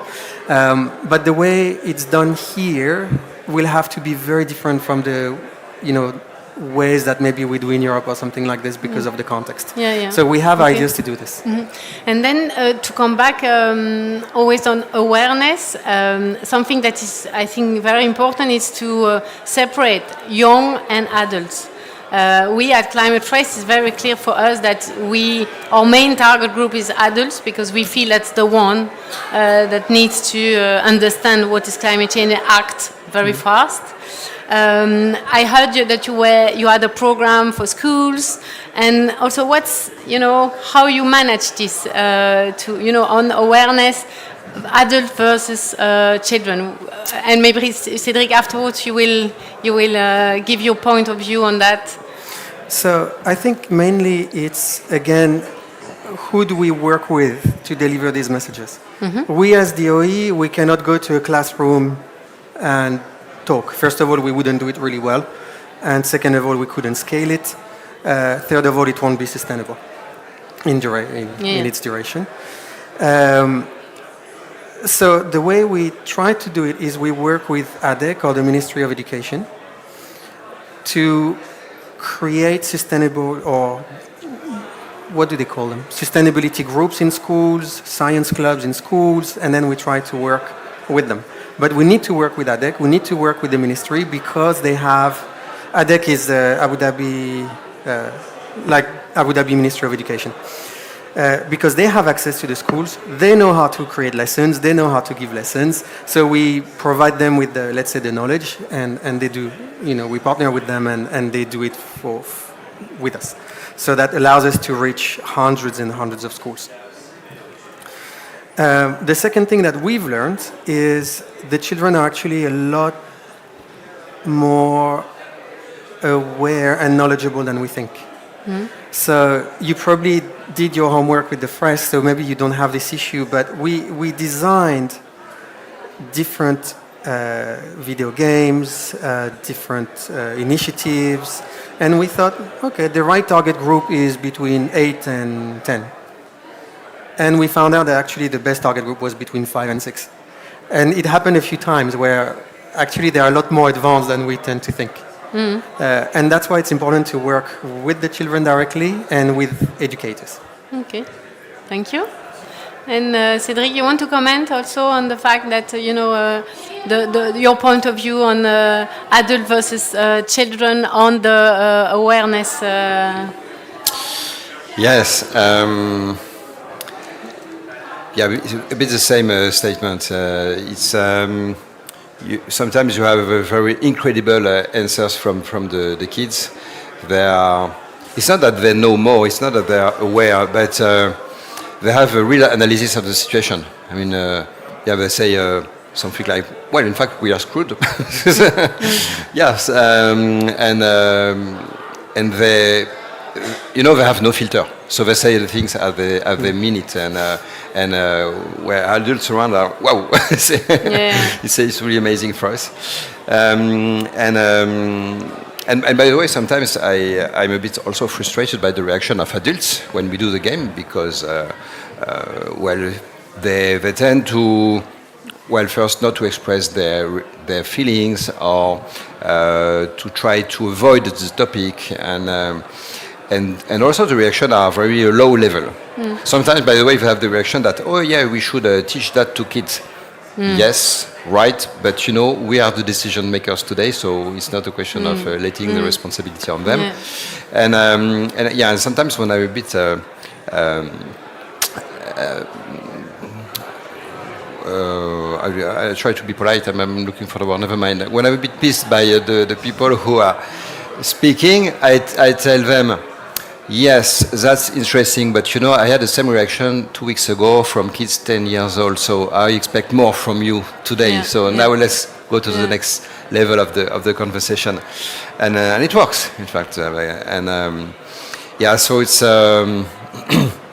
it's and by the way, as we're talking about kids and adults, we have this image that climate education should be for kids, and I think this image is very dangerous. And in fact, the day that we have today, the topic of today at the COP is youth, education, and skills. And I'm a bit shocked because it's every year the same. I'm a bit shocked because there should be one day for youth. There should be one day for education, but putting them together means education is for kids. But I don't think IPCC report is for kids. It's intitulated, the resume is called, the summary is called Summary for Policymakers. It's not called Summary for Children. It's for policymakers. And so putting these two words together is really shocking, because on one side it means education should be for kids, and decision makers, we don't care about them. And on the other side also, the fact that we associate education with youth, it means the topic about youth is we need to educate the kids. But no, I mean, there should be one day for youth in general, and it should be a day when young people will come and say, hurry up, because we are really going to die if you don't take the measures right now. And that should be the message today. So if we talk about youth. So I wish that in the next COPs there will be one day for youth, one day for education, and the day for education should be mainly focused on decision makers.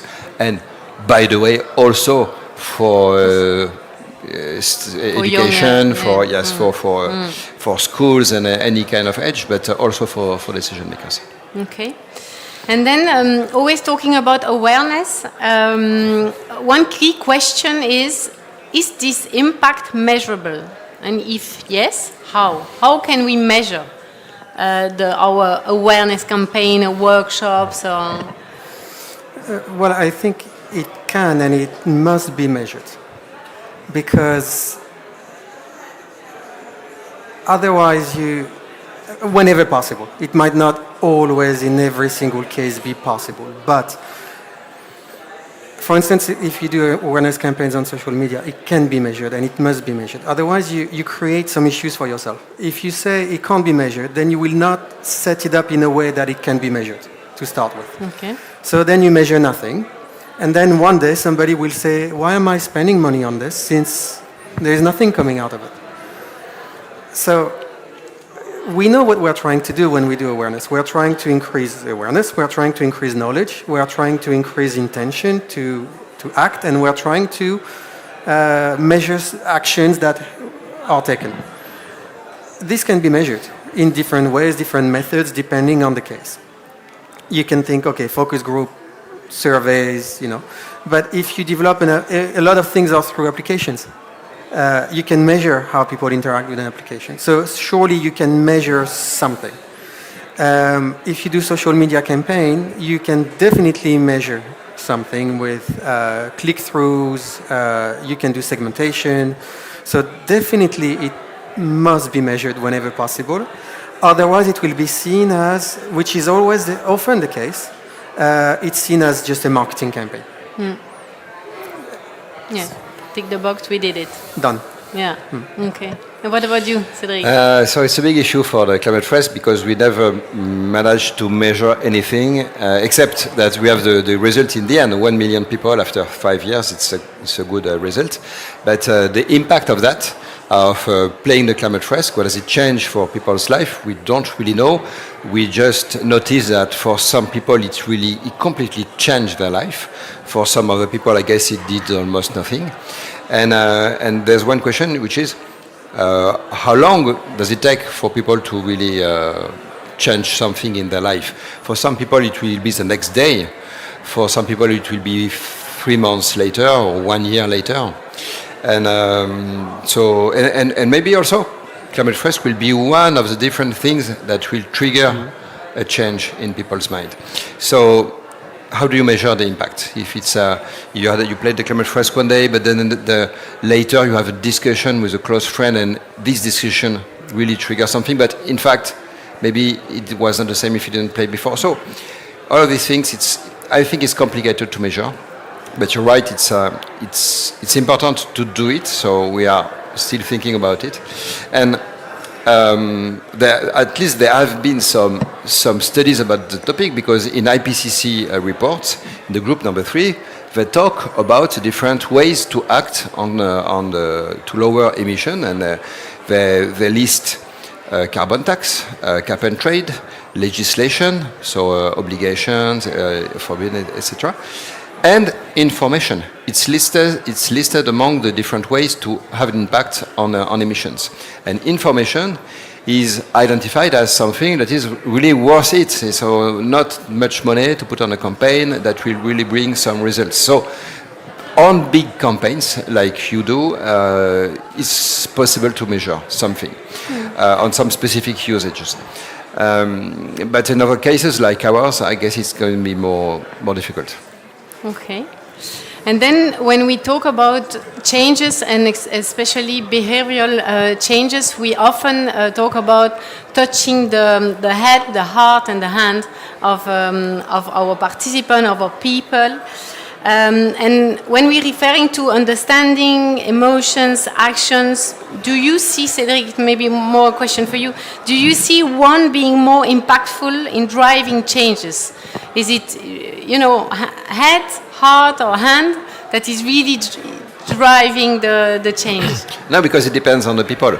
Some people are very cerebral, they need to have a scientific proof of the things, and then they will say, okay, conclusion, I need to do that, and go straight to the conclusion. For some other people, it's going to be, I feel really angry about the situation, or worried for my kids, and then I want to do something. And for some other people, it's going to be, well, I don't even need to understand. I more or less understand it's a mess. Now I need to act, and they want to act and do something, and see that what they've done has an impact. So it really depends on the people. So sorry, I cannot answer your question. No worries. And for do you know what is COP28? Did you already play? Yes, you?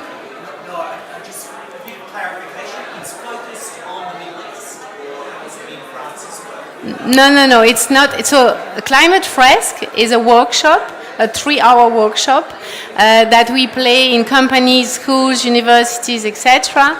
And the main objectives of COP28 is 1, raise understanding on climate change, its causes and consequences, and 2 is put people into action to decarbonize their life. And to answer to your specific question, it has been created by Cédric, here present.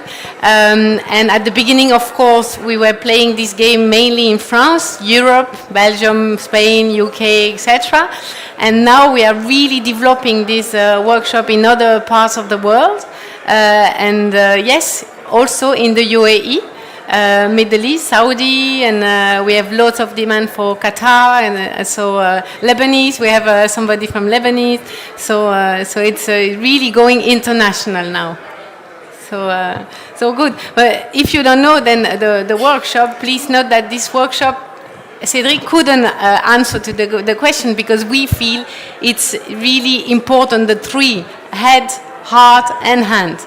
And the workshop has been created by Cédric and the community to really touch the head, to really touch the heart. There is one part of the workshop that is created like that, and of course the hand.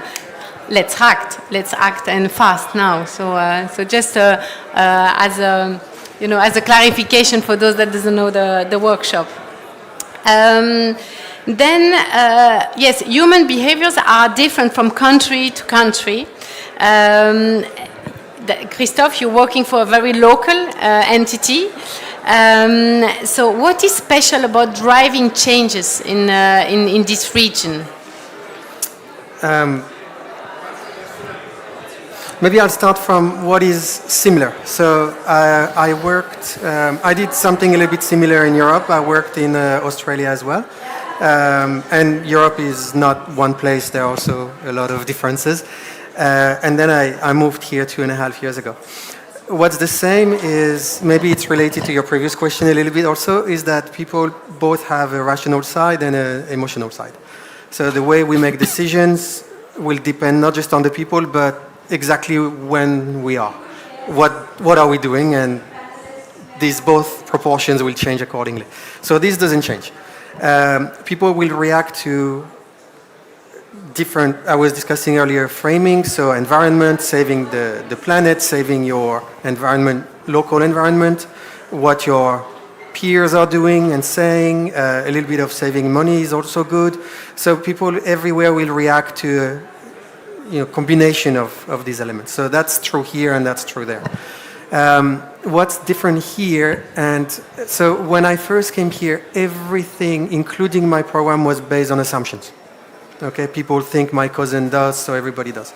So I fought against this, we did a big survey, we refreshed the program and so on.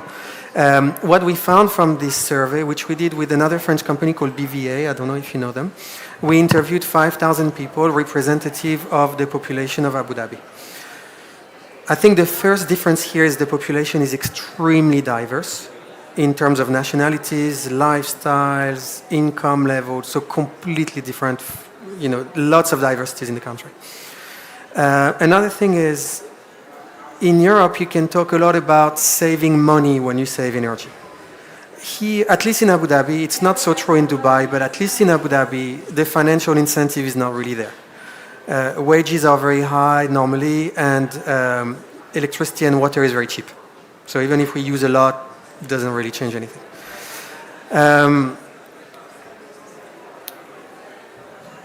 What else is different? The climate, obviously. You can't really tell people cycle to work. You can't really do that. The other differences we found is there is a much higher trust, and that comes from BVA, who have done these kind of studies in different places. They told us what was striking to them here is the trust people have in technology to solve issues or upcoming issues or protect them. Not necessarily solve climate change, but protect them from the worst impacts of climate change.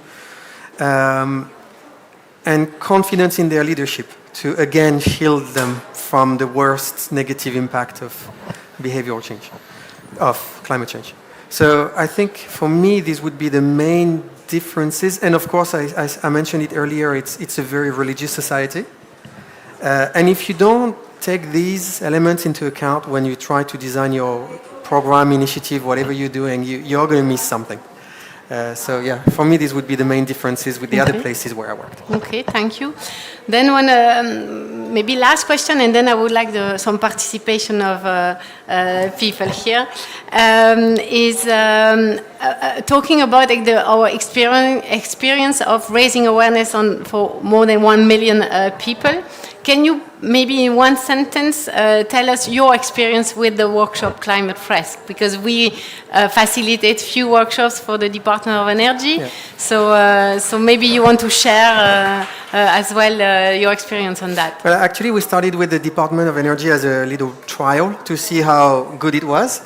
And then we extended to other department entities once we were sure it was very nice. And it was very nice.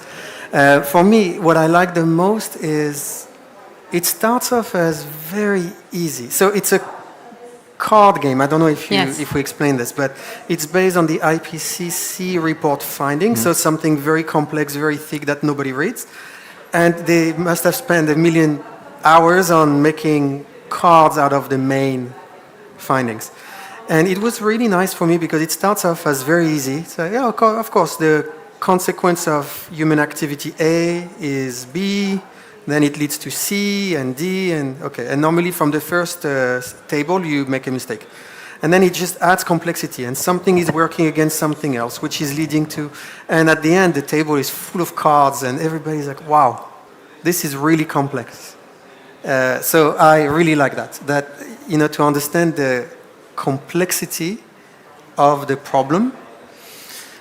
What was a bit scary was, I don't know if that's the hard part or the head part that you were mentioning before, but okay, if we want to stick to 1.5 degree, this is how much we need to reduce. Yeah. This is how much carbon you can produce in a year. We probably all produce 10 times that much.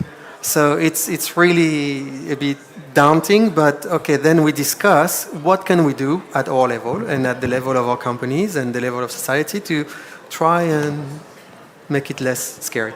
Okay, thank you very much. So we are arriving at the end, and I don't know if you have some questions for us on this workshop. And then at the very end, you will all, if you agree, play a little quiz, and you will map the first 7 cards of what Christophe was talking about. So the first 7 cards I propose. So if you have questions, don't hesitate.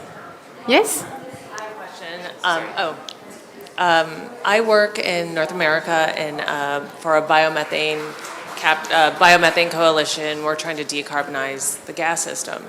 And I created a lot of materials, I actually brought one for you, to educate children on the importance of food waste and how they live their life that affects the environment so they can change how they live. Hopefully their parents can be inspired. One thing I've noticed, and I love your opinion, is it's easier to educate lay people than it is policymakers. And I just wanted to see if you have that, like, when you're being simple, I mean, like, when you're just telling the story, people are, I find that the lay people make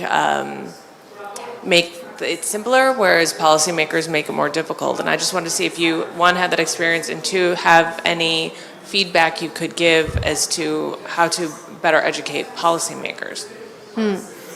Okay, yeah. I think in France you can give the experience of what is happening in France with all policymakers and the FRES being rolled out within the governments. First I would say if you didn't try the Climate FRES, do it, because it can be an inspiration for you to, as a format, as a pedagogical format, and you could use it for a different topic. And yeah, it's true, after 5 years of existence, we managed to do the workshop with the decision makers at ministry level. So all the the advisors of the ministries, the cabinet, and so not all of them, but a few of them in France, and it was interesting because they were very clever. So doing the intellectual part was really easy for them. But then when we had a discussion about what can we do, it was a bit dazzling because they had the same answer as everybody, which is, I don't know what to do. And you know, they're at the top level of decision makers in the political landscape, and they should be. And in fact, it's when you get to know what the job is, it's quite true that things are not easy to change even at their level. So it's a bit depressing, but it's a bit true. Yeah. Mm. Thank you. You had another question, yeah? Specific to your work here in Abu Dhabi, the sedentary lifestyles, la vie sédentaire des gens, is it possible to encourage people to walk more and have urban planning that is more about walkability than car-centric? I need to work for the municipality to be able to answer this question. I can just... what was a bit shocking for me when I came here, so it's anecdotal, no? It's not research or anything, but was the resistance of people to walk very short distances, even if, you know, the weather is bearable like now. I think it comes maybe also from the infrastructure, where, you know, in Abu Dhabi there's not so many comfortable places to walk, and there's no real public transport. So, and the climate is such that you prefer to be in your cool car. There are initiatives from the municipality, from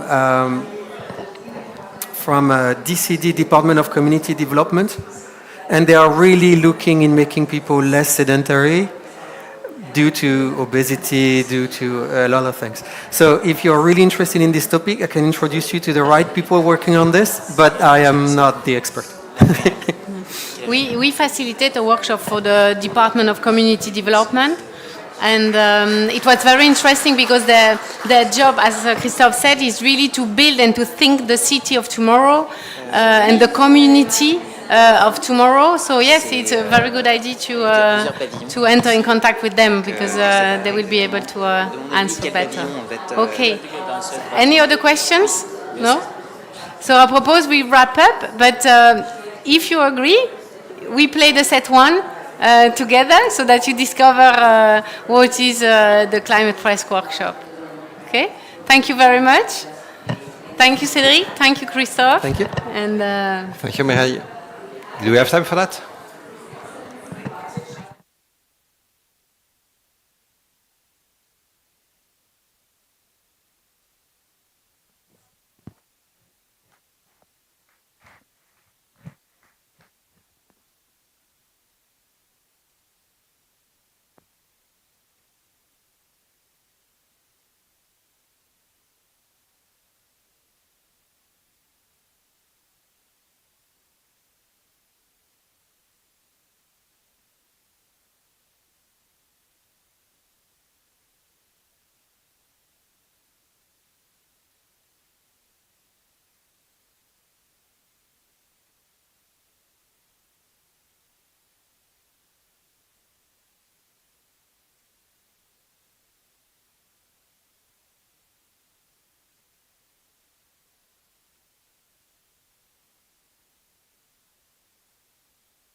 Hello everyone. Thank you for being here at the side event on the proposals and the demands of the French youth in international negotiations like COP28. To give you some context, it's been a few years now since a few French youth associations follow international climate negotiations, train and send their delegates for the negotiations. Just to make a short presentation and to introduce your panelists, we have the RETROUVEZ. This is Students' Network for Solidarity. More than 150 students' associations, and their mode, the RETROUVEZ. It's about raising awareness on climate issues, subjects. We have Camille with us. Would you like to introduce yourself now or later? Who will introduce herself later? We also have with us COP28. That's COP28. And we have Marjolaine with us, who's going to present their demands. We have the young ambassadors for climate. AJAC said it's an association that has young delegates for the climate who participate in the raising awareness in schools, secondary school, high schools, and universities. So this goal is basically about raising awareness and to watch the negotiations and to make advocacy. So this time it's going to be Anne Mangiri who's going to talk about it. Finally, we have Lisa. We have the Climate Association. It's an association that always raises awareness about on climate issues, but it also does research.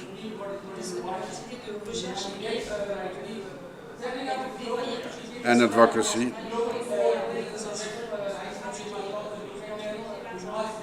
About on climate issues. And Lolita, who's joined the panel later. Pleased to meet you. My name is Lolita Shen. I was lucky with Martinai to be a member of the RETROUVEZ network. And my association shares the same value with RETROUVEZ. Thank you. And we are going to tell us about the campaign that you foster here. These associations have been fighting for years to participate in international negotiations on climate. We try to mobilize ourselves twice a year, in Bonn in June and this time in COP. We're trying to send persons. This year we have a unique mobilization of youth associations who send French people to international negotiations. As I said, it started in June, last June, and the three negotiations, Jack Climate and RETROUVEZ, they made a first common advocacy with a first position paper, which allows them to work in a more systemic way. And it brought its fruit in Bonn. So in June, while coming back from Bonn, we've organized again, together with the Climate Academy, a first evening on the subject of benefits and losses. That was sent to the President Emmanuel Macron. It was a great success, and it was the first time that we were organizing such an event with the Academy of this range. It was a big event. Starting from this moment, we decided to create a collective group which would allow us to witness our engagements and of the values we want to foster, and we'll move also in terms of international advocacy, but we'll also train ourselves. It's called the collective COP. We participate in negotiations and we work in working groups to train and to coordinate the common positions that we will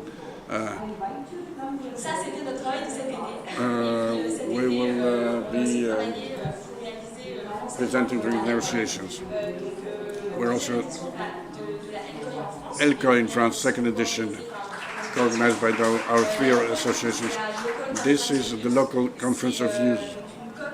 It's a COP that is aimed at the young people in France with a double objective. The first being the training for participants about the climate challenges and the climate negotiations and the co-construction of an advocacy on this subject. The demands resulting from this occur, you will hear them today during this side event. This is what allows to be witness of the mobilization and of the structuration that we heard this year in our French associations. This engagement, we have 15 at the COP to talk about it. It's also visible in France because the associations in France do organize other events other than COP. We've organized also an evening at the Académie du Climat. It was about fossil energies and the COP28. It was the Liaisons Dangereuses. We had several round tables that were a success. And we also have an evening after we come back from the COP28 with our panelists and maybe with some new people.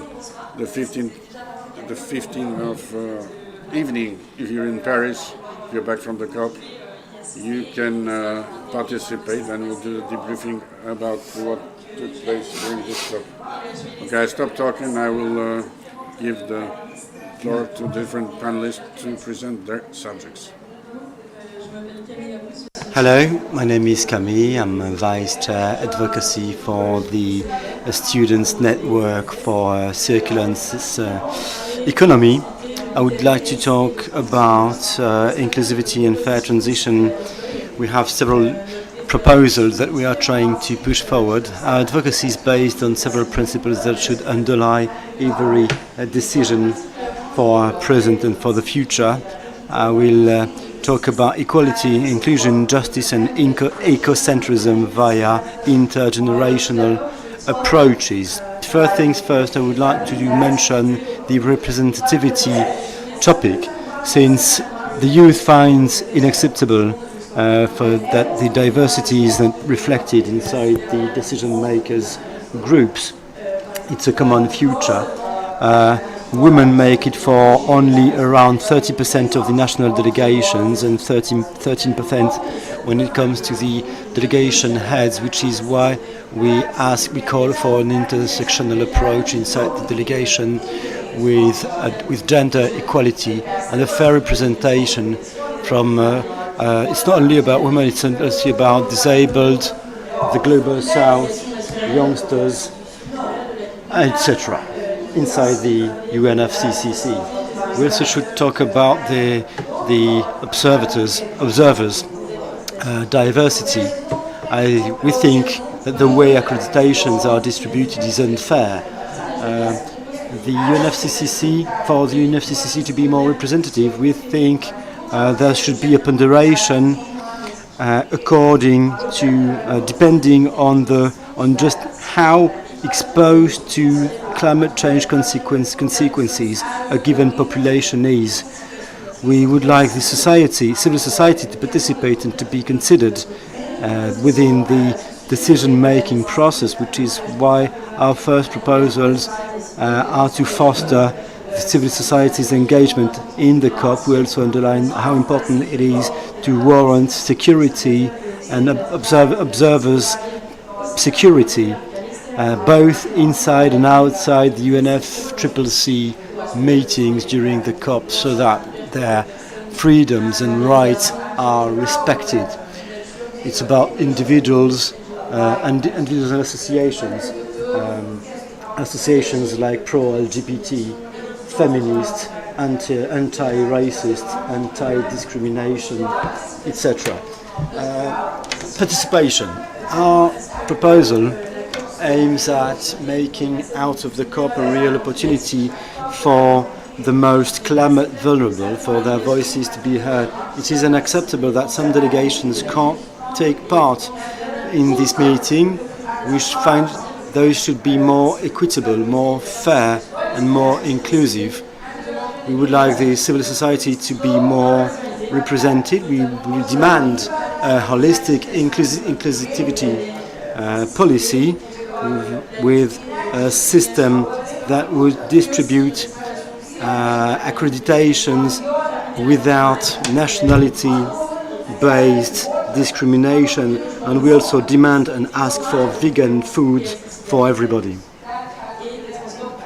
Public transport should also be accessible and decarbonized. For that purpose, we would like a dedicated fund to be created, financed by all the parties in a progressive manner, so that the richest pay the most, recognizing their peculiar responsibility in terms of climate change fighting. Those funds should be supervised by the UNFCCC Secretary for to reach more fairness and equity. Fair transition now. It's Youth Day today. We would like to underline how important is youth and should be youth inside the decision-making process. Youngsters should help elaborate the text. We are the successors. We are those who will live in this world in the upcoming years and centuries in the future. So our voice should be heard and taken into consideration, which is why the local codes are a positive, encouraging signal that has been emitted by the youngsters, which we hope will prove to be a successful tool during negotiations. We've organized it in France, and then an advocacy network of netcoids. We would like those to push proposals forward inside the negotiation rooms to which they have access. We would like them to, they can't take part in the negotiations per se, but that would be the only way to have their voices heard within this very negotiations. Let's have the younger heard. The lack of inclusivity in terms of accreditations and the lack of access, the fact that youngsters have no access to negotiations is something. Another topic. We've established a direct link between our associations and the French delegations, which we are grateful for. Our young delegates are a great support for just how we organize our work, both in terms of content and in terms of structural organizations. It also makes the French delegation's work more popular and known among youngsters. As Caroline was saying, for the first time, our organizations have met the French delegation beforehand, before the COP it's taking place now, apart from the UNFCCC meetings, which was the opportunity for us to showcase our advocacy operation to the various French negotiators who have indeed listened to our voices, and I hope they will make good use of it. We also demand stronger commitments for the Glasgow Work Programme. It's about climate optimization, climate X, more actions, more coordinated, more follow-up, more assessment operations, more reports. Indeed, the ITL is not even at the agenda of the negotiations. There is a lack of referencing, of common referencing, lack of consistent budgets, so we demand for more tools and more money for the 6 items. Our first proposal we demand an dedication to the limited nature of world resources to be treated as a priority within the national policies and within the diplomacy.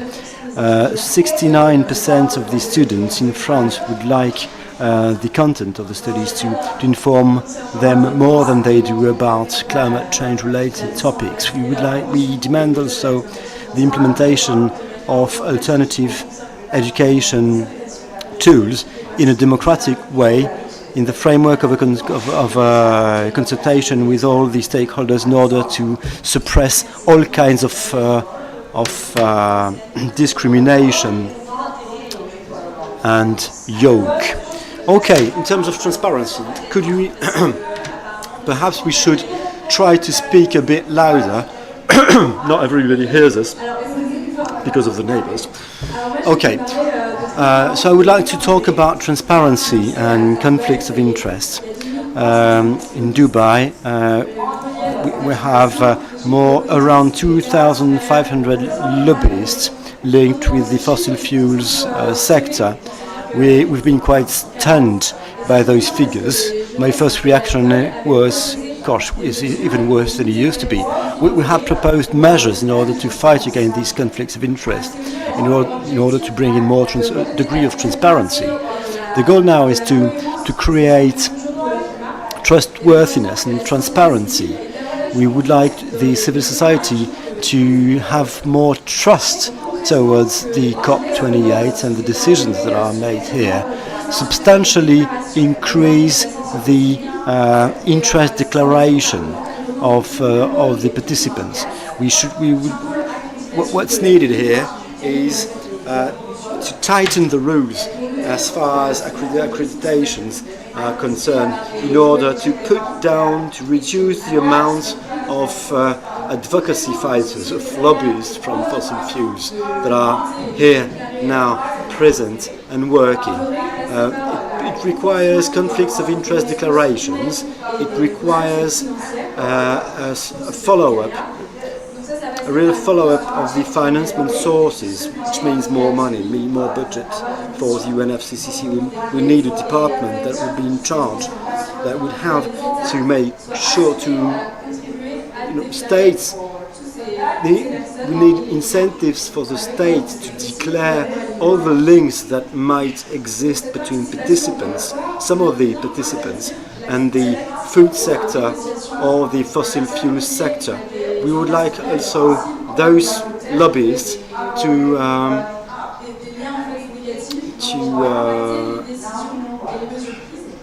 not to be in contact with the decision maker.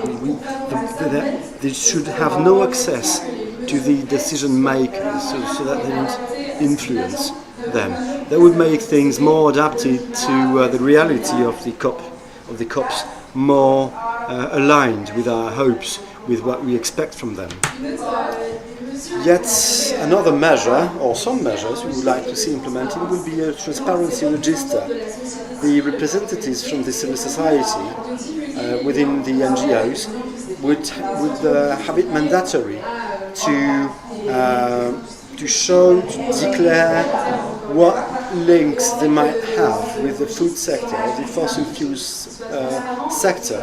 This register should be comprehensive and open access, so that everyone can access it and understand what the potential conflicts of interest are behind X or Y, so that all the stakeholders taking part in the summit would know what potential links exist between whom and whom, and what decision might be influenced by whom, by what sector, by what company, by what class of interest. And this would foster transparency and hence trustworthiness.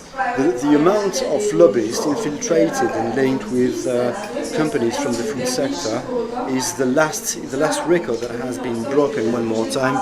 So we would like the next presidency, a degree of turnover would be needed. Moldova and Serbia are doing their best to get the presidency, and that would be a good thing to have a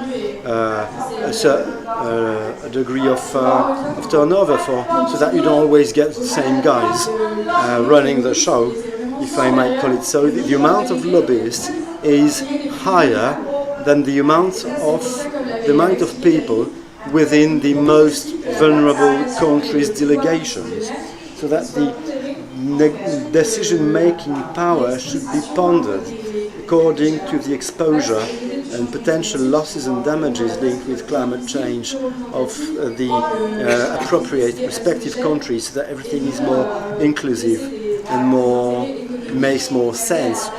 We don't want money to rule this COP28 or the following ones. Yeah, we all remember the AIM item in Bonn in last June. Marjolaine, if I'm correct, you have some proposals, finance-related proposals. Yeah, I would like to talk about the Article 6 losses and damages report. Climate change-related issues, but it's also social, no? If we are to reduce the worst effects of climate change and help communities adapt to these ever heavier consequences, we have to make definitions and accountability methods to be clearer. We do have money, and we will have money, since, as the IPCC underlines, even if we should multiply by a factor of 3 or 6, the amount of resources, the amount of money is there. We have it.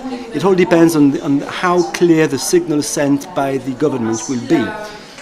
So the necessity to mobilize money into a sufficient extent in order to shift to a low carbon economy in order to strengthen the communities has become obvious.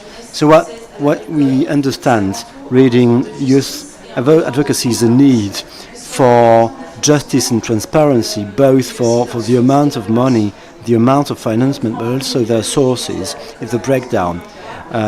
We demand from the developed countries that they respect the COP15 finance-related commitment. It's Copenhagen. It was in Copenhagen in 2015. We demand to close the gap between what is done. $500 million between 2022 and 2025 should have been given to the developing countries. There are gaps. Now, when it comes to the losses and damages funds, 30 years after these small island countries, governments have adopted a proposal concerning the losses and damages funds at the beginning of this COP. It was a game changer, opening the door to some alternatives and to a degree of recognition by the rich countries, which countries announce several hundreds millions dollars, but it's the reality of the gap is stunning, outrageous. Our chair on the 2nd of December seemed to be saying that it will all depend on the insurance markets, that in order to be put in place would need the poorer countries for some insurances, which insurances would be and will be getting more and more expensive as temperature rises, which is a scandal given the fact that those very countries are the less responsible for the temperature rise.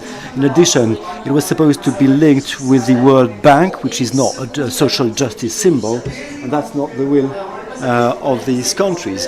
Why is that a problem? Because apart from the symbol, this shareholder model held by the World Bank means the power relies in the hands of the rich. Plus, the World Bank bears no common responsibility with the state.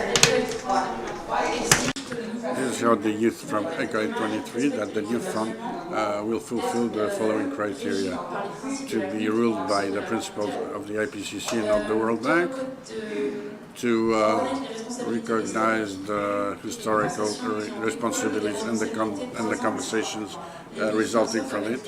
So the financing countries are those who are the biggest emitter of greenhouse gases. And the funds should have a value of the needs of all the beneficiary countries, and should be proposed in financements or gifts, and the needs concern the slow phenomena.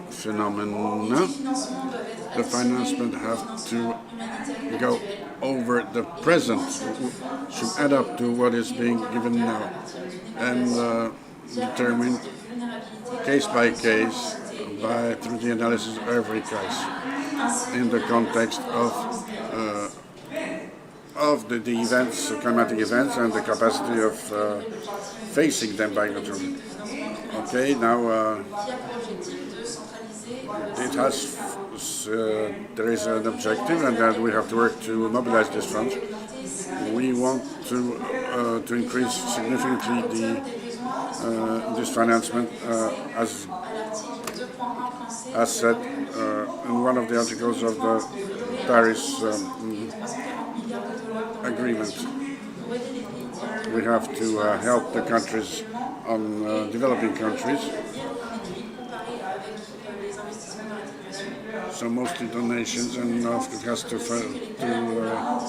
finance the mitigation process. They should have, this country should have $300 trillion to cope with the needs in attenuation. When we talked about the determination of needs of the developing country connected with the convention resulting from the Paris Agreement, we want that more finances and non-finances means are given to disposal, so the needs for mitigation and adaptation process can be carried out, but also to compensate the losses and damages. And the determination of these needs should be in line with what the IPCC is saying. And this cost should not be at the charge of the poorest, and to avoid criminal activities.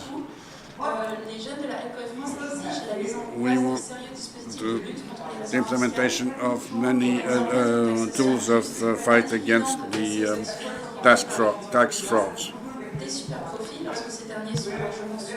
And we want to imposition on companies who make the most money. $220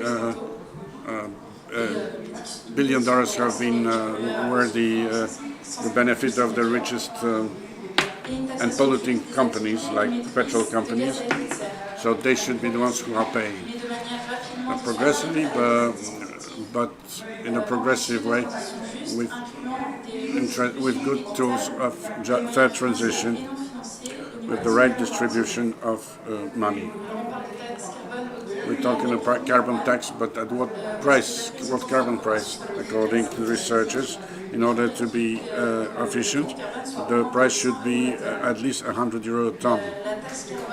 The carbon tax should not be a way to avoid the responsibility for emissions.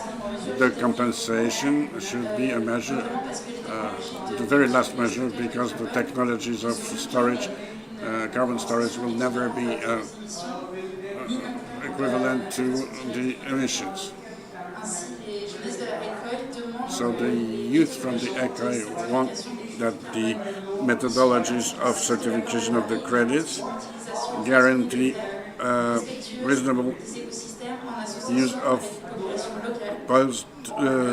soils, and this checked in consultation with the local communities who respect with their interaction with nature and to enforce their resilience. So we want to do it in contact with local communities. We want a plan of sharing the benefits by 90% for the local communities while selling the carbon credits. The plan should be elaborated in a transparent way, in consultations with the latters, which should be informed and have access to all the data of the project and give clear message. Thank you. Thank you, Marjolaine. Okay, so we switch to Lisa, who wanted to talk about the mitigation and the world value. but also adaptation and biodiversity, so that's a lot. I was thinking, we can put this slide, isn't it better? Okay, the floor is yours. Thank you, Karen. Yes, it's a big program, but I will just add to what my colleague said to explain why we decided to come to this COP. There's this idea that this COP, we have the impression that's a lever to get to historical agreement, a COP of truth, because the world balance, its first mission is to tell what's the situation now, what are our collective progress. And in this part, no surprise, we mentioned clearly that we're not on track. We have so many reports that say that the CODs and the Cs were not enough. It would not allow us to remain on our trajectory. So, without insisting on this disparity being poignant, I could say that this balance is also a way to apply corrections to our trajectories. That's why we think that this is the right moment to present our proposal and to participate to this moment for the civic society, to improve the inclusivity for the next cycle of contributions determined at the national level. Our proposals are made to remain on line with the 1.5 degrees objective, and we have to remind that this objective is a moment to limit the big losses of biodiversity in the systems, whether it's oceans or elsewhere, but it's also a way to avoid the increase of the level of the seas. We see that every day on the news, especially for these small states on the Pacific Ocean that are already disappearing. We've seen Australia who proposed climatic asylum for these people fleeing from their countries, from their islands. So it's crucial in our proposals to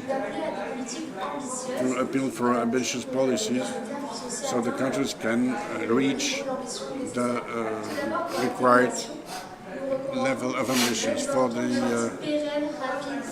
the mitigation, we want to foster we want the world to leave the fossil energies.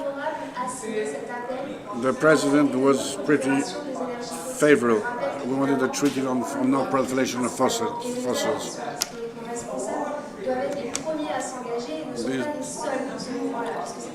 It's a movement that has been initiated by insular states, who, I want to remind you, are the first ones who are affected by the climate change. They see the effect on their own ground.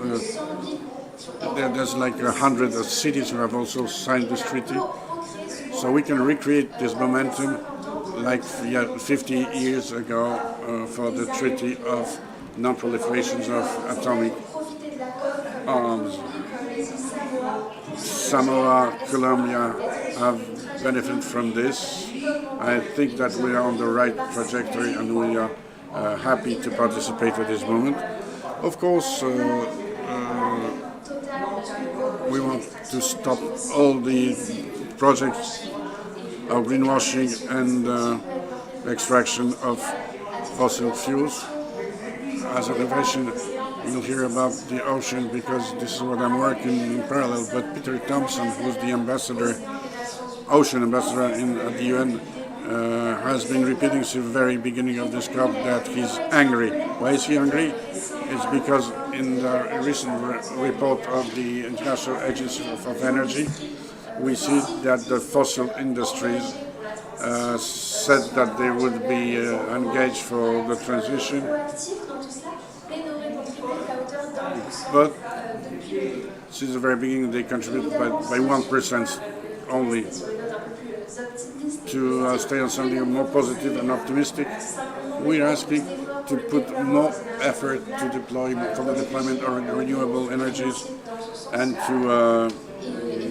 to give more money to develop it and to improve our efficiency. And above all, we want sobriety in line with this notion of responsibility. All that cannot be possible without a fair transition, without a decent employment, fighting against inequalities, and we want an equitable distribution of the budget, carbon budget remaining, and we want to restore a good balance between North and South, something that we will be able to remind later. Of course, we want the coordination of the society. Talking about this restoring the trust, I think that's interesting to mention it for the item adaptation. Adaptation, that's a subject. We talk a lot during this cover about loss and damage, which allowed to open this cover at the very last moment.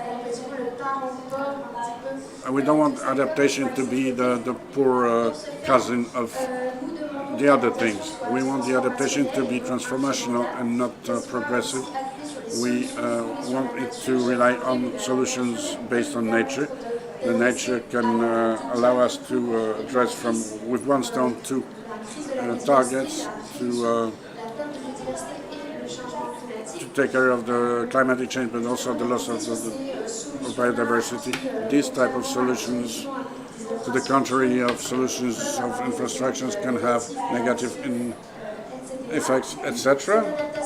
These adaptations that must be conducted together with local populations and being adapted to the local context and respect the human rights and be part of a vision, long-term vision. Because this may lead, that's not what's happening now, and you have examples of what we call maladaptation, wrong adaptation. Of course, more money for the adaptations. We have figures of the OECD from reports which prove that the engagements are not done. That was supposed to be doubled, and the real increase by 2 or 3%. We want these proposals to be mentioned at GST because it's interesting to have a balance between mitigation and adaptation, something that has been forgotten too much. Finally, for the side with the biodiversity and the link between these subjects, we've had a long moment, very important at the biodiversity COP with the Global Biodiversity Framework. And the 30-30, we've heard about it a lot. We need to have a transdisciplinary approach. We're talking more and more about it. We have a day about nature tomorrow at the COP, and we need to intensify the cooperation between TBS and the IPCC, and these two forums that work on these two forums, and want to adapt a model that will be based on nature. Nature is a part of the solution. We isolated. We don't take into consideration, as well for the adaptation as for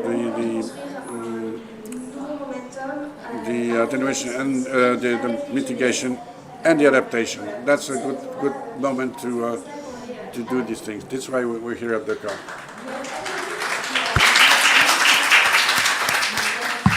Merci Lisa. Thank you, Lisa. Thank you, girls. You've pushed the message across. It was a bit loud, but we've been doing our best. We met Lolita lately, and we really wanted her to take part in this panel, since the campaign she's leading fully deserves to be mentioned here, even if she doesn't take part directly in the COP28. It's part of the youth proposals. But thank you very much.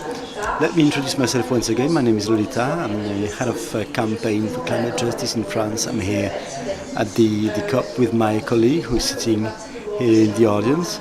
We belong to an international organization. It's an advocacy one. We are into climate justice for future generations. We want judges of the European Court of Justice to bring a degree of responsibility upon the states. Thanks to the RETROUVEZ and other associations for giving me the floor. Thanks to you, we are here, thanks to you. The good reason is there are many common denominators between us in terms of values, in terms of how important it is to us to work for the most vulnerable, the most vulnerables. There are convergences between our values, between the principles that underlie our actions: equity, inclusion, justice, ecocentrism. It's about putting youth inclusion inside the decision-making process, like the support we should bring to the most vulnerable populations. Student initiatives from the Pacific region, the Vanuatu, for instance. There are those who lead the procedure. For what reason? We are pushing forward in intergenerational solidarity, the climate rights knowledge, the responsibility principles that you've described, and many tangible proposals that has been described here. That's also the narrative, the narration we would like to lead here. Include youngsters in your decision-making process. Don't make decisions without listening to the youngest. And that echoes, I think, what you were saying about representativity, conflicts of interests. What's interesting with this European Court of Justice is each member state can express itself. Here, the same level of experience, the same degree of consideration. Everyone is equal there. Now, a short presentation of our movement's history for you to understand where does that campaign come from, which tools we've created. I also would like to remind how important this subject is for this COP. This consultative advising idea was raised when we thought that the best, the fairest, the most diplomatic way to work would be to conduct a survey among 27 students from the Law University Southern Pacific. They've launched this campaign, convincing the heads of the Pacific Forum to bear this to the international level, which has been done shortly thereafter. Youngsters from the whole world saw that coming in Latin America, North America, and Europe, and we saw how important it was to unite, which is what climate justice is, in order to lead the project to obtain our states, our government's support, and act for a global movement. Youth is at the beginning, at the initiative here. Youngsters have created this campaign. 1,500 civil societies, associations have gathered together in order to help us. I would define this initiative like a call from the youngsters for justice to happen. And yeah, in order to explain the decision, this was the fruit of a long discussion, deliberation. It's a law-related topic. We want to use the huge European Court of Justice legitimacy to push our agenda forward. And this comes with some consequences, some effects. Our work has been recognized at the international level by Mothers' Rights International Court. We also received some prizes, the World Leadership Climate Prize in Dubai, for instance, just to show you that youngsters being active within international instances are efficient. Some other comments about our work. We have two topics which are intergeneration equity, age equity, and human rights in the framework of responses to climate change. The first phase of our campaign was to demand a vote at the United Nations, which has been a victory. The procedure is ongoing. It is important to get youngsters considered during the decision-making process. The deadline is on the 2nd of January, and this is why we are here in Dubai, in order to meet the delegations and make the law cases we've developed, we've published, in a book which serves as a basis during our ambitious discussions with the policymakers from whom we expect ambitious commitments and binding commitments. So if I would like to thank once again the youngsters' organizations that support us and thanks to whom we are able to work, RETROUVEZ Climates and those who are not represented here, pour un réveil écologique and Fight for the Future. Thank you very much.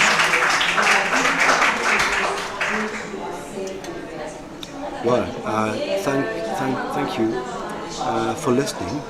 We would like this debate to get a little bit more interactive in terms of stage audience.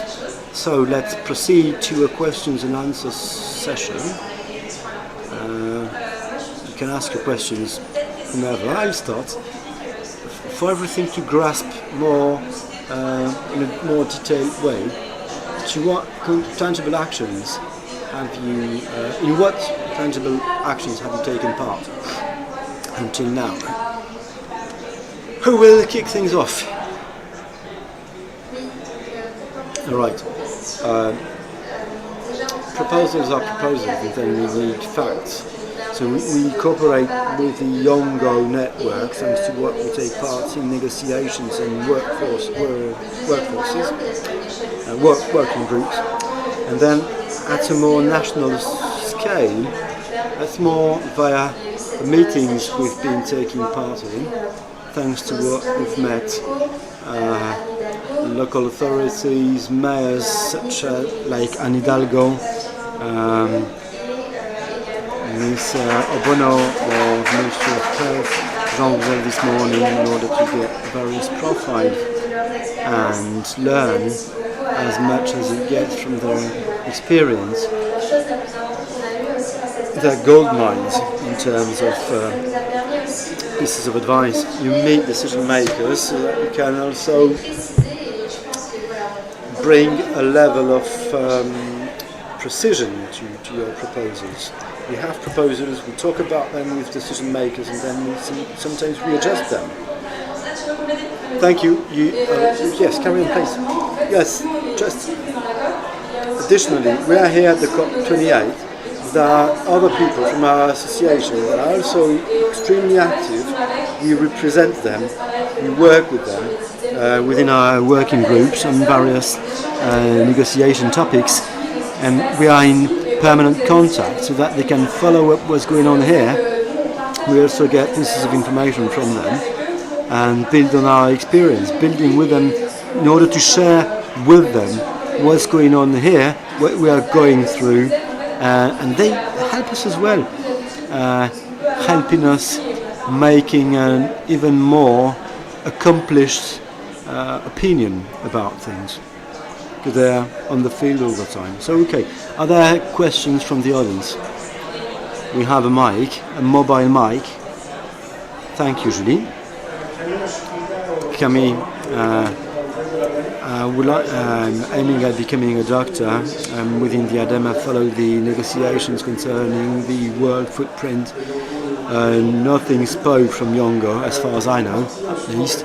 The parties kept repeating that the process is managed by the parties for the parties. What's your take upon that? What's your position, your statement? What messages would you like to express, and how would you do it?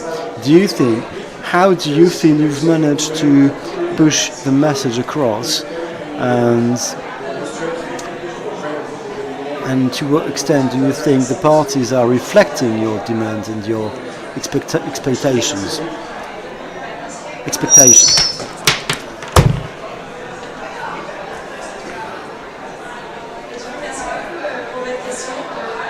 Sorry, we had a feedback here. Okay.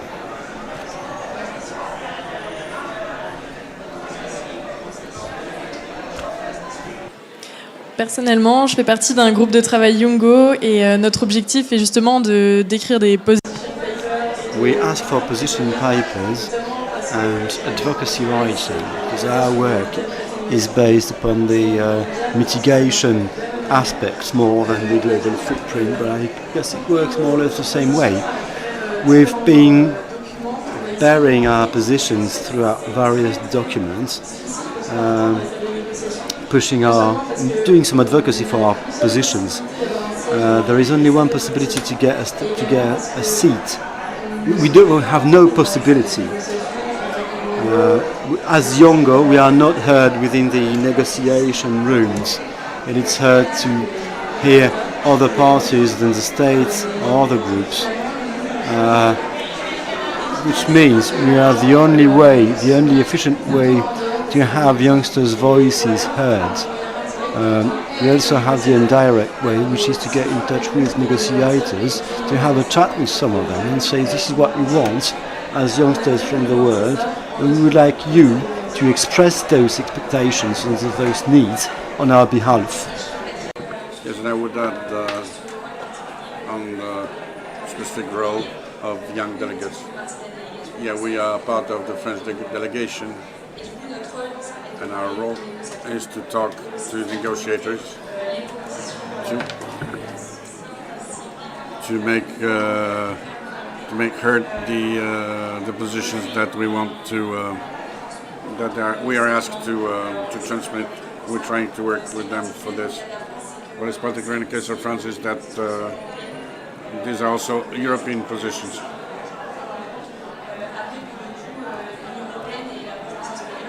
So the EU and the French presidency has encountered of young organizations. The girls were not there, but they were represented by the work that they do in the Yungo and in other European networks. So these young people from Yungo, from the European network, could have their demand heard at the European presidency. Yes.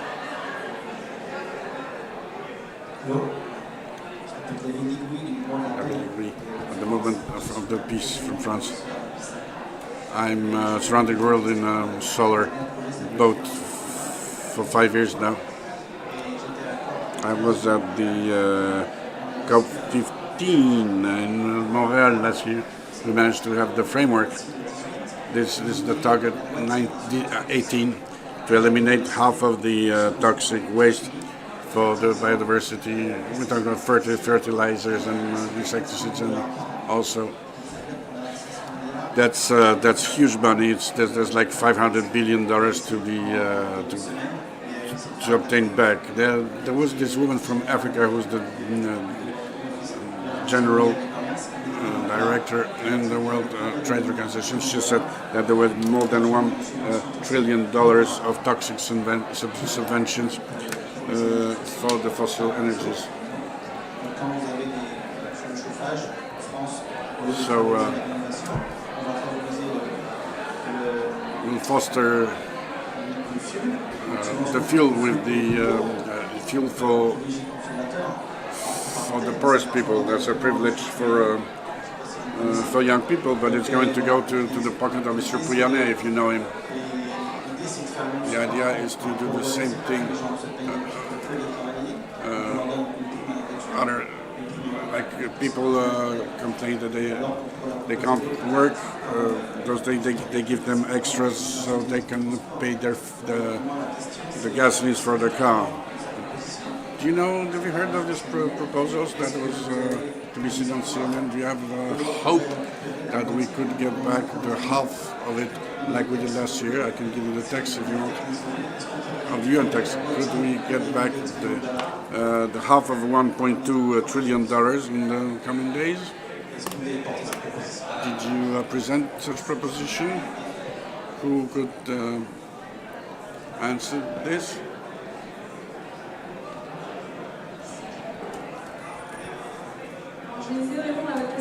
I'm trying to answer a question, but I would like to have these materials that you have. As you're saying, do we have hope? We have lots of proposals, but it's also something to be presented.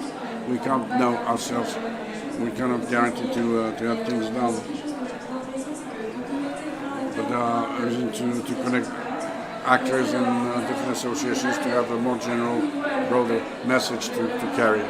Thank you for telling us about it. We'll be able to talk about it with other persons who follow the finances here during the COP, so our works are complementary.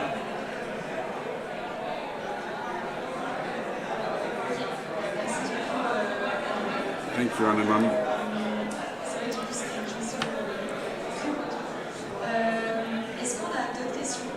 Do we have any other questions from the audience side? Thank you. From ING Life, NGO Life. About finances again. I'm sorry, we're attacking you. No, just kidding. I just wanted to know, as you had a meeting with the President Macron, do you know there is a decrease of help of the French state public for the development for the NGOs in favor of a better financement of the private sector? Do the young people advocate in institutions for get more money for the private sector? That's the French associations or what? Okay. Girls, an answer, please. Right, honestly, it's very interesting what you're talking about. Our organizations made this advocacy work, but we didn't rely really on the advocacy we could bring at the national level. But the subject is very interesting, and we'll give it to our associations for the national advocacy after this COP. So I will be very interested to get this information after we finish this meeting. To complete and to extend a little bit, we do from time to time advocacy at the national level and European level too.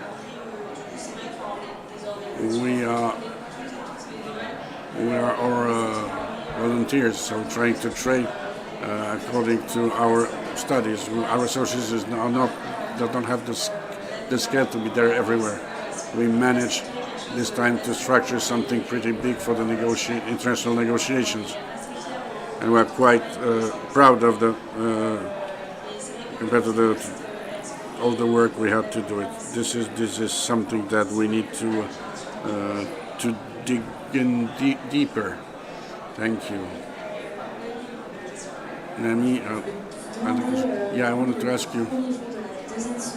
First day of the second week of the COP. What are your feelings after the first week on the negotiation stage? What else do we have to do in the 5 days that we still have before it finishes? I follow the item of adaptation, so I've assisted to some negotiations on the adaptation front. The first 3 days, we felt that it was not moving. This is very procedural, but we see it progressing very slowly. So we had meetings with the chief of the Office for Climate of the NT. He told us that not many things are done, so we have no answer because there is a text that is supposed to be published. It's been 2 years after Glasgow. There's an objective there. My impression is more that it was something that was slow, and now I can see myself, because I knew it before, that they are very slow. A few days before the break, we were like, we came here with lots of hope, and people were saying, it's not moving, nothing is going to happen. So a decrease in motivation and optimism. But this is my personal experience, and I will let you add something. Maybe your experiences are different from mine.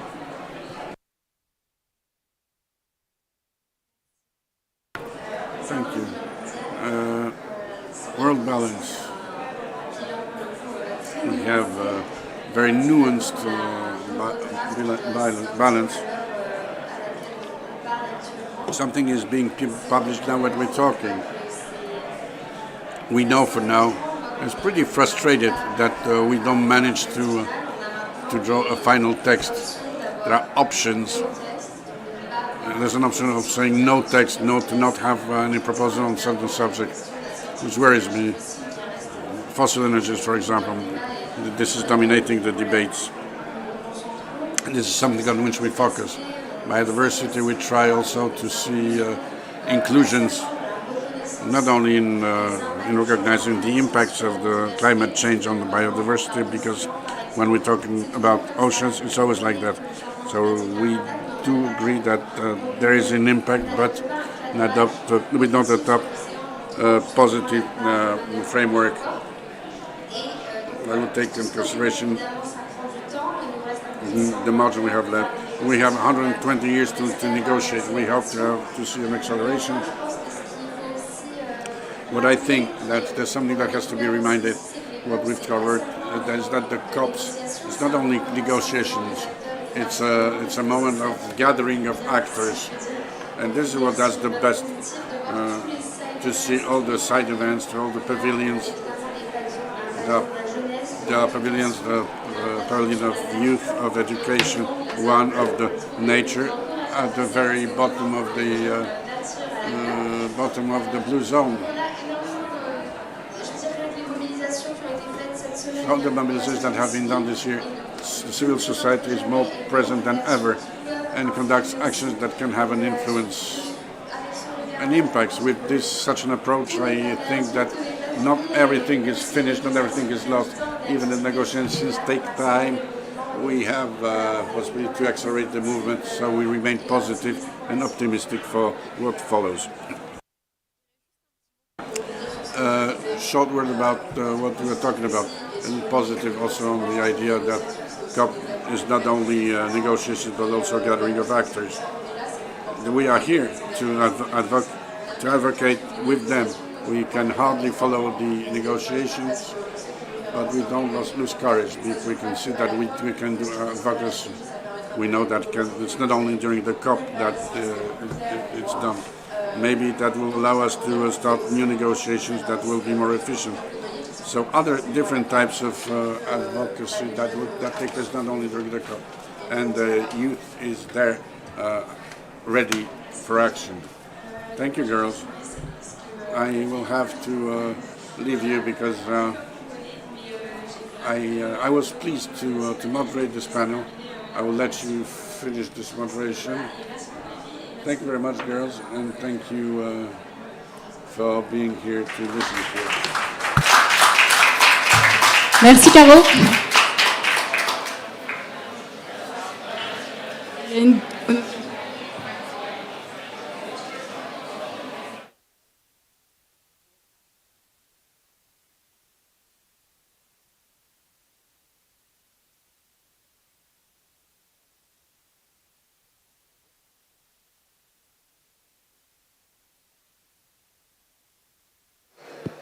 Ouais, c'est bon. Bonjour. Hello, my name is Cesar. I work for a pro-nuclear environmental association called the Voices of Nuclear. It's my first COP. I'm still a bit lost. It's the first COP for me, not for Voices of Nuclear. I wanted to ask how you are bringing your ideas up to the negotiation, the ones you've mentioned, and how do you train yourself to understanding the negotiations, to understand and follow. We already told it last way, but it's quite impressive. There are different layers. You have the green zone, the blue zone. Inside the blue zone you have side events, you have negotiations, you have pavilions. The intents are different, the understanding is different. We try to understand how to follow negotiations. We are trying to sort this out. It seems to me that you have a great mastery of everything. So I would like to know how do you take your proposals to the highest level? How do you make your voices heard? How do you find yourself? How do you gain visibility? How do you make sense of this chaos? How do you understand all these subtleties? Because it's often a question of details, isn't it, inside the discussions? Well, I think it's a complex world, indeed, the world negotiations about climate. What helped me in terms of self-training is the fact that I take part in the intercessions in Bonn each year. It's a very good introduction. It's a great first step. It is the best way to make your first steps in this world. There is also continuous learning, namely the various discussions I take part in with various NGOs. I also take part in webinars beforehand, before every COP, to kind of get started. It's also about relationships, about the fact I have many acquaintances that are aware about what is being said during the negotiations, about what it's about, who know the acronyms. Once upon a time we didn't know those acronyms either. The interactions between us and the civil society are key, and that's what makes it possible for me to keep on learning and to know what is going on and how these negotiations are going forward. Inside our associations, we also perform some self-learning. Each and every one of us has his or her favorite topic. So we together, what we do is we discuss with each other, and you know what? That would be my key for you. Just get focused on one topic. Read a lot about it, as much as you can, to become a specialist within a certain area of knowledge. Hello, my name is Emma. I'm a postdoc in postdegree. This year, it's not loud enough for the booth, given the noise from the neighbours.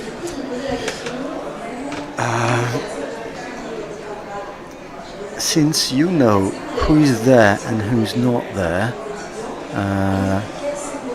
as far as students are concerned, do you know what would you do in order to get more students showing off at the COP, to have more students taking part?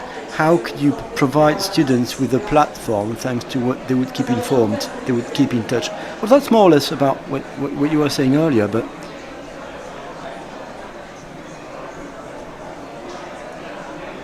thank you.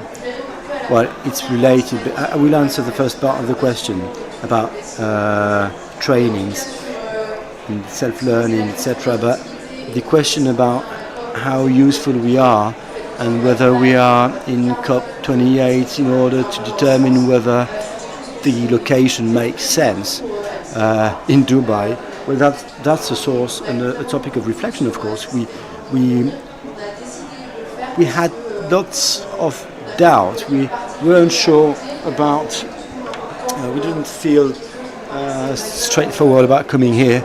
We eventually decided to show up.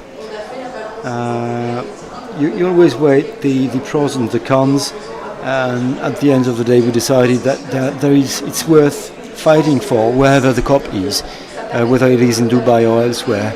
It's the occasion, the opportunity to set some priorities. It's our first COP, by the way, but we have crystal clear objectives. We know what we want, what we are fighting for, with whom we want to chat, and yeah, that was about it. You know, the question was, is this COP important? Is this moment, is this time the right time? Not the place. It's not about the location, really.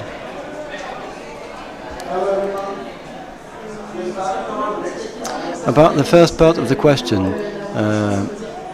about how legitimate it was to come here, I know everyone I know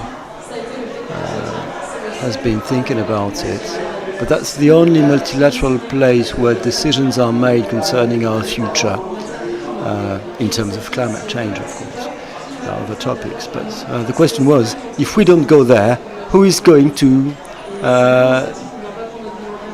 talk for us, to talk on our behalf? You know, going there, making it here, means some degree of carbon footprint, of course, but it's nothing in comparison to a COP with lobbyists only, people who represent the fossil fuels sectors. So, all things considered, all the pros and cons, it did make sense, and we decided to come. I hope it answers the question.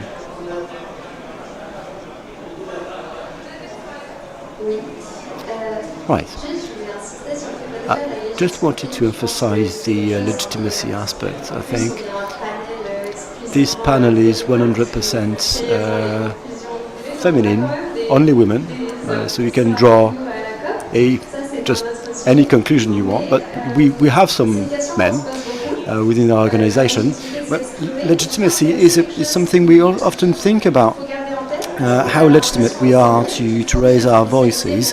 But yeah, about specialization, you have to specialize on a topic in order to follow the negotiation. But there are also simple topics.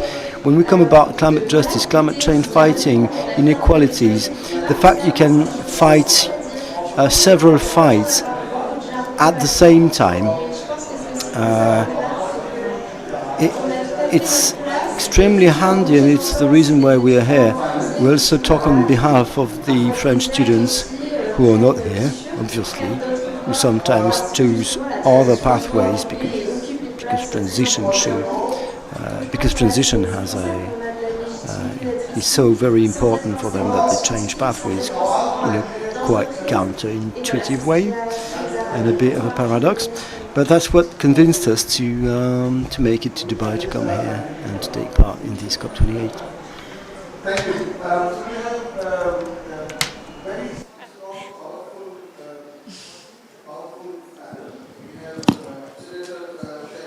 Bon, je crois que ça va pas trop plaire au pavillon français, mais bon. I don't think the French pavilion will be delighted with what I'm going to say, but let's be open-minded.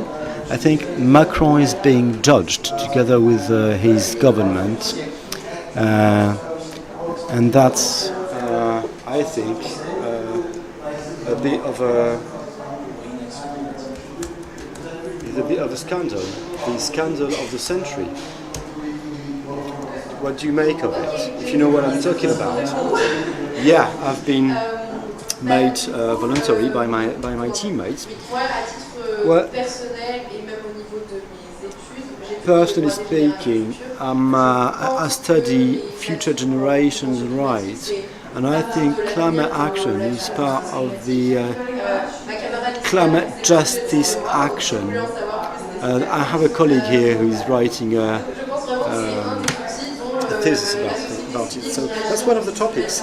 Civil society should fight for climate justice. Law is going to evolve in the upcoming years. We already witnessed big evolutions going down this road.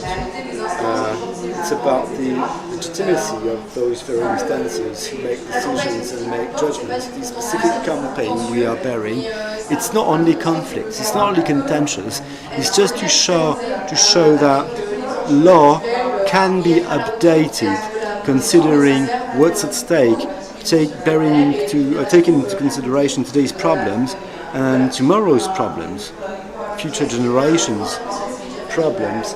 Perhaps do we have someone who would like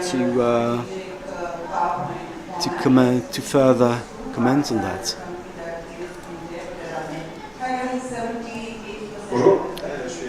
Hello, Alex Ouberon. I work for a company called Unilever, food sector. I would be interested in getting your vision about how you would define a society model that the society model that you wish for. In which world would you like to actually live? What is your... Many say that this model is not viable. We can't reproduce it. We can't repair it. We need something new. But in order to mobilize people, you need to make them feel like going forward. So it's not only about negative speaking. We need something positive. Criticizing is one thing. What world do you propose? It's interesting for us, people from the companies. I know that companies prefer incentives from sanctions. So how do you reckon? Well, sobriety, to start with, is not about coming back to the ancient times, to Neolithic times. We need to make this new sober way of life a bit romantic, a bit attractive.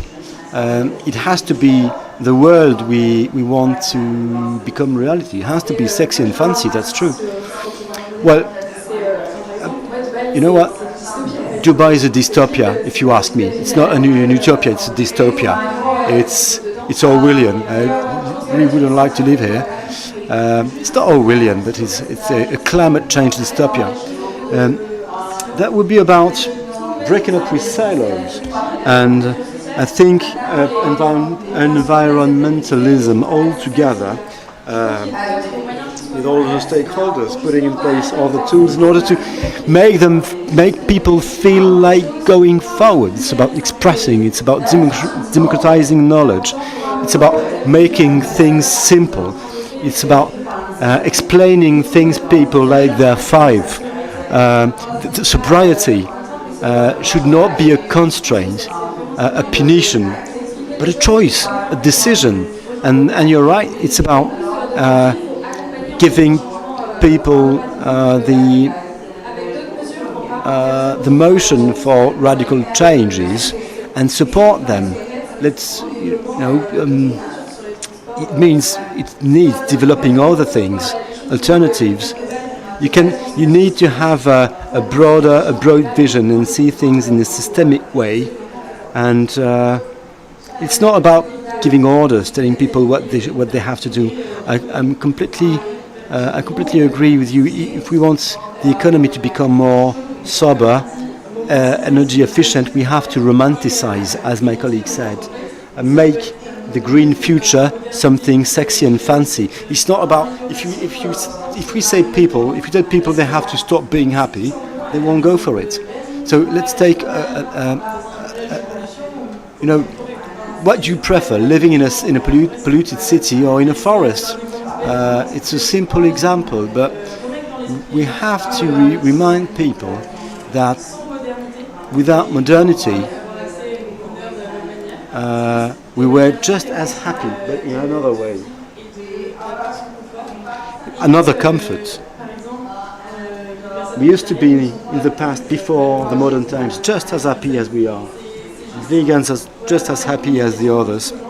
It's just about how you sell it. It's about explaining people we don't need modernity. We don't need progress. We don't need consumption. We don't need to increase. It's about giving access to things that are not in the continuity of progress, but are still aligned with sobriety. On va prendre une dernière question avant la fin. One last question. Hello, Tarek from Al Kaoudi, Life NGO. We're a French NGO.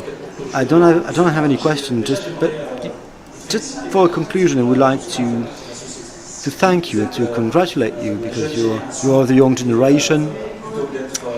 And instead of being in holidays or enjoying ski, doing some other things, you are here at the COP28. So congratulations. I also would like to provide you with a bit of advice. Thanks to the ideas you lead, push forward. Don't hesitate. You're young. Don't hesitate. Don't be afraid of. Don't avoid creating companies. You know what you are talking about your fight, about your world's vision. Don't hesitate to lay your brick. Don't be a part. Build the future. It is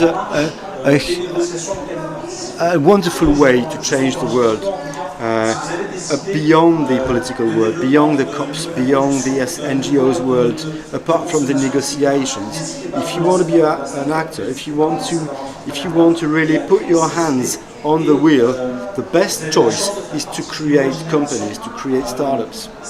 For a start, the fact you're young also means you don't have to be limited to one job in your life. You can have several ones, several jobs, several lives, several professional lives.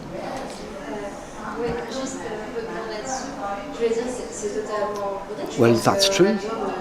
That's true. I think we need various stakeholders from a broad range about companies.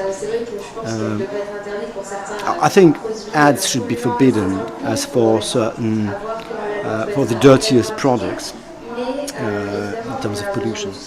But of course we need companies, and of course they build new narratives. Thanks to what we can show that we're not mums or Amish.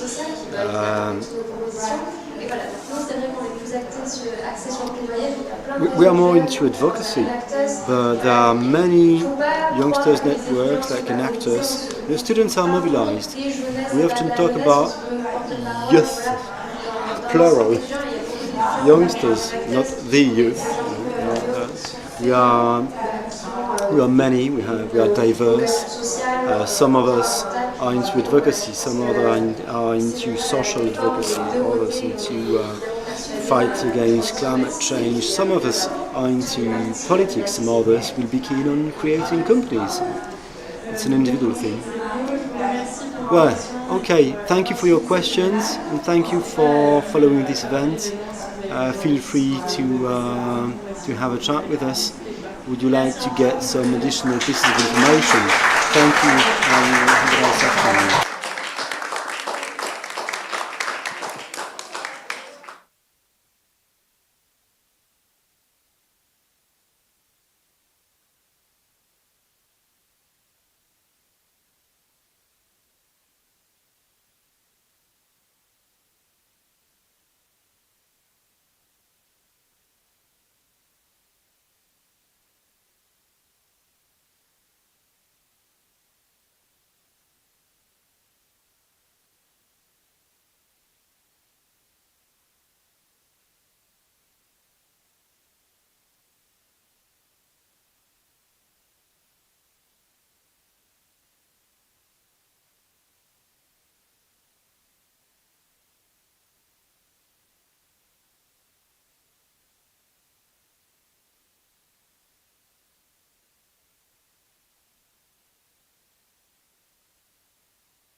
Bonjour. Oula, oui, c'est très fort. Bonjour. Notre événement... Hello. This event about forests as vital resources for humanity is about to start. May I ask you to take your seats? Les micros, donc la technique se prépare.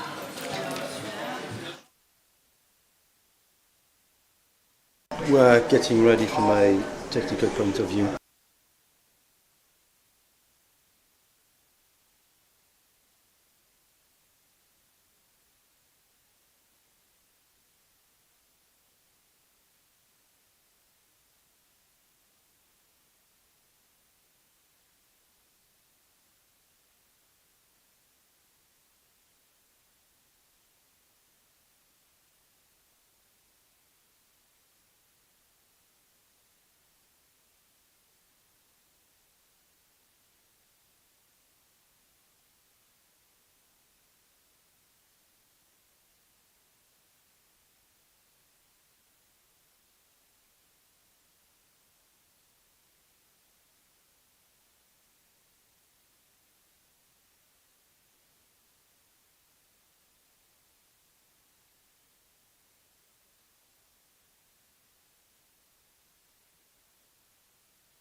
Bienvenue sur...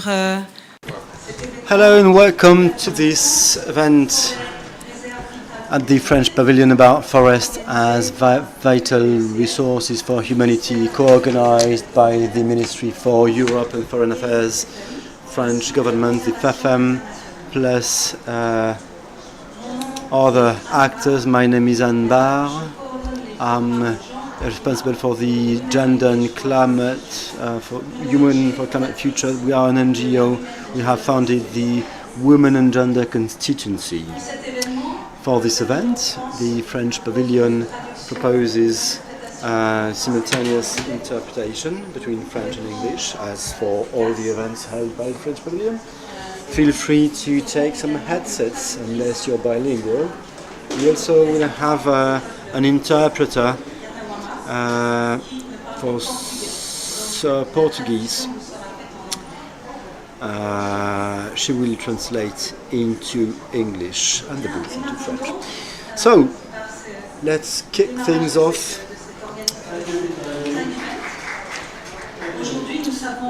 We know today that climate change and biodiversity are closely related, and that the fight against climate change and biodiversity protection should go hand in hand.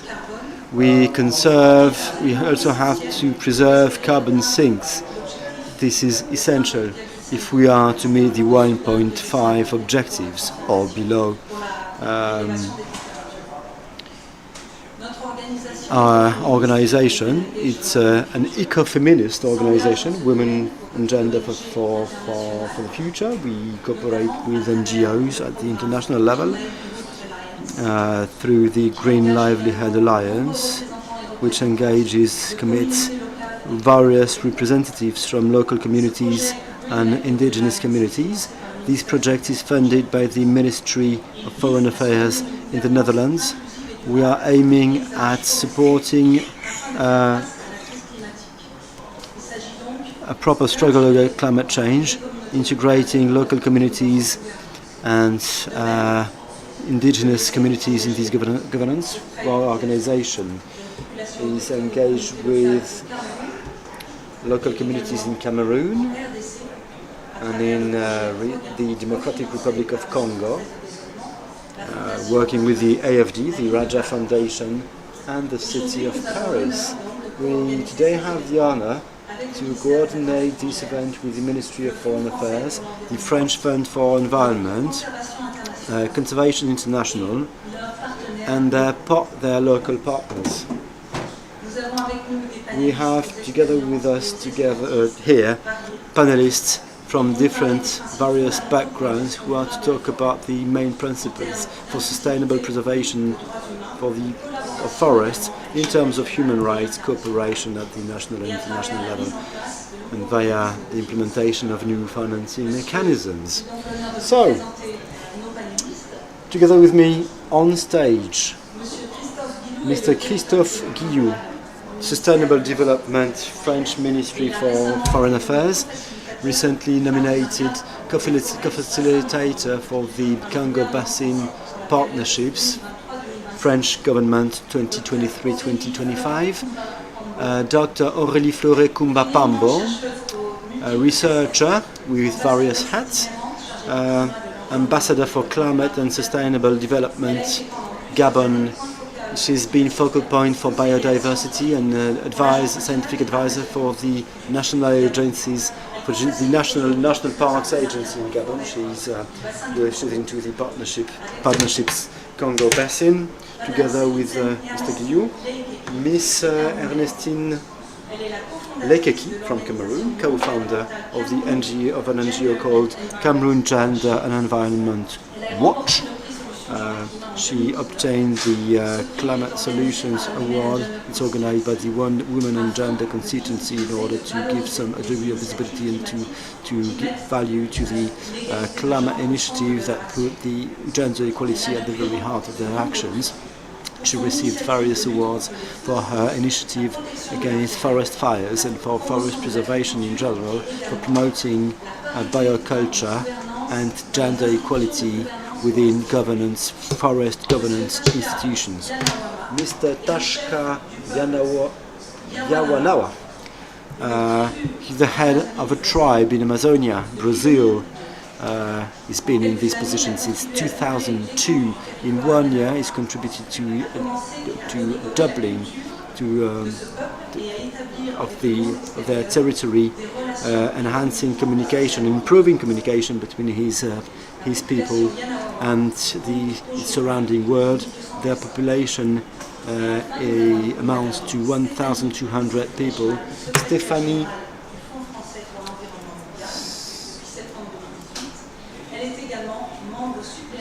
Bouzig-Eschmann is already with us. Fund for Environment, Government of France, the CHEF, as it is known. We're about to start now this panel by a first topic about the original approach, coordinated one, for the sustainable struggle against climate change. I will give you the floor, Mr. Guillou, since you are the Sustainable Development Director.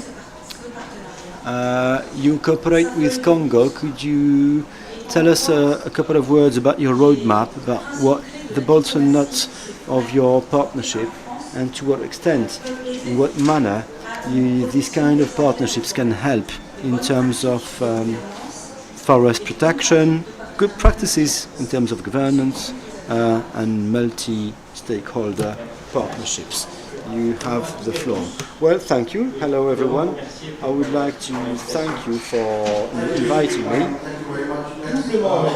I'm happy to be here for two reasons. First, because we're talking about forests, and I'm a Sustainable Development Director within the French Ministry of Foreign Affairs. First reason to be happy.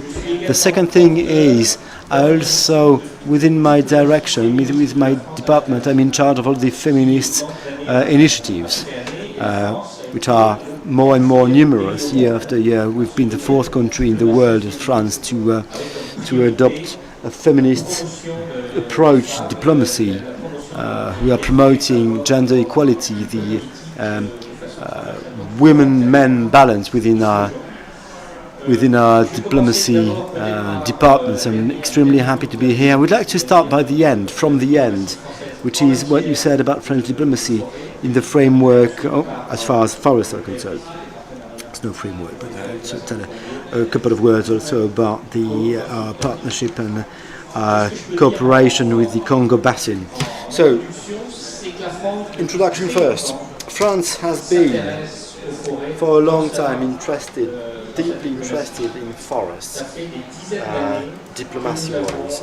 For dozens of years, we have research centers working to build knowledge, scientific knowledge about forests. Technically speaking, everything started in Central Africa, where we're still working, but this has been broadened to the Amazonian basin and to Southeast Asia. So we didn't start yesterday.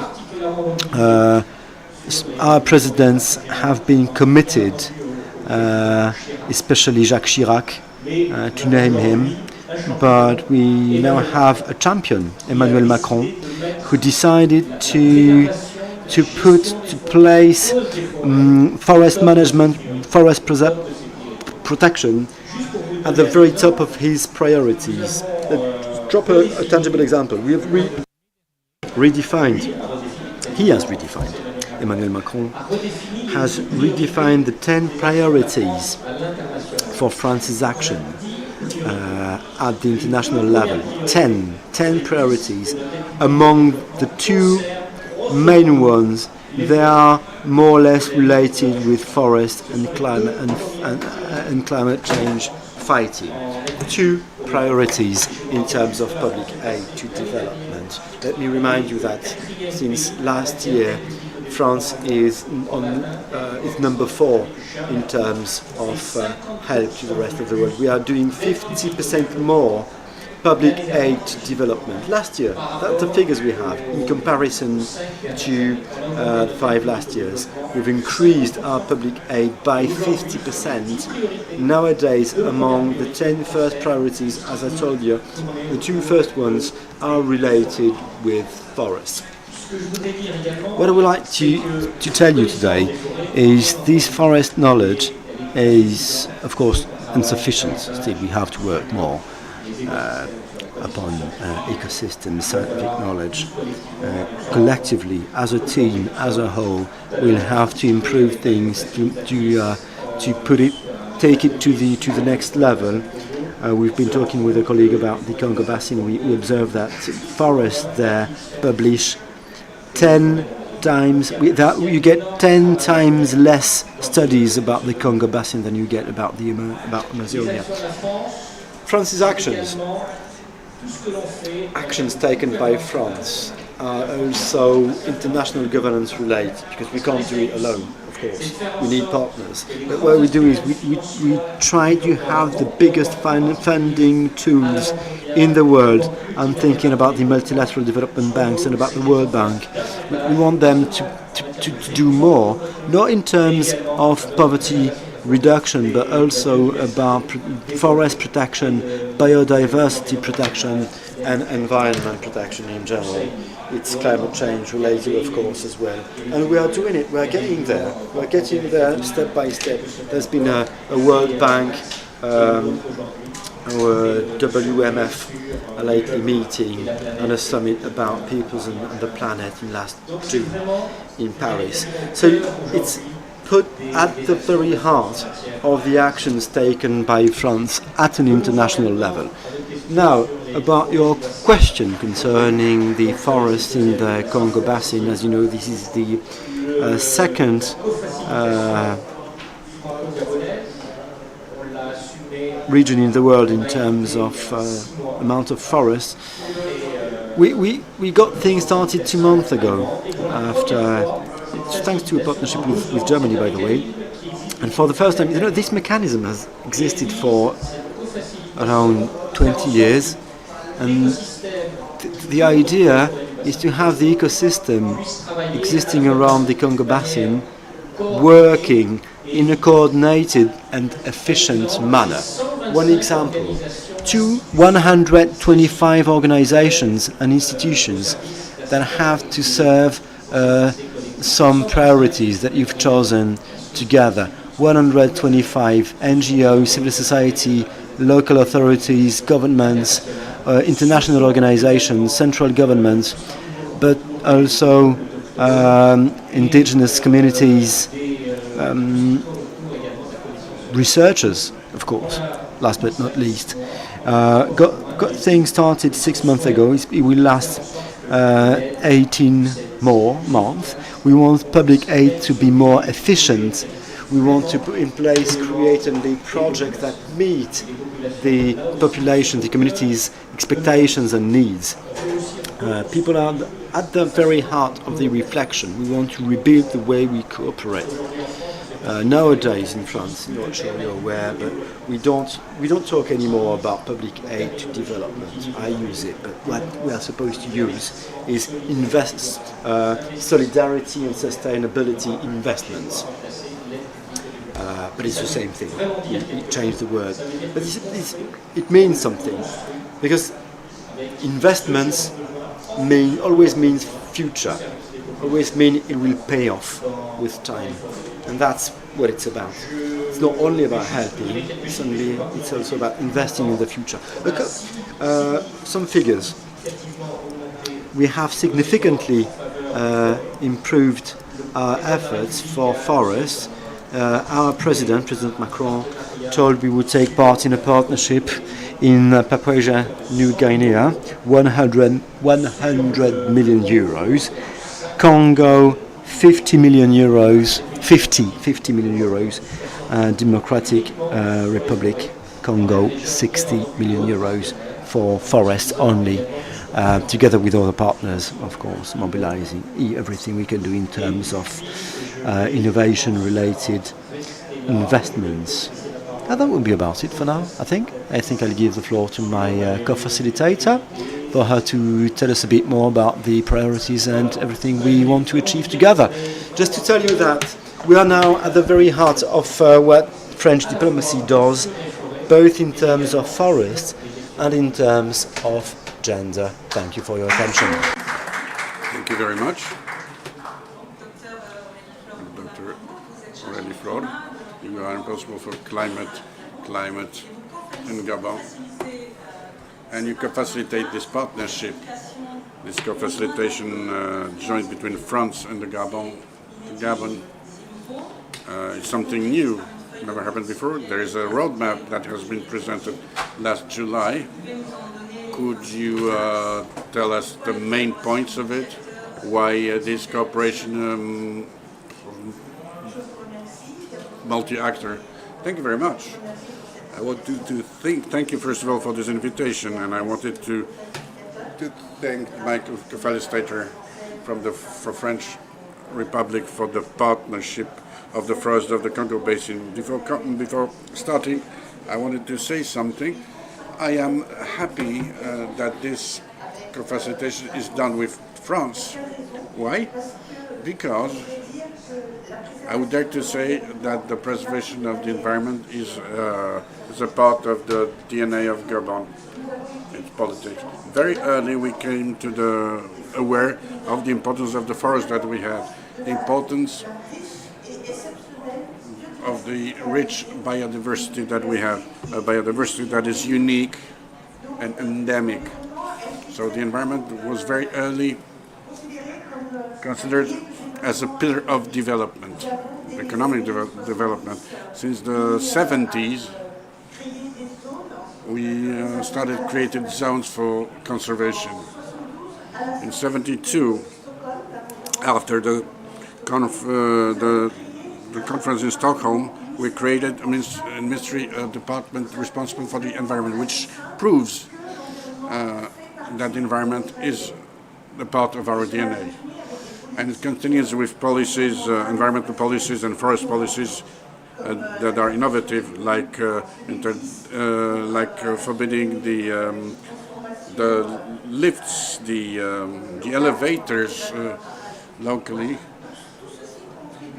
All that contributes to make of our country a country that is now the greenest and that has the most forests on our continent. 90% of the forest to preserve, with a deforestation that is less than 0.1 for the last decade. It was not easy, but we managed. That allowed us to keep these forests, who contribute to the whole human species and the earth. So I'm happy to do it with France, with the partnership of the forests of the Congo Basin. This is something unique. It's the first time that the state of the Basin of Congo is co-facilitating a real partnership. So it's not like the facilitation by one side, by a country who brings the finances. Now the partnership for the forest, there are 5 major axes. One of the first ones concerns the promotion, the cooperation and dialogue between researchers. And I said by the co-facilitator, it is important to better protect. It is necessary to know better. Unfortunately, we have some weaknesses in this area to understand this biodiversity, and during this co-facilitation we will work to try to fill in this gap. Another thing, the valorization, the promotion, the fostering of value chains. Here we will associate the environmental crimes. The third axe is the promotion of innovative financements. This is part of the operationalization of our actions with France. We are really we can see the results. We've seen it for several years. There's also the questions of governance in this axis, to enforce the institutional governance and to make the ecosystem of the forest basin of Congo more visible. It is recognized, but it is here. But we want to do more, and above all, in the last axis, we will also try to improve the dialogue with the other partners, like CAFI or China, who are important partners. Which allows me to get back to the second part of your question. Why multi-actors? You know, we have a good that is providing services to the humanity. And we cannot preserve it on our own. We need to be able to reconcile the socio-economic development of our population, but also to keep this value, universal value. Therefore, we need help for this. When help would not be the word that is. We need to work together. And the financial resources, the classical one, the classic like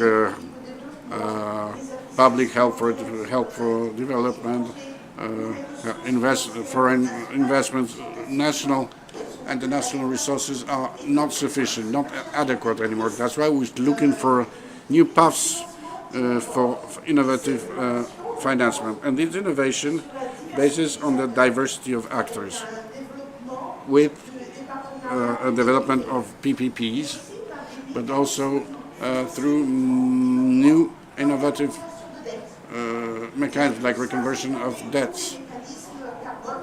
That all the carbon mechanisms, that all contributes to the preservation of this good that we have, but that belongs to the whole world. Thank you. Thank you very much, Ambassador.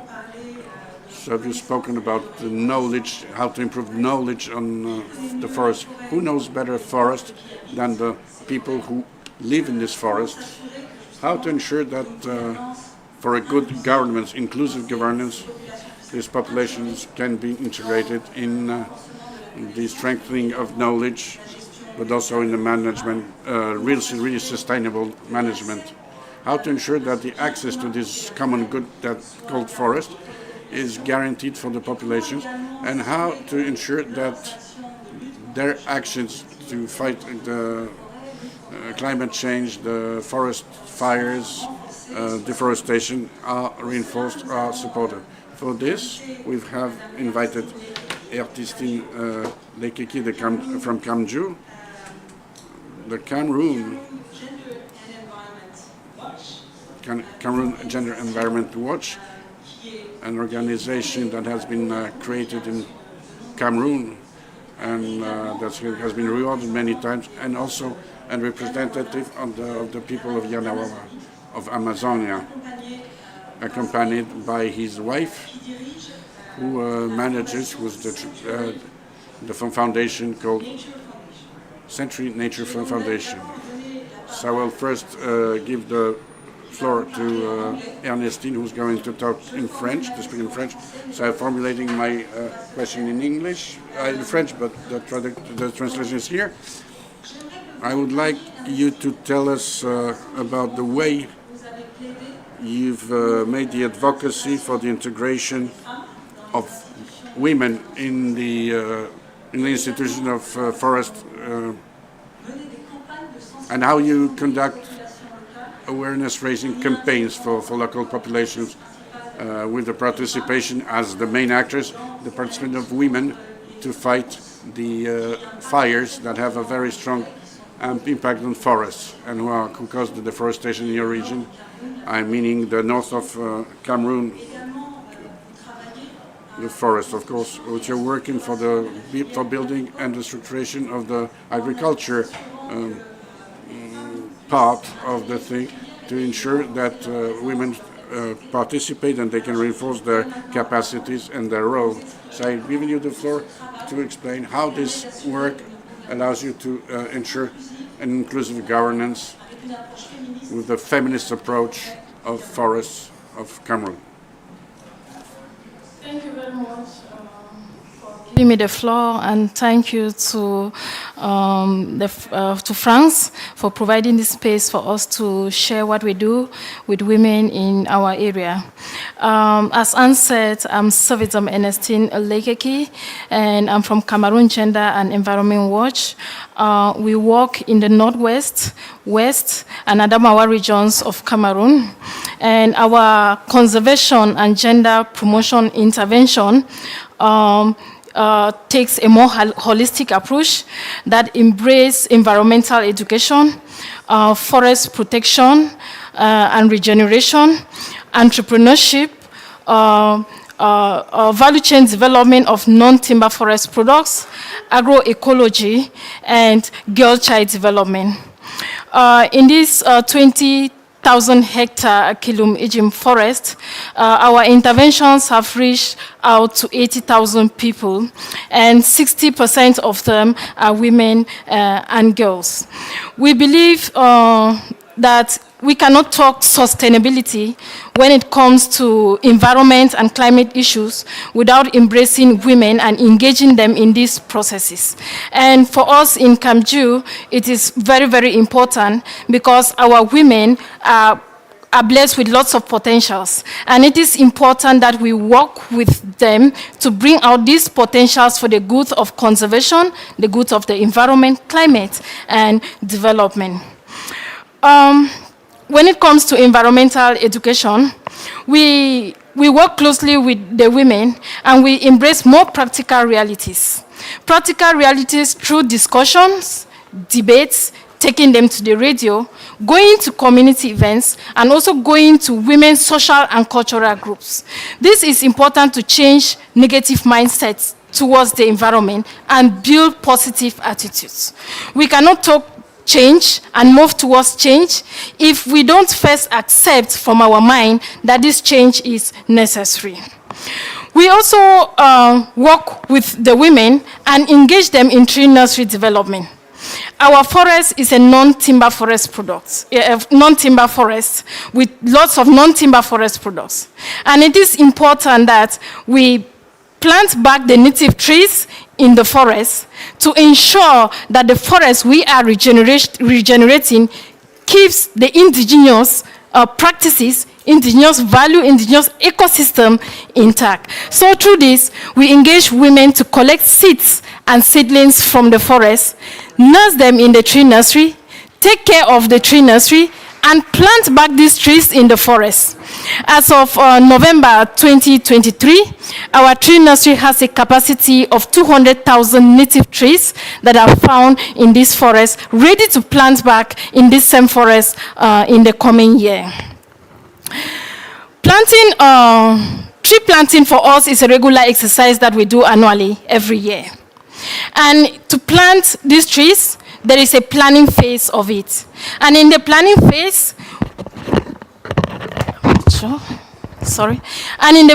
phase, we engage women and girls to identify the areas that need regeneration, to plan with the community leaders, especially the cultural leaders who are custodian of land and forests in our area.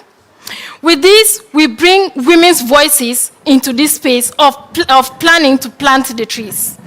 As of November 2023, we have planted together with the women and the community 121,446 trees to regenerate the Kilum Ijim forest. Bushfire is a challenge in conservation, not only in Kilum Ijim forest or in Cameroon, but in the world at large.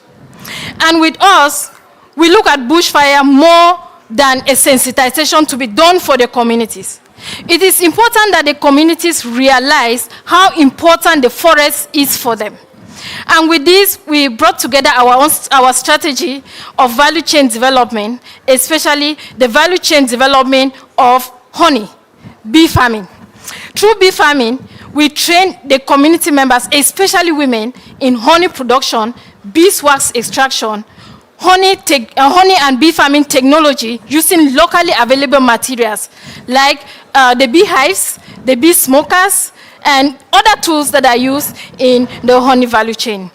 When we trained the communities in this honey value chain, especially women, we realized that all of them have their beehives in this very forest.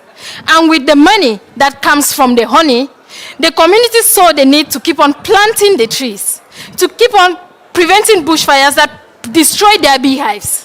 And planting trees for them is not just any tree, it's planting bee-loving trees. It means each year they multiply the bee-loving trees that are found in the forest, and et à chaque fois, la quantité, le nombre et la qualité du miel qu'ils ont de la forêt augmente.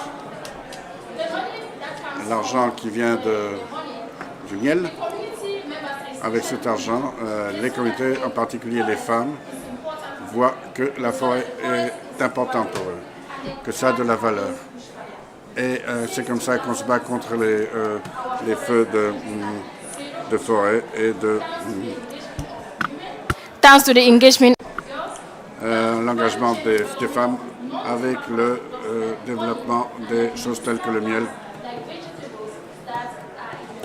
Ça nous permet ensuite de faire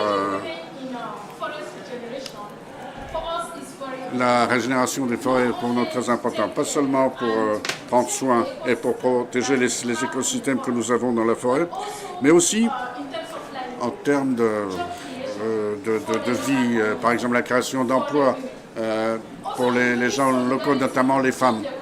Alors, pour créer aussi la solidarité au sein de la communauté. Donc, ce que nous employons des femmes dans la chaîne de valeur du miel, ça nous a permis de créer 500 coopératives pour elles. Elles assurent la qualité et la qualité, donc quantité et qualité. En 2023, on a fait une analyse du miel qu'elles produisent, 100 tonnes de miel. C'est assez de revenus pour les communautés locales et pour les femmes. Donc avec cet argent, les communautés plantent de nouveaux arbres et nous sensibilisons les femmes et nous les employons dans le processus. Our forest was challenged with lack of women's voices in forest management institutions. And this was a need if we have to go sustainably and steadily. So we work with community leaders, which was a long advocacy for local leaders, for them to accept that we need to have women represented in forest management institutions. So working with them, we reorganized these forest management institutions, and we have 50% women representation there. This brought more women's voices in forest management, more leadership of women, not only in forest, but in other development associations that are found in the community. This promoted solidarity and partnership between women and men. Why? Because men see the importance of women being in the forest. From the income, they support livelihood, they support domestic care, they support education of the girls and the children in the community. They also create jobs for other young people in the community. So men and traditional leaders accepted that women are so important in conservation. Right now in our Kilum Ijim Forest community, traditional leaders are awarding land to women to set up their apiaries. When I talk land tenure rights, it's not just giving land or use it, you can place your beehive, but owning the land in terms of having documents in their name, thanks to a holistic conservation approach that we brought in the Kilum Ijim.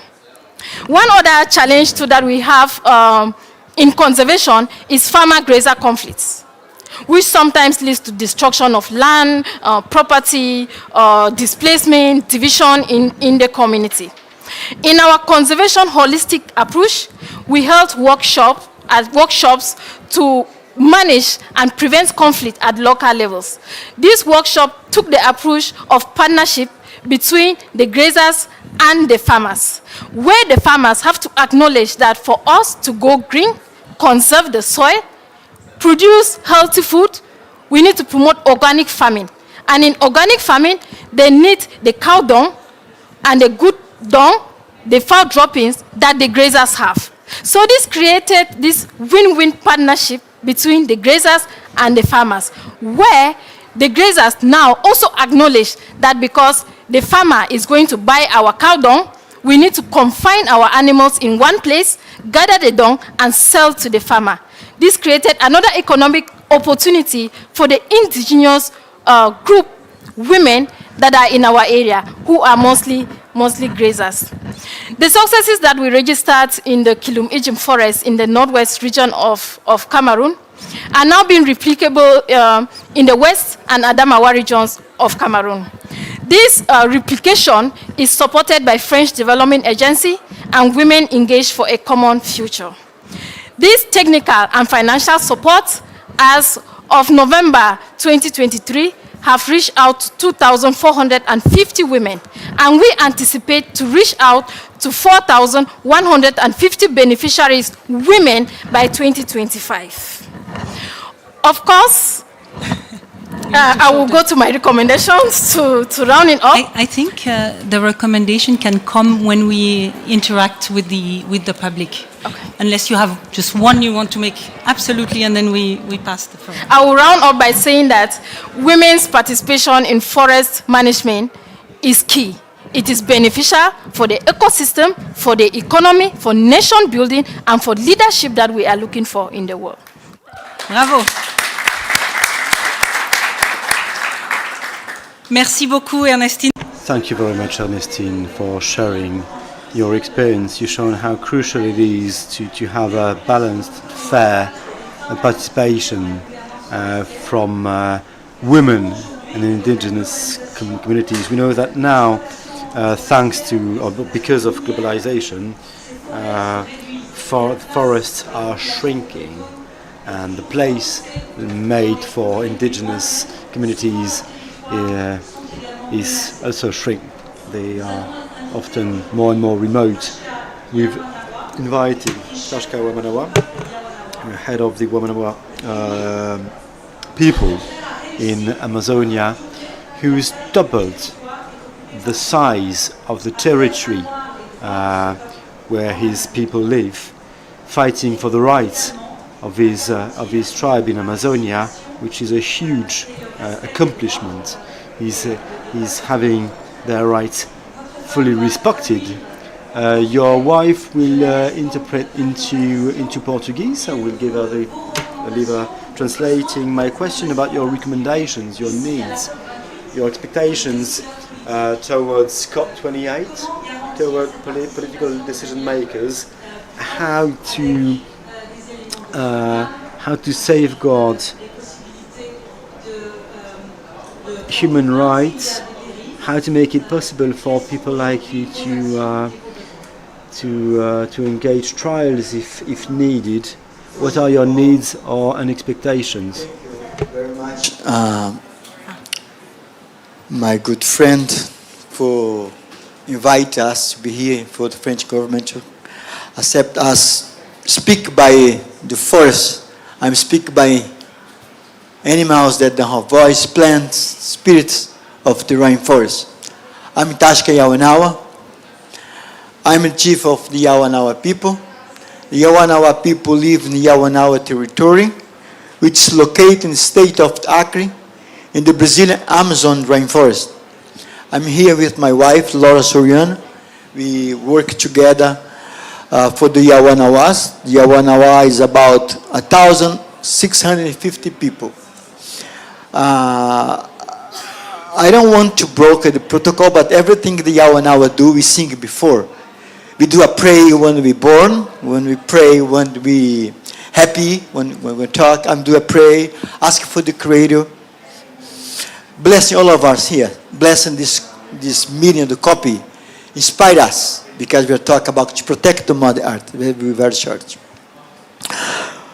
Onu vai queria, onu vai queria, onu vai queria, vai vorotana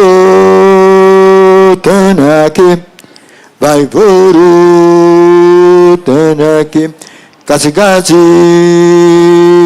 kurare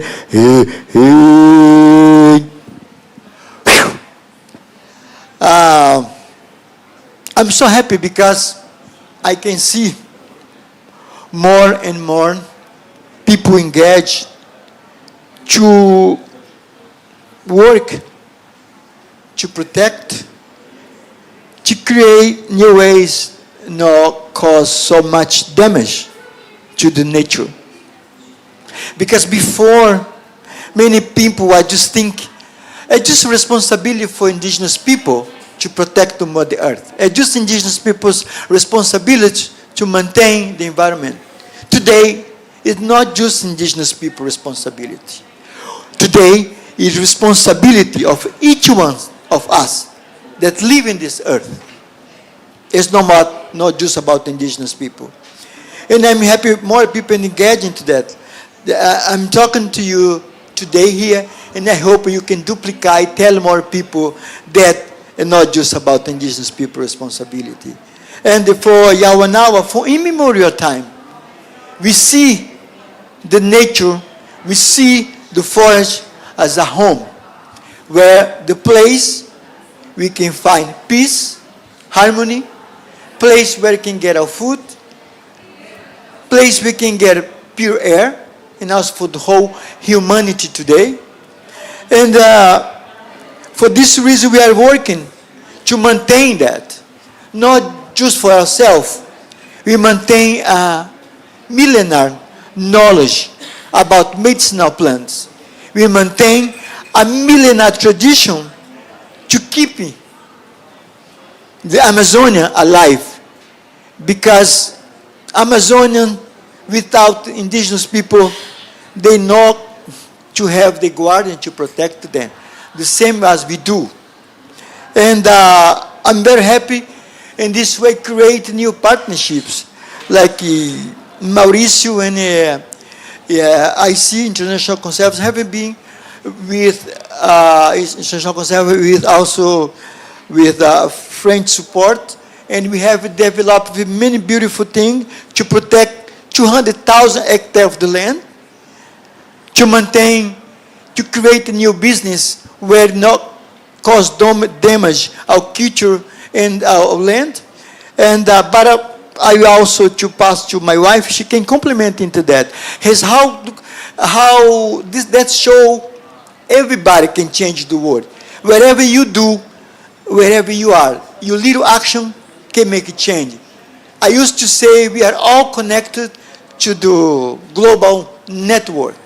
Wherever I do in Amazon, I can affect here in Europe, in Dubai, wherever. And wherever you do here, going to affect me. The same time, good action also can go to the field and can make the differences. I hope this copy here can make the differences. I hope the good decisions here can really make the difference, because indigenous peoples in front of the line protect and sacrifice their life to save the Mother Earth.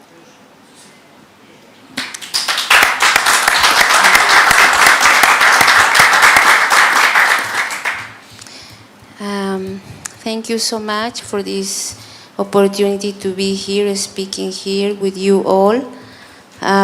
You know, I just wanted to let you know that the prayer that Tashka was singing was calling the spirit of the Jaguar, and was calling the spirit of the Jaguar to heal us, all of us here, and also to heal humanity. To heal humanity because of selfishness and ego. You know, so we can be more gentle with each other, so we can be more gentle with nature. And I think a very good example of gentleness with indigenous people has been our partnership with Conservation International. Thanks to the support of the French government, we were able to implement some areas of our life plan. We, the Yawanawa, are about 1,700 people, like Tashka said. We create a new model of governance. The Yawanawa at the beginning traditionally were, more like a very patriarchal culture. So the women really didn't have much voice and decision making in all the affairs of the Yawanawa. But now we create a new model of governance. We created the Yawanawa Leadership Council. And we represent about 15 communities along the river. And each community has a man and a woman that represents each community.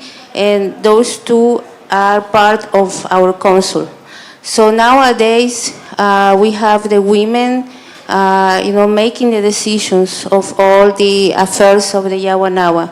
The Yawanawa, we are a nation. We are a small nation. We take care of 200,000 hectares of rainforest, and we are a grassroots organization. So this model of brotherhood, of alliance with Conservation International and the Yawanawa, we have been able to, to use the resources that we got to implement our life plan to protect our territory. Our life plan was built for about 5 years with all the communities, with all the children, the men, the women, the elders of the communities. And basically our life plan is like our strategic planning, the actions, our dreams of how we want to secure our territory, how we want to secure our health, how we want to secure our education, how we want to protect our biodiversity, so we can be forever Yawanawa and we can be forever the guardians of our forest. And so basically the point I want to make to you is that maybe it was very little, maybe it was a drop of all these millions or billions of resources that go to the Amazon. Maybe we got just a small thing of sand, like just a drop of the big ocean of the resources. But that really made a difference to us because we were able to protect our territory. We were able to empower young people. We use these resources for scholarships for young women that are doing different areas like administration, like engineer and other computer science. We are empowering the young women with these resources. We were able also to develop our ethnotourism program, which is another source of income to the Yawanawa communities, and many other support, to equip our territories with internet, technology, communication, which is very important to us, and many other activities that we did with these resources. And I just have to say in the name of our people, because they all know we are here. We are not just me and Tashka. They are here with us, and also all our spiritual guides. And we just want to thank you. Thank you to the French government, and we ask you that you invest even more in our lands for indigenous peoples, because, like Tashka said, we are the ones that are protecting the forest. And please send more resources to us so we can keep our territories alive, because we are serving humanity. This is a service that we are giving to humanity, and so we deserve to be compensated. Thank you.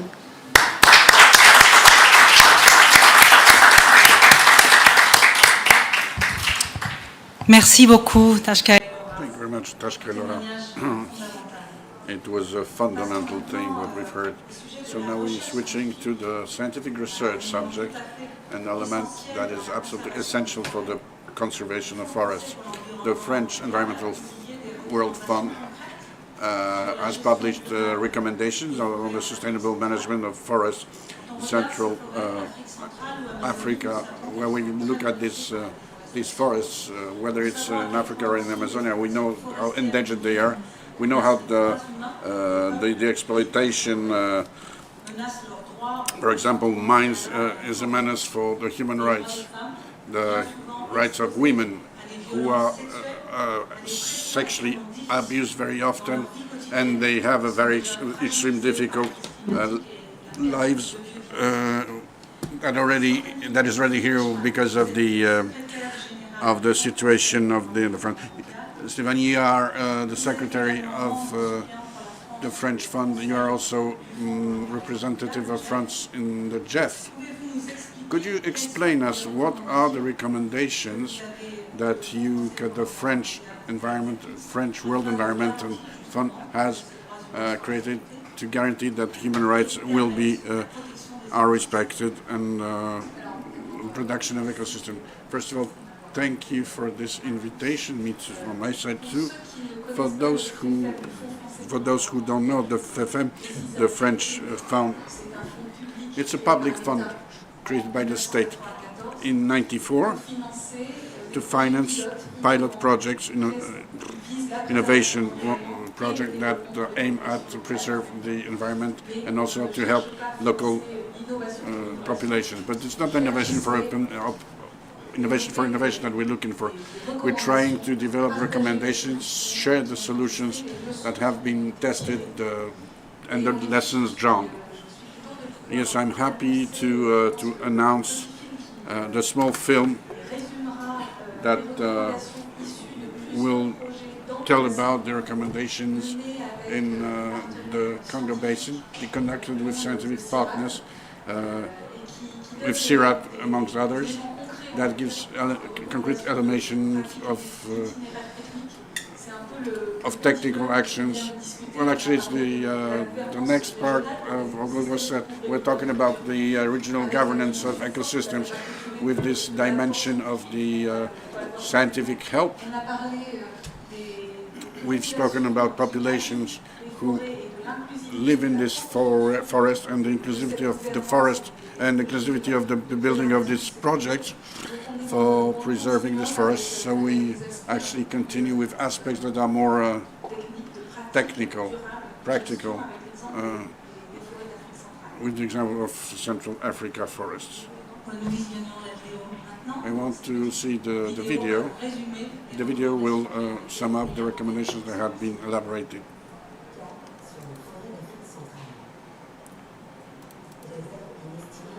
In focus, a priceless biodiversity reserve. The forests of Central Africa cover around 200 million hectares, almost 1/4 of which is used for industrial timber production. The second largest tropical forest range on Earth, after the Amazon. They play a key role in combating climate change because of the vast amounts of carbon they sequester. They're also one of the main means of subsistence for over 60 million people and represent significant economic resources for the countries that regulate the exploitation of the forests by private companies for industrial timber, which is why preserving this ecosystem is so crucial. With the initial forest development plans and operating standards about to undergo national reviews, how can the economic, social and ecological balances be improved? Today, following a decade of research on the ground, the Fonds Français pour l'Environnement Mondial and the DINAFAC Collective are developing their recommendation to reinforce the sustainability of forest management in Central Africa, specifically by recognizing the specifics on the main types of forests and installing devices to study the forestry dynamics of each one, improving the reconstitution of tree stands exploited, adapting diameter limit cutting for each species at regional level, while taking into account their ecology, standardizing rotation periods to 30 years, except for certain very fast-growing young forests. Promoting natural regeneration by conserving the fauna, which plays such an important role in this process, and by compensating social benefits in regeneration through planting. Improving the sustainable management of production forests is essential to support the economic and social development. This video stops by what are we waiting for? What are we waiting for to implement this management?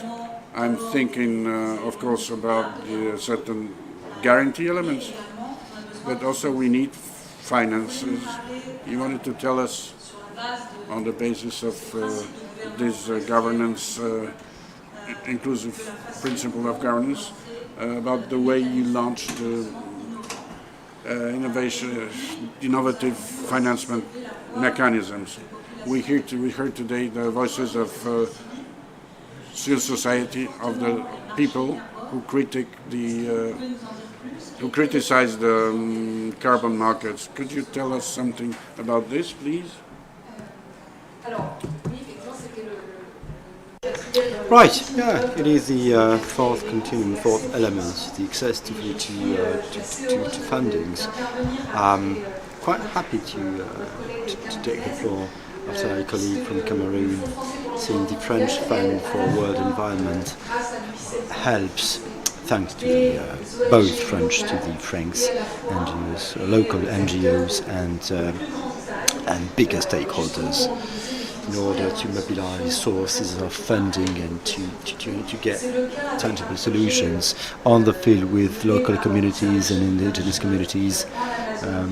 That's what we do in Amazonia with the communities that are today represented. The project is called Réserve Vitale, vital resources, because those very diluvian forests are biodiversity gold mines and carbon sinks that you can't replace, that they are priceless, which means would those carbon sinks disappear, we couldn't just make for it anyhow. It would take 100 years, 3 generations. It's not never, but it would be a big issue to say the least. So we have to preserve them. It's a low deforestation area, but the threat is real. Especially would they enter into this vicious deforestation vicious cycle. We would lose loads of biodiversity, seas of carbon sinks, and that would be a catastrophe for the planet and for humanity. So we have to use mechanisms that are scarce. We take care of restoration areas, but we lack funding resources for the areas that are not yet deforested, not yet degraded. So that's about working together with local communities to lead tangible actions. 4.7 million hectares biodiversity reach, 235,000 tons of carbon that are not to be between Bolivia, Ecuador, Peru. We are looking for funding sources. We talked about it earlier, about the exchanges, green bonds, ecosystemic services payments, performance payments for ecosystemic services. It's also about the project finance for permanence, country packages as well at the French level. So many ideas on the table, biodiversity certificates as well, but what we lack is testings. What we lack is tangible results on which to base, and this is what we are aiming at doing at the scale of this project that is backed by the French government and the FEFM with 15 million euros, 15 and a half, which is a nice contribution. And other projects of the same type that will be launched with the country packages, PFPs and other mechanisms in order to test these funding solutions so that we can protect these precious, extremely precious areas. All right, let's start the questions and answers session. We have around 20 minutes or even a bit more. First question concerning fundings and the access local populations have to money. You're about to talk about investments, I think. You said that France doesn't use the word aid, help anymore, but investments. Does that mean you're lending money? to what extent can we say local populations have access to money? Do they receive money forever for keeps, or do they borrow money? What is it like? You are enforcing the ability, the capability, the access, local populations' access to trainings that requires support that can't be mortgages based. I think. I understand you're not lending money, but giving money. What kind of investment is that, Mr. Guillou, please? Yeah, Mr. Christophe Guillou. Should I start? Okay. Well, I'd say that's not really the topic. I'd say, public help to development, it's about donations, and it's about giving money and lending money. It's both. It comes in both shapes. As far as help is concerned to development or sustainable investments, what we notice is small projects are extremely expensive in terms of management.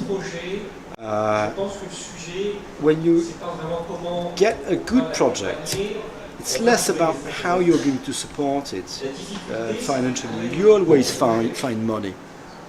Good projects always find money. It's more difficult to find good projects within communities that don't have access to the administrative burden. Makes it difficult to find money. You have to convince people, but then you have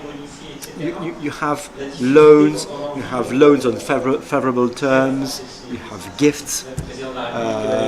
As I said, President Macron said that during the coming years we would put 100 million euros in forests.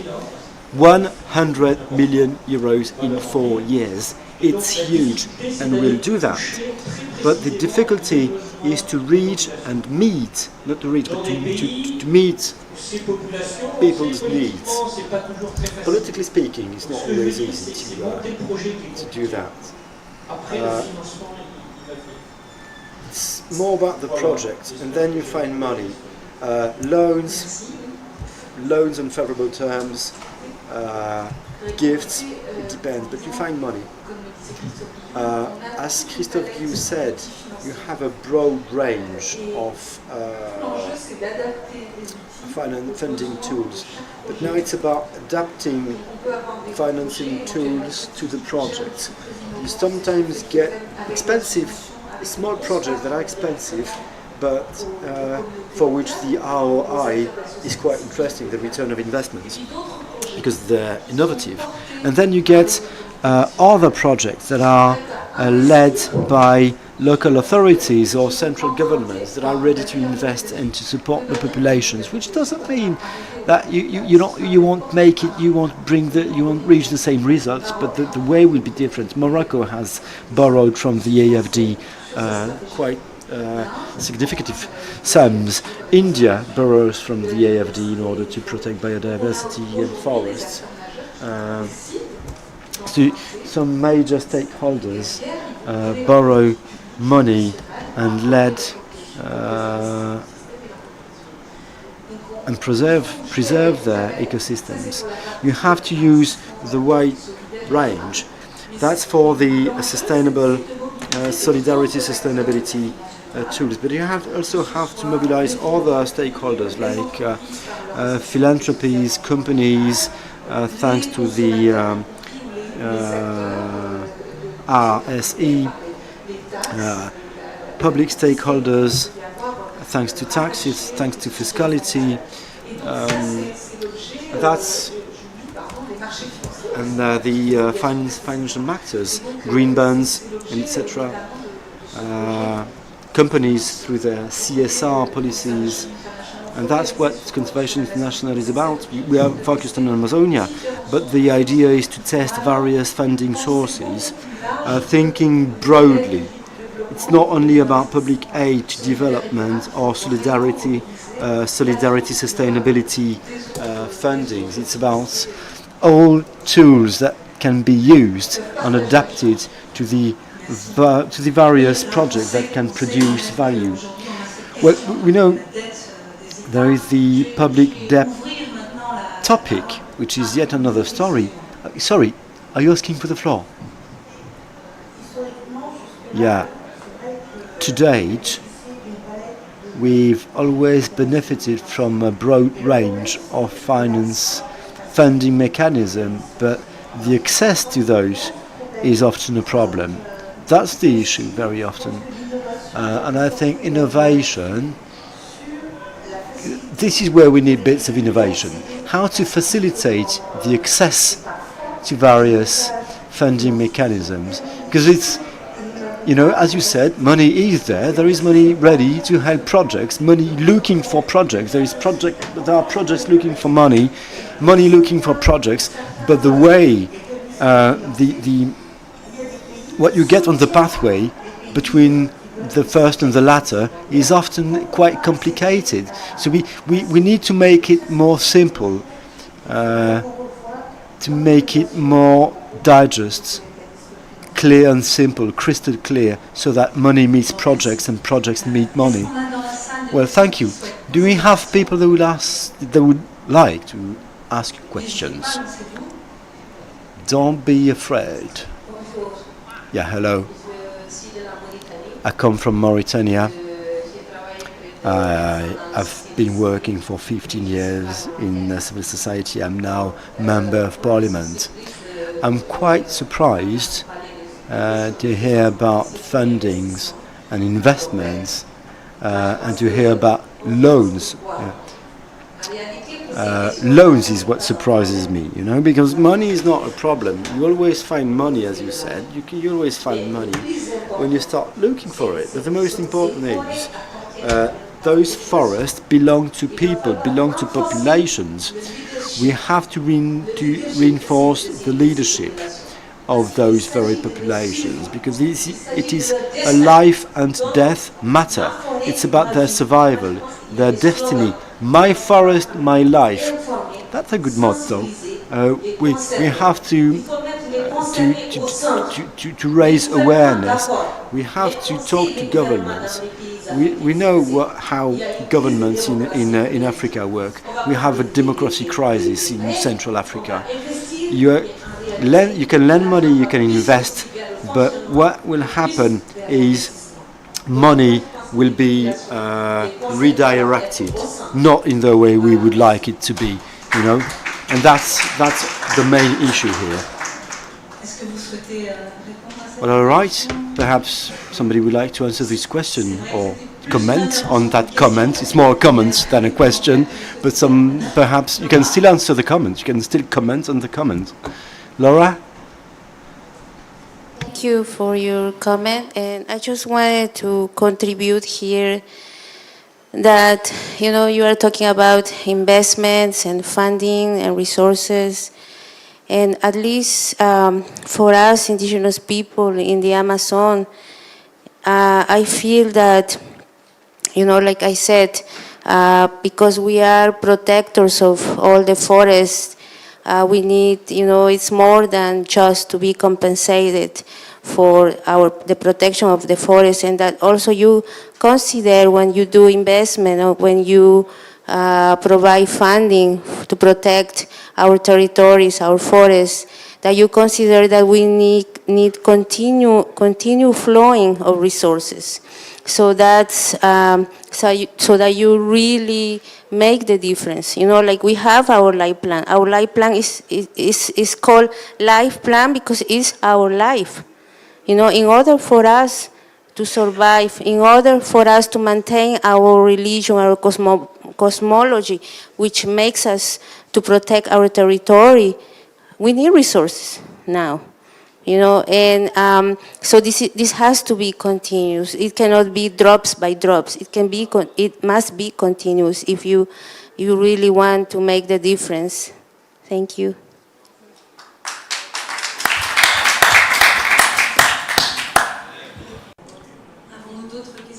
Do we have any other questions from the audience?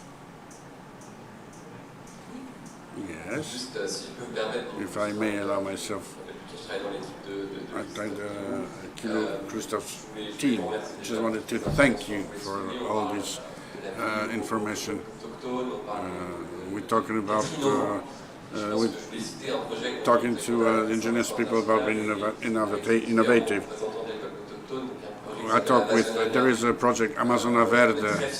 We are very proud to have and to conduct it. The results are excellent, and precisely in this kind of project we are innovative. We create trust funds that give access directly to access to money. We doing scholarship for women so they can improve their competence, that will be able to speak at higher levels, thanks to and to present their voice. We also, the ministry, together with the Sustainable Development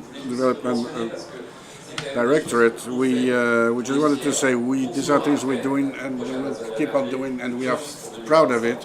The project will last till 2025. We are thinking now on how are we going to implement the engagements taken by the President. That's about Congo, Amazonia and the Mekong Basin. There are new dynamics in Latin America, how to accompany the states and the people, local people. We are just wanted to say that we are very proud to be on these inclusive projects that touch the local population and the gender issues. Just wanted to say something positive. So we work together for the conservation of forests. As we still have a little bit of time, I just wanted to give back the voice to Ernestine, who had prepared recommendations. I had to stop her earlier, but first of all, I just wanted to talk about the needs of another person that we wanted to invite, but I'm talking about the Dorothée Lisenga from Congo, her coalition of women leaders for the environment, work on the recognition of women's right to inheritance, so they can own lands. In her work, a project supported by French Agency for Development, a huge activity is being carried out around the access, very concrete activity, to official titles of landing owning. These financements are absolutely fundamental to move from the recognition in the law to the concrete recognition on the field, in the field, in villages, and we're talking to the chiefs and all the negotiations that have to be done with the administrations in Congo, for example, in order to make people owners, to make women. It has to the grounds must be defined physically. Then the administration has to deliver this title. That's very expensive. So I would like Ernestine who explains what are her needs and what are her recommendations for inclusive management of forests. Thank you again for the floor. I continue to emphasize that the role of women in conservation is very crucial, and we need their participation and engagement for us to attain full sustainability when it comes to gender promotion and climate action. It is important that we promote equal participation for inclusive forest protection and management to be sustainable. She mentioned the challenge that we have, especially at local levels. But if we could promote equal participation between the funding agencies, the government, the local leaders, and the population, we will build a more harmonious society. We also need to support local technologies that promote participation of women in forest protection. If we have to build from bottom top, then we have to promote what is locally available in every context, so that together we build and together we move towards sustainability. In our context, women are lacking in this technology, and it is important to support this capacity building for them. We also would like to recommend support for professional development, especially of women leaders that are leading this change, and in a difficult manner too, because of the patriarchal context that we're trying to fight all over the world. It is important to support their professional development through scholarships, study grants, resources, financial support. It is also important to look into the policies that we have. And I will say personally that the policies to me are not yet enough to drive gender-responsive interventions. And if we have to look into what is going on globally, then we also have to make policies and think of localizing these policies so that they can be acceptable, practical, adopted in every local context. It is also important to think about the financial constraints that indigenous people and local organizations are facing.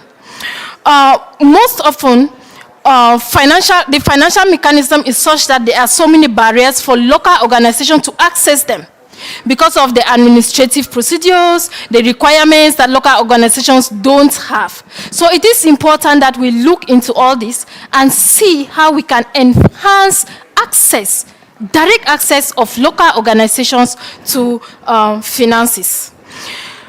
If we talk sustainability, we have to think about the youths, especially the girl child, when it comes to gender-responsive interventions. How do we build these youths and prepare them to take over gender-responsive interventions, women leadership in the future? So we recommend more investment in youth professional development, in discussion, talks, networking that promotes their engagement and participation in climate action. Thank you. Merci beaucoup. Pour conclure, si nos panélistes veulent nous donner une dernière recommandation en essayant de mettre en lien bits of recommendation, doing the link between your action and what's being negotiated during this COP28. Those negotiations are harsh. They've made it to the ministerial level. No specific mandate, as it seems to be, about a new gender action plan, where the current gender action plan is to end by 2024, but also for fair transition agriculture. Decisions about agriculture are not going forward during this COP. So what would be your recommendations, or one crucial, if you were to choose, one crucial recommendation, 1 minute per person? I'd like to start. I would just say that the forests of the Congo Basin are not one of the many solutions in terms of fight against climate change. If to push the Paris Agreement forward, they are the solution.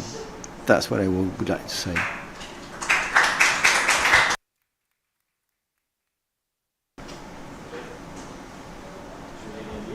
No, I didn't want to take the floor, but okay, if I have to. Very globally speaking, struggles, fights, the fights we are leading now for this COP28. They're the results. They're the result of long-lasting, complicated negotiations involving loads of experts. It's hard, it's fierce, it's getting it more and more difficult. Lots of frustration, because the objectives, French objectives notably, are ambitious. There are some countries that are really doing their best to push things forward. The frustration is proportionate to the efforts we are putting for the world. You know, France is not fighting just for its own sake, but for the rest of the world, like many other countries, but not all of them. So we have to keep on fighting. We hear a lot of, you know, what is it for? Why are you going there for? These COPs, they are pointless. Even my children say, you know, Daddy, what are you doing there? It's pointless. Come on, quite the opposite. Let's keep on fighting. Let's keep being motivated, mobilized. We have to keep on fighting. And it's not going to get easier. It's going to get even more difficult. But make no mistake, we have to keep on fighting. Second thing, what's fundamental is mobilizing civil societies, peoples. Between states, what can be a game changer is societies. People, common people, have to be punchy, positive, full of beings. The main part of what we do in France at the international level is made to a large extent thanks to civil society, to common people. You know, without them, we wouldn't be there. Mobilize people, mobilize everyone, women, children, everyone. That's the most important. We need you. Politicians need all the others. You know, don't put it down on decision makers, because decision makers doesn't mean they're merely politicians, but we are mobilized. Make no mistake, we are mobilized, notably thanks to the Gender and Climate Awards that shows at every conference of the parties that decision makers are listening to the civil society. We are embarked. We want to show what the right solutions are. One last thing, the new generations, the youngsters, but the very young, you know, not only those who are 30-year-old, 20-year-old, but also 10-year-old like my children, you know, they are mad at us. But nobody would talk about sustainable development when I was young. So I hear the anger. It's legitimate. It's fully legitimate. But now, you know, keep on mobilizing us and fight yourself as well. Tashka, Yanawea, the floor is yours. You would like to provide us with a recommendation, don't you? Very simple. Is to really make the resources to arrive in the field in the last point, because every COP has announced $1 million to dedicate to protect the environment for government, but this money never arrived where the real need should be. Sometimes they create a big structure, and indigenous people don't have access, who really need this money to make the difference, to defend the forest.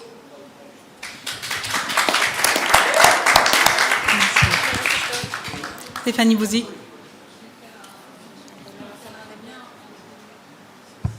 Micro. Je vais faire un lien entre I would like to make the link between both. There are two things I would like to share with you. The first being that do not make an opposition between the various aspects of the environmental crisis. They are not apart, they are not in competition. They are all together. They are linked with human activities at 100%. So we can work, whether we fight for the forest or the oceans. You know, there is no competition between oceans protection and forest protection. It's one fight, one struggle for life on Earth. So for humankind, we are working on projects there is no discrepancy between all of those, and work close to local communities on the field, work for them, with them, via local communities. Thanks to the local stakeholders, they are the really game changers. The front line is always the #1 game changer. Round of applause for all the panelists. I propose a group family picture before we finish this event. Many thanks to all of you.